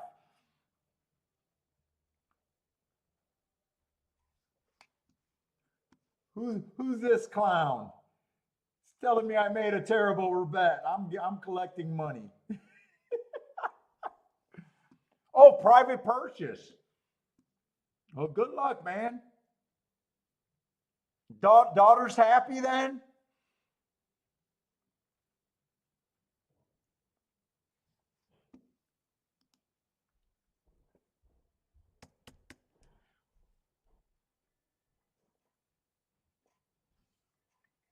Guitar Hero, I do not know anything about breeding. Chat room probably knows what that is. Let's say we do got a dirt sprint, or no, dirt route. And that we only had one other dirt route today. Actually, I think we only had one other dirt race. It was not won by the inside, but that 6-horse did make a lot of sense. I missed it early, but I think he went wire to wire and kind of ran them off their feet. I'm always trying to get to the inside at Gulfstream. Once you get to 7 on out, it does get hard to win there. Now, 7's going to be the favorite in the 6-hole. And right now, just looking at this betting board, if there's an inside bias, at least I'm trying to get the big prices. Which is good.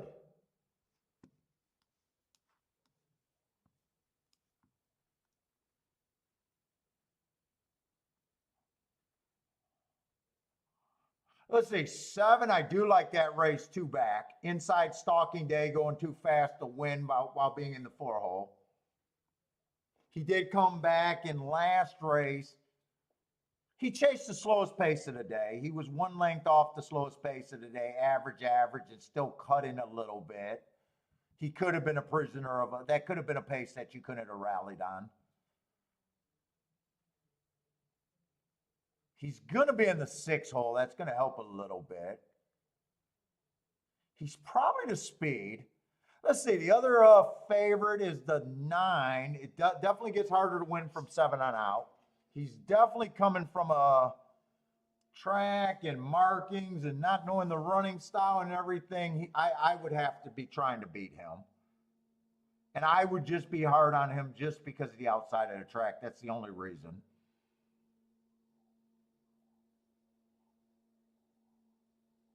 8 doesn't look bad, but he'll be in the 7-hole.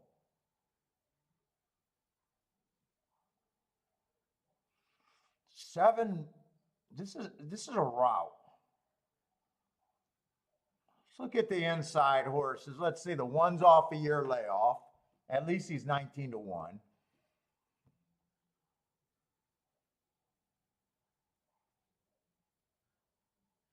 Yeah, the 2 doesn't look that ran on an inside day 2 races ago, breaking his maiden. He had the rail on a day that I thought the inside was good. That was his best race by far. I got to downgrade him because I think he rode a bias to win there. And his other 2 races are shit. 3 probably looks like the best horse on the inside, who doesn't have a year layoff.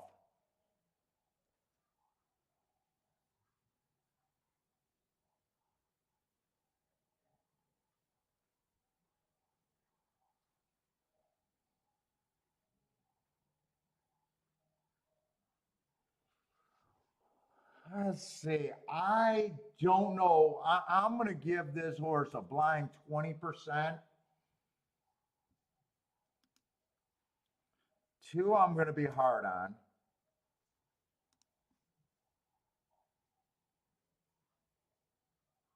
I'm trying to be hard on one of the favorites. Got 6 horses. 1 I still think got a chance. It's just if he runs, if the rail's good, I probably would still use the 1.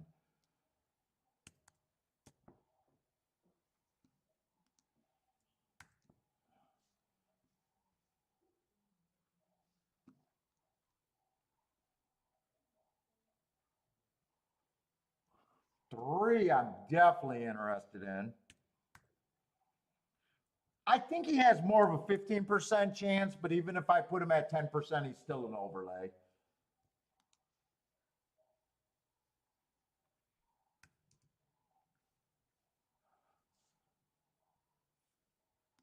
Five would be overlay at 19%.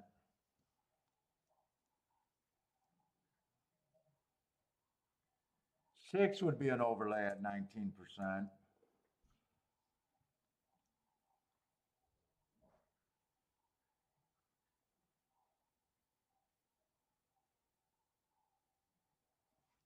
I think I just used 19% on all of them.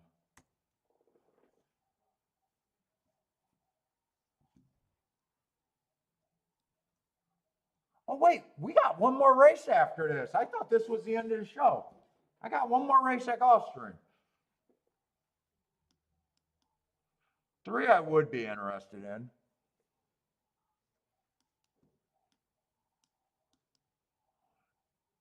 Dude, I'd probably I probably would use the 2 with the 3 because that's a monster.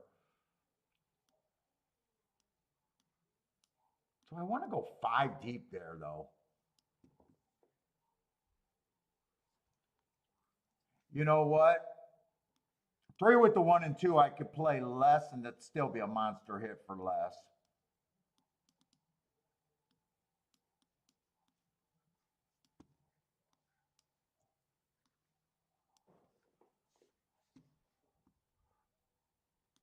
I think I even want a 5, 6, 7 in a box. No, 5, 6, 3 in a box. I said that wrong.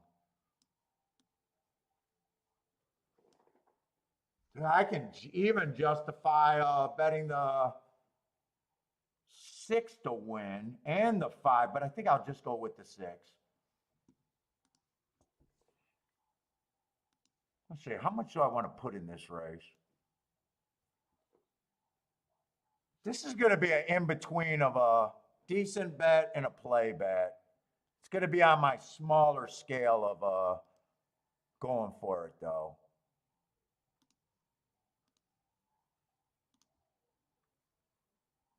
Three with the 1 and 2 for less.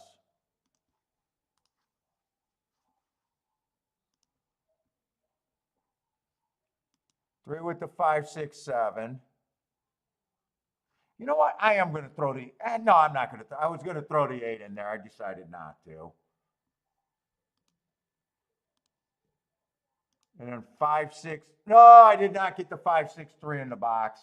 I probably should have did that quicker. I wanted that 5, 6, 3 box. Oh, 9 ends up getting the lead in the rail. Oh, shit. Hopefully he blew his load getting to the rail, but it doesn't look like it.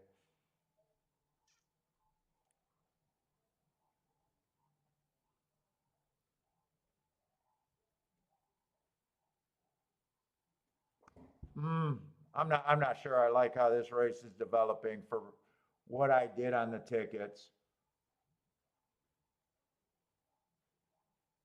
Pace is not as fast as I would have thought it would have been either. 3 looks like he's struggling to me. If 3 starts moving, I think I got a chance, but I'm not sure if the 3's moving or not. I don't think the 3's moving.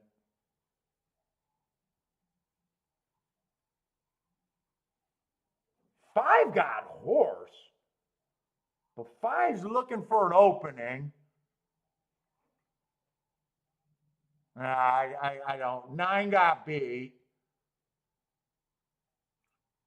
So I would need a 7-3 to have a shot here.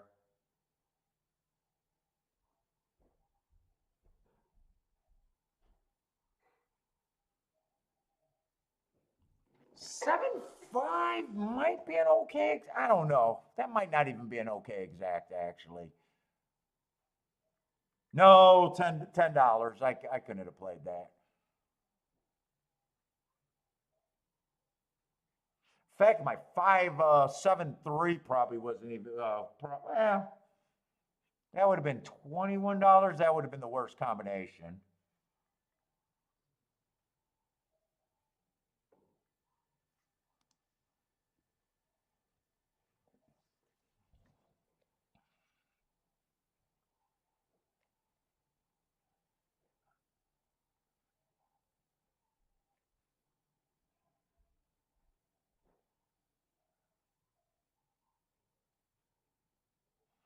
Well, yeah, Lane brings the energy. We got more emojis.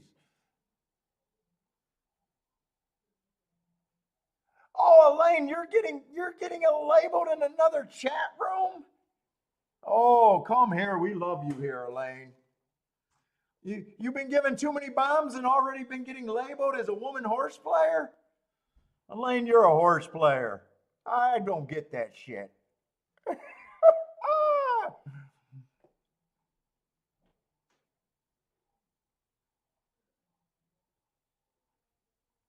What chat room are you getting, put them on blast. What chat room are you getting labeled on?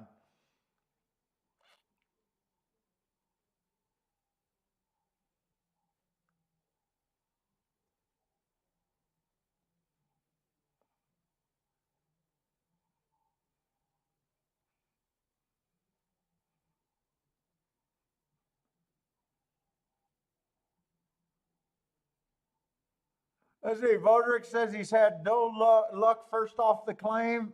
Is that with horses you've claimed? Next weekend at Oklahoma, be careful. I can see some serious shots hitting the board. I hope so. I don't have to be careful with that. I don't think people in this chat room got to worry about that. We got a better chance if shots hit the board. You got to put out that warning on chalky races. Be careful if all this 7 could hit the board. That's the warning I need.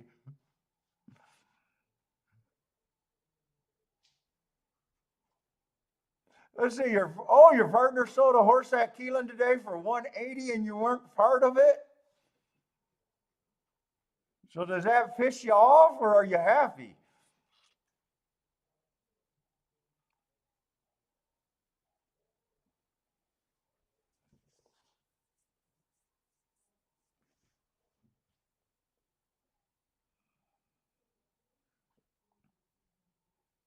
Yeah, Baldrick says, yeah, that was a dumb text here. You got to go on the Tampa live feed to put that up. You got to go on another site's live feed for that.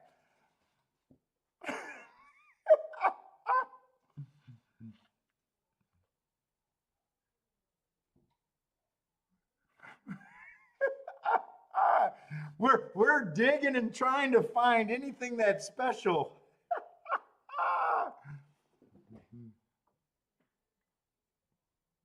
You got to remember what chat room you're on, Vodrick, for that.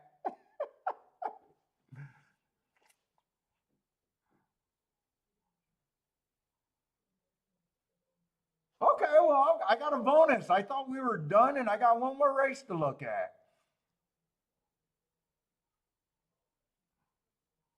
Yeah, that would work on TVG. That's a TVG warning. Hey guys, there might be a lot of shots, so you know what? You got to be careful. You got to be careful.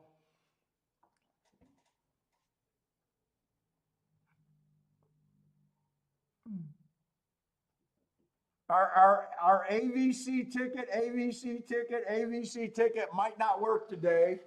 There could possibly be a lot of shots this weekend.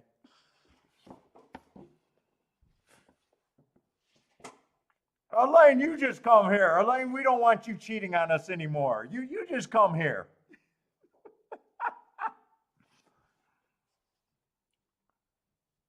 We want the energy. We want the energy. And we just want handicappers. This show does not care. Female, gay, trans, whatever. We don't care. Cis men, we'll take them all. We just want handicappers.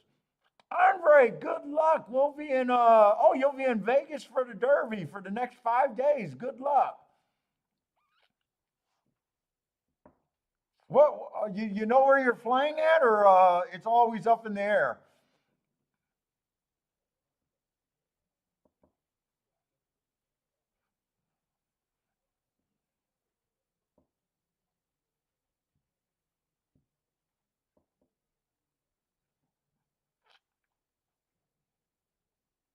And are you a full degen when you're in Vegas, or are you a nice little respecting family person?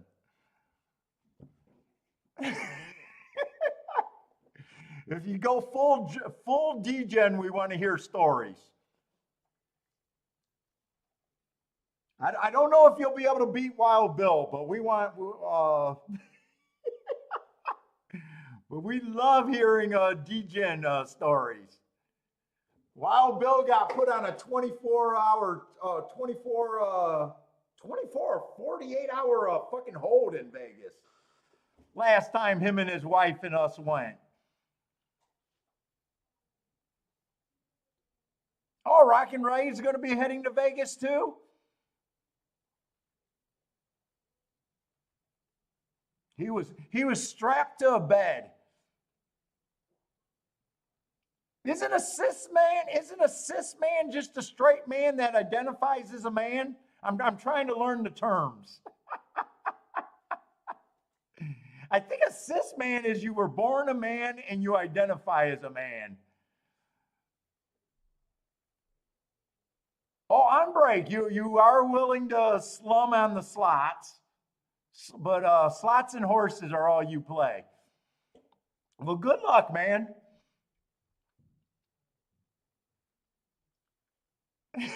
so I'm right about my gender.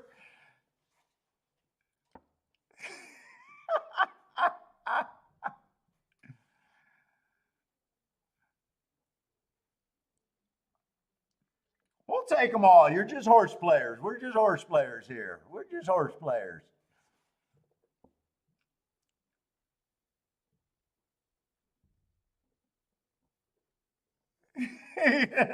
Bodrick says, good luck with all that learning. It might change next week, huh?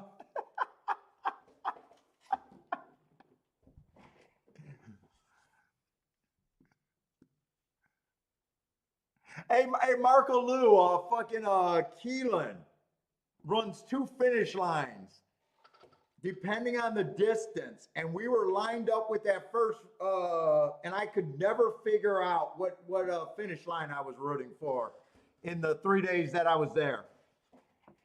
And then someone finally told me that they raised a red flag when it's the first finish line.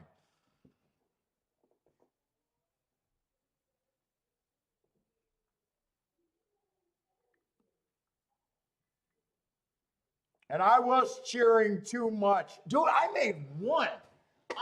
One of my best bets there was a losing bet. I played a really nice trifecta. The race was nothing but 2 and 3. 2 was a favorite. The exacta couldn't be played. 3, I think, was like 5-1. So 3 was a win bet.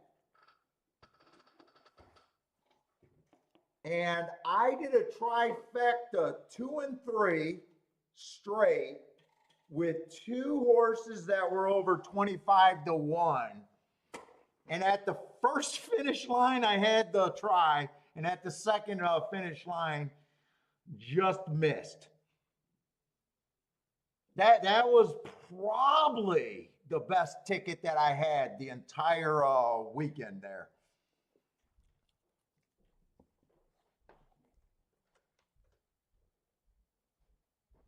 Oaklawn has the 2 finish lines that mess you up too.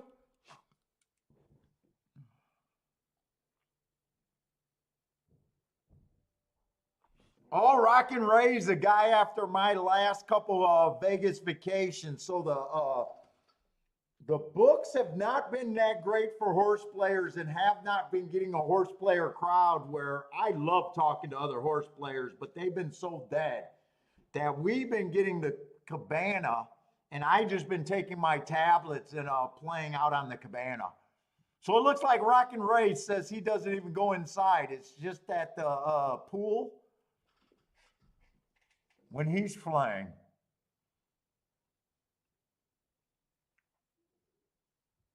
Oh yeah, that I did like.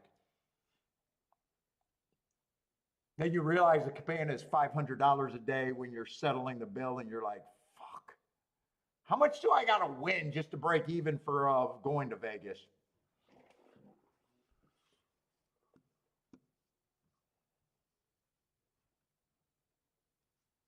I think the last time I won like $2,000 and just paid for pools and drinks and food. Normally $2,000 at home is a very nice week at the races. Vegas, it pays for the pool, the food, and the drinks. I don't even think it covered the hotel and the I don't even think it covered the trip.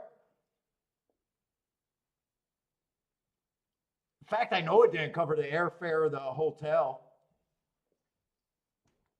Which one? I don't think it was bad. It just didn't cover it.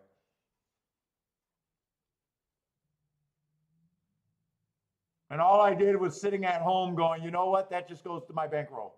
It just stays.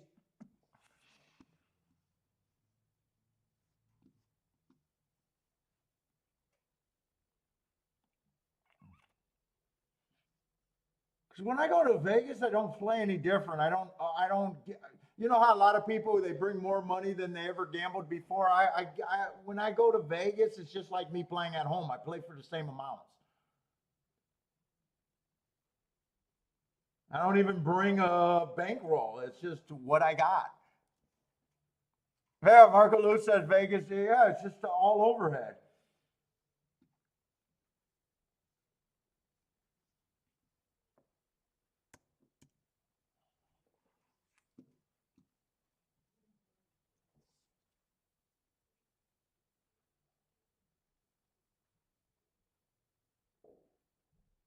Yeah, Marco, that's exactly where I'm at with Vegas right now. And Kiki and I, even on the ride back home from Keeneland, we both looked at each other because she was talking about her trip schedule and everything and trying to fit in her trips with some extra racetracks and everything. And I said something like, hey, it doesn't even sound like you got Vegas on the schedule. And she goes, you know what? Unless we do go to Vegas last couple years in a bigger group, but they're going to Europe, one of the big group that we go with. And it's like without the group, it's like even less of a reason to go. Like I'd still go because of the people you're going with more than getting excited about Vegas on its own.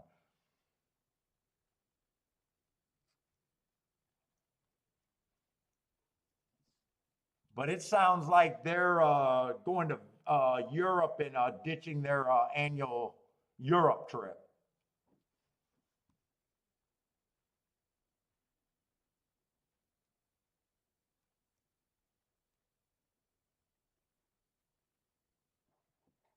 Yeah, no, they don't have any horse tracks over there.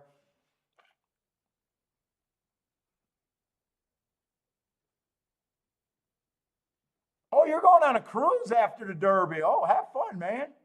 I think my mother-in-law just said when we went over there half-assed and she just got back from a cruise, and I think she said she got another one booked and leaving pretty soon.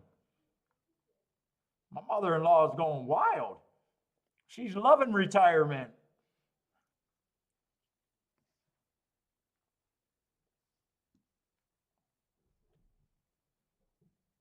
Oh, Voldrick goes there for a friend and stays in their guest house and be able to Uber up to the strip. Yeah, now if Orleans ever got that tournament back, I'm definitely going back for that tournament. But outside of that Orleans tournament, I don't know. I don't know if I go back. Florida just sounds so much more appealing. Let's see, the 9 is the big favorite. I think this is a Tapeta route race. Nice cheap races with a full card.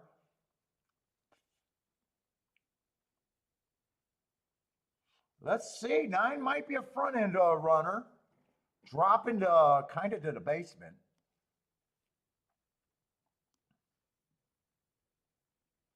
Let's see, 3 races ago at a starter 50,000. That's a whole lot of levels above this race. I'd say didn't run bad there. Dropped him to 20. Nice little average race. Had the 2-length lead at the top of the stretch. And lost by a K-hair, it looks like. Last race, he went too fast to win on a stalking closing day. I think that's a nice race, and they're going to drop him again. I'm hoping there's other speed in this race. because I'm anti-speed there. I think that's the way that he loses. But other than that, without me believing, if I didn't believe in biases, I'd say he probably looks like a strong contender here.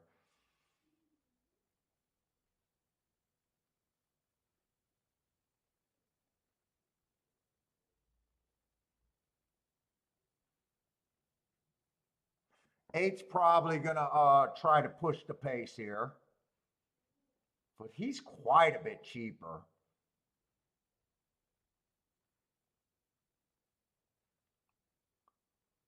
Seven's quite a bit cheaper. There might be enough pace here.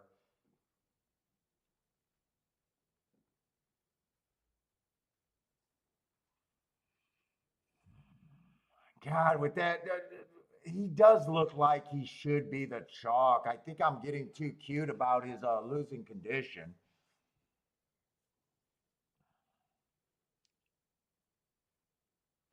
Two's making a little bit of a class drop. If he doesn't go to lead, he looks like he could benefit getting first run.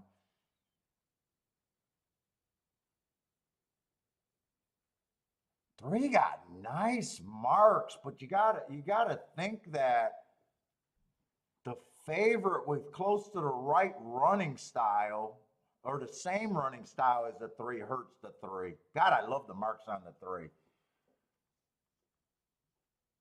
If he just rates, man, I could be interesting. 14-1 makes him a little bit worth the risk, I think.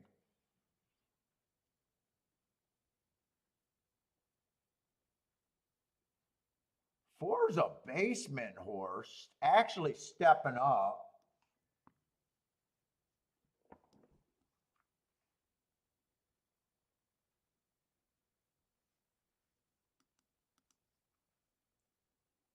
But man, he would benefit on a fast pace.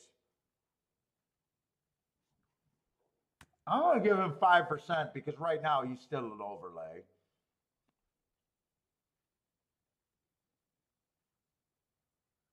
Five would be interesting if I can get past the 9 horse. Five, I think, got the right running style and everything here.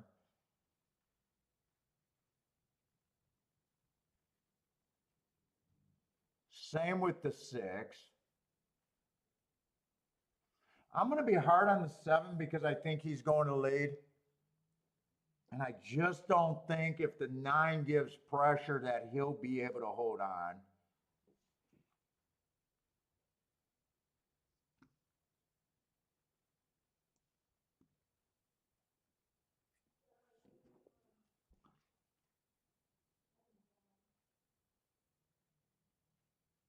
Man, if 8 just comes off the pace, I think 8 could be used.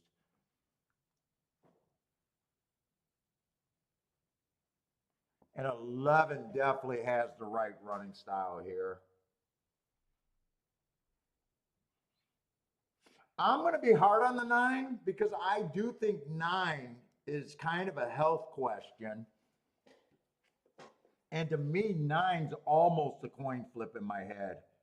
But I'm going to be hard on him, and I'm still making him the favorite at 2-1.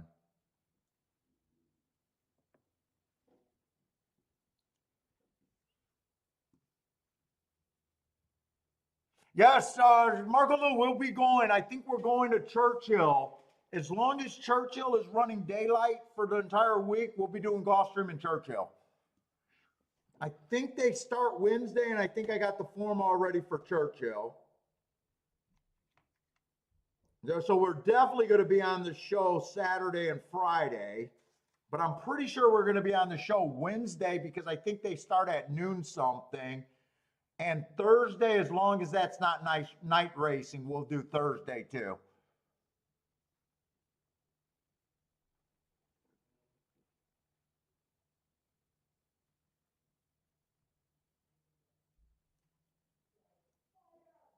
Now I got to decide how bad I want to play this race too, because I am having a decent day with the 3 races. Well, really 2 of the races that I hit.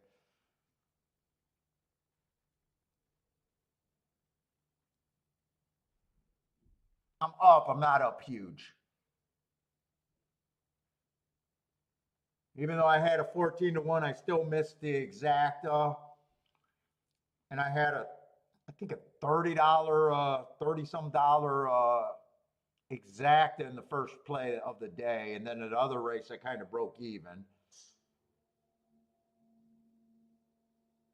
Definitely up, but I'm not up where I'm going to be super huge here.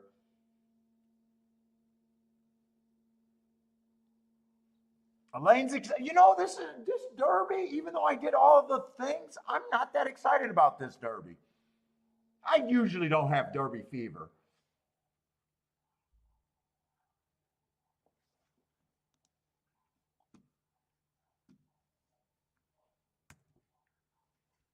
I want to see if I have a three. I got 3 Rolex days in a row on the last 3 Derbies though.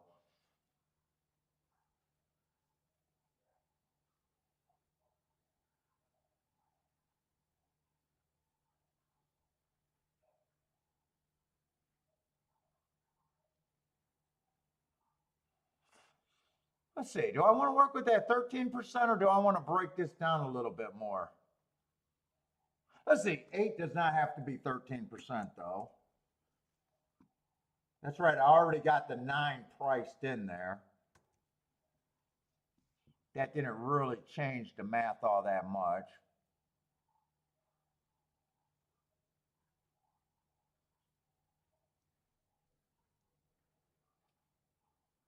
I think 11 gets a nice trip, but I think at 13%, he's still. Now I want to try to get him a few more points. Let's see. Can I break down anyone else? 6 and 5. No, so the 6, 5, and 11 are all kind of the same horses that I'm interested there. You know what? I don't need a big number for that 3 horse to still be able to play him. And 2, I still think is solid.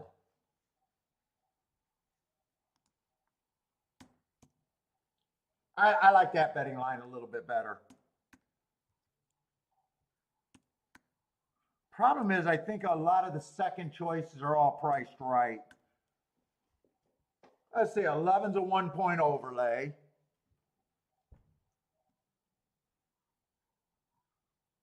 8's an overlay. 6 is priced right. 5's priced right.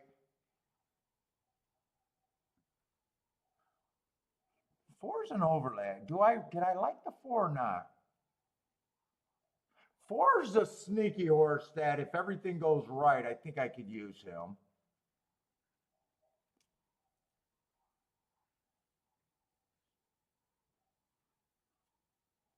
And 2's priced right. I don't think there's many places I can go here.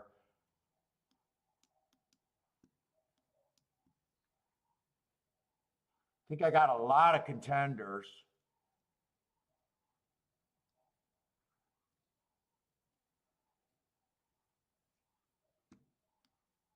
I would price them with the favorite, though.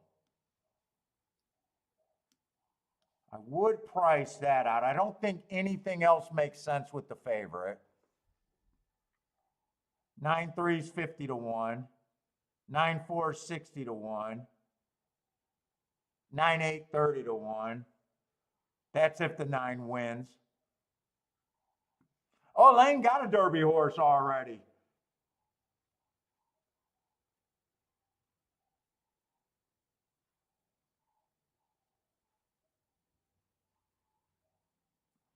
And really none of the the 2, the 5.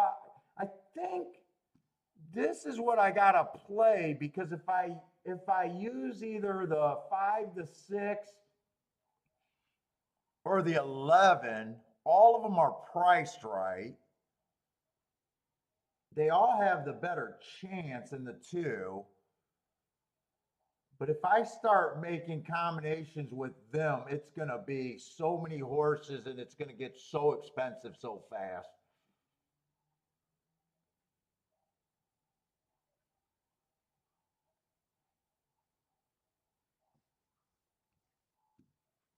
3, I think I'll take the win.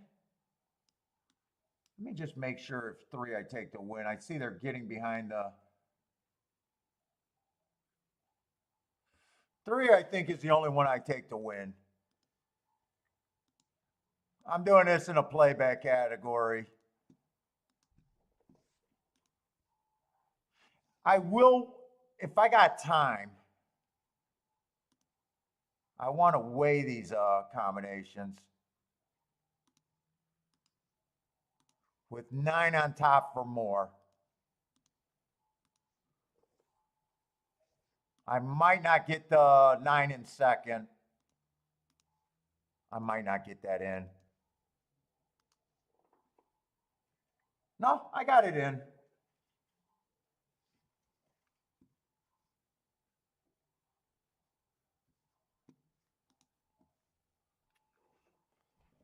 Oh, you won in your dream? They haven't even did the post draw though, right? You just had the 7 winning the Kentucky Derby. So you got the number, not the horse. Okay. We'll see how good your dream is.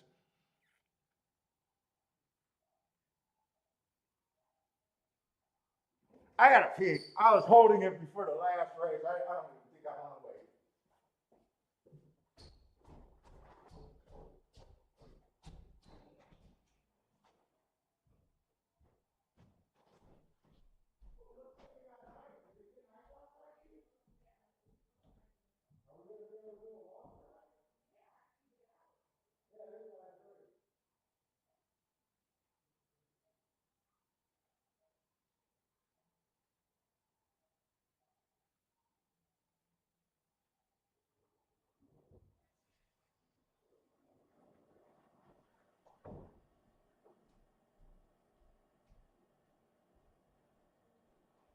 Oh, you had some chips with your dip.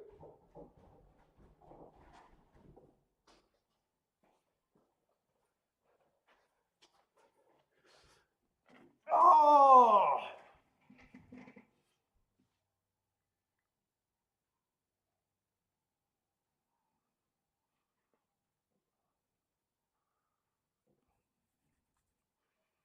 Two goes wire to wire. Come on, 8, get second because I liked you.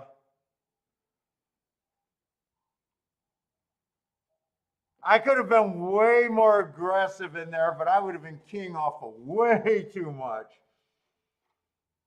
I said if I tried to beat the 9, I just thought that this would be the cheaper way to go. Because then I would have had to pick the right key. It would have been 3, 4, 8. I don't think I could realistically do that. 3, 4, 8 in a box. And then this would have been 2, 5, 6, 9. That gets expensive really fast. Although 4 was the biggest reach. If I get rid of the 4,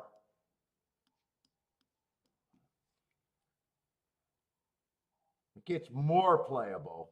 It does get more playable if I get rid of the 4. Play this for less. Play this for a little bit more. And you would have, and I could have backdoored it with the same opinion.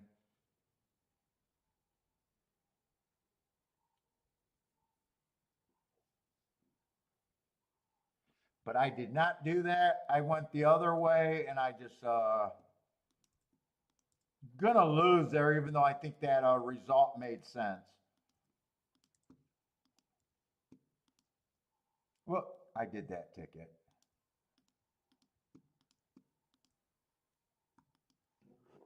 Yeah, if I would have played it like that and just went that direction.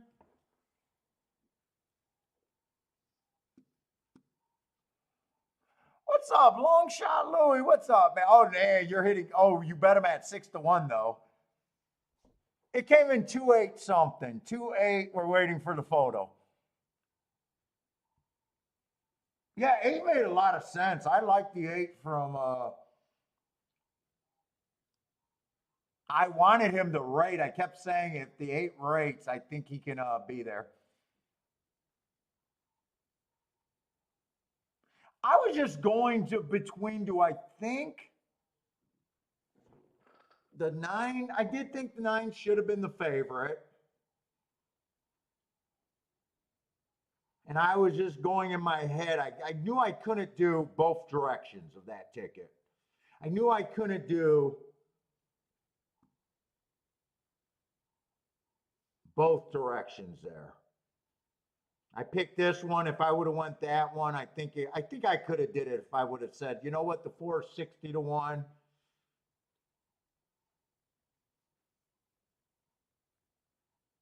This is going to be a nice exacta.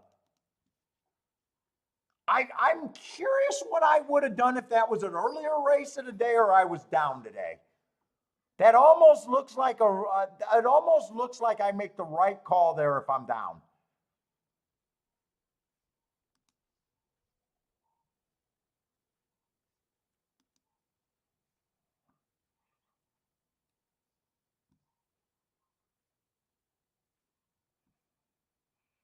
Paco scored the 9 horse. Yeah, 9 never went to get the lead. I did not watch the race.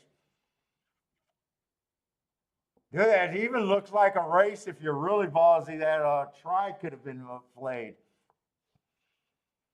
I wouldn't have been ballsy to try there. That would have been king off the same thing, the 8 and the 15 percenters with the 8 and the who was it? 8 in the not the 4, 8 8 in the 3. The 8 was a Vristnet special with no comments. Dude, I just like the hearts, and my whole thing on the 8 is if he rates because he was cheap.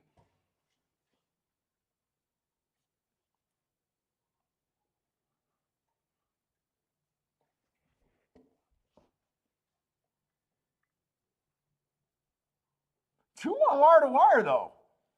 2 did go wire to wire. I thought 2 was done when he went to the lead.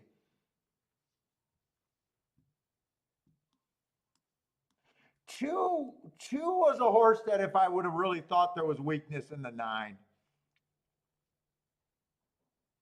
9 just looked so good, and I thought I had an excuse on the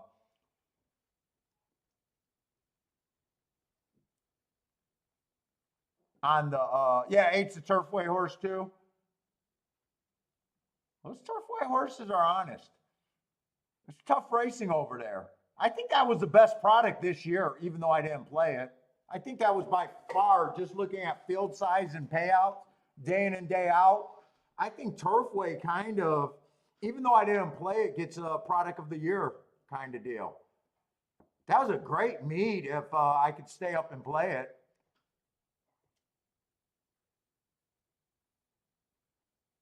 Oh, Charles, you notice that when there's water in the tapeta, it helps the speed?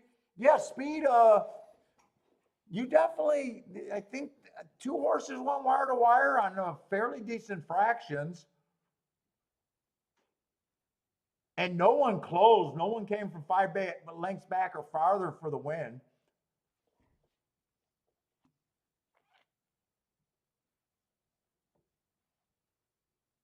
Let's see. John says, watch the last 2 races that Paco rode. What, you think Paco's giving bad rides the last 2 races?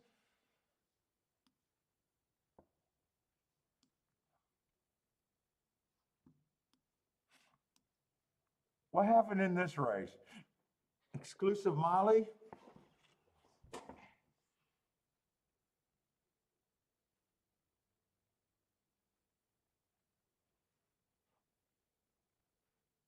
Rex hated the deuce.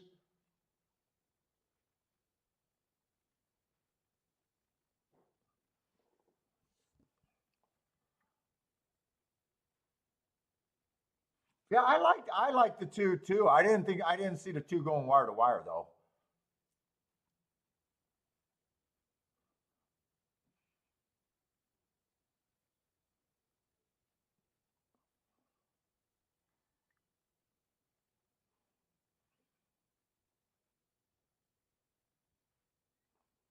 All right, everybody, that's it for me today, though. Like I said, going to be an okay day, but not a great day. But I think the handicapping was pretty good. A lot of unplayable races for me today. But that's racing. But I think we're going to be back on Wednesday. I don't think I'm going to take Wednesday off. I think we're going to do Wednesday. I think it's going to be nothing but Gulfstream and Churchill all week. So good luck if you guys are still playing. Good luck for the next few days and hope to see everyone back Wednesday. Oh, Charles is saying it's a known fact. I have to pay attention to that. I know after it rains on the dirt, when that 1 through 3 bias and that speed bias goes away, on the dirt, it's not when it's wet. It's like on when it's drying out is when I notice that bias disappears. That I always got to worry about. Yeah, 9 went to the lead, kind of relaxed here. I actually thought that was a good move. Mainly because I'm anti-speed on the Tapeta, though. Looks like the horse wants to run. It looks like he's just, I don't know. I'm actually going to watch this race now that it's running, and but I am done with the show.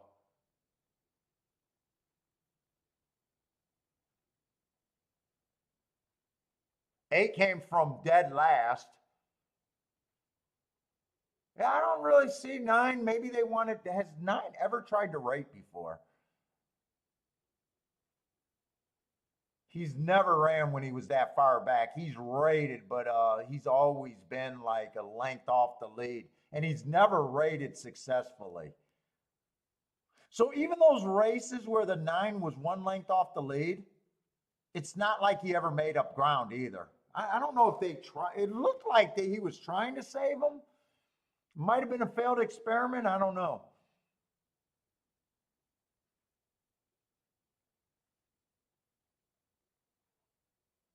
He's sitting there in second, and it's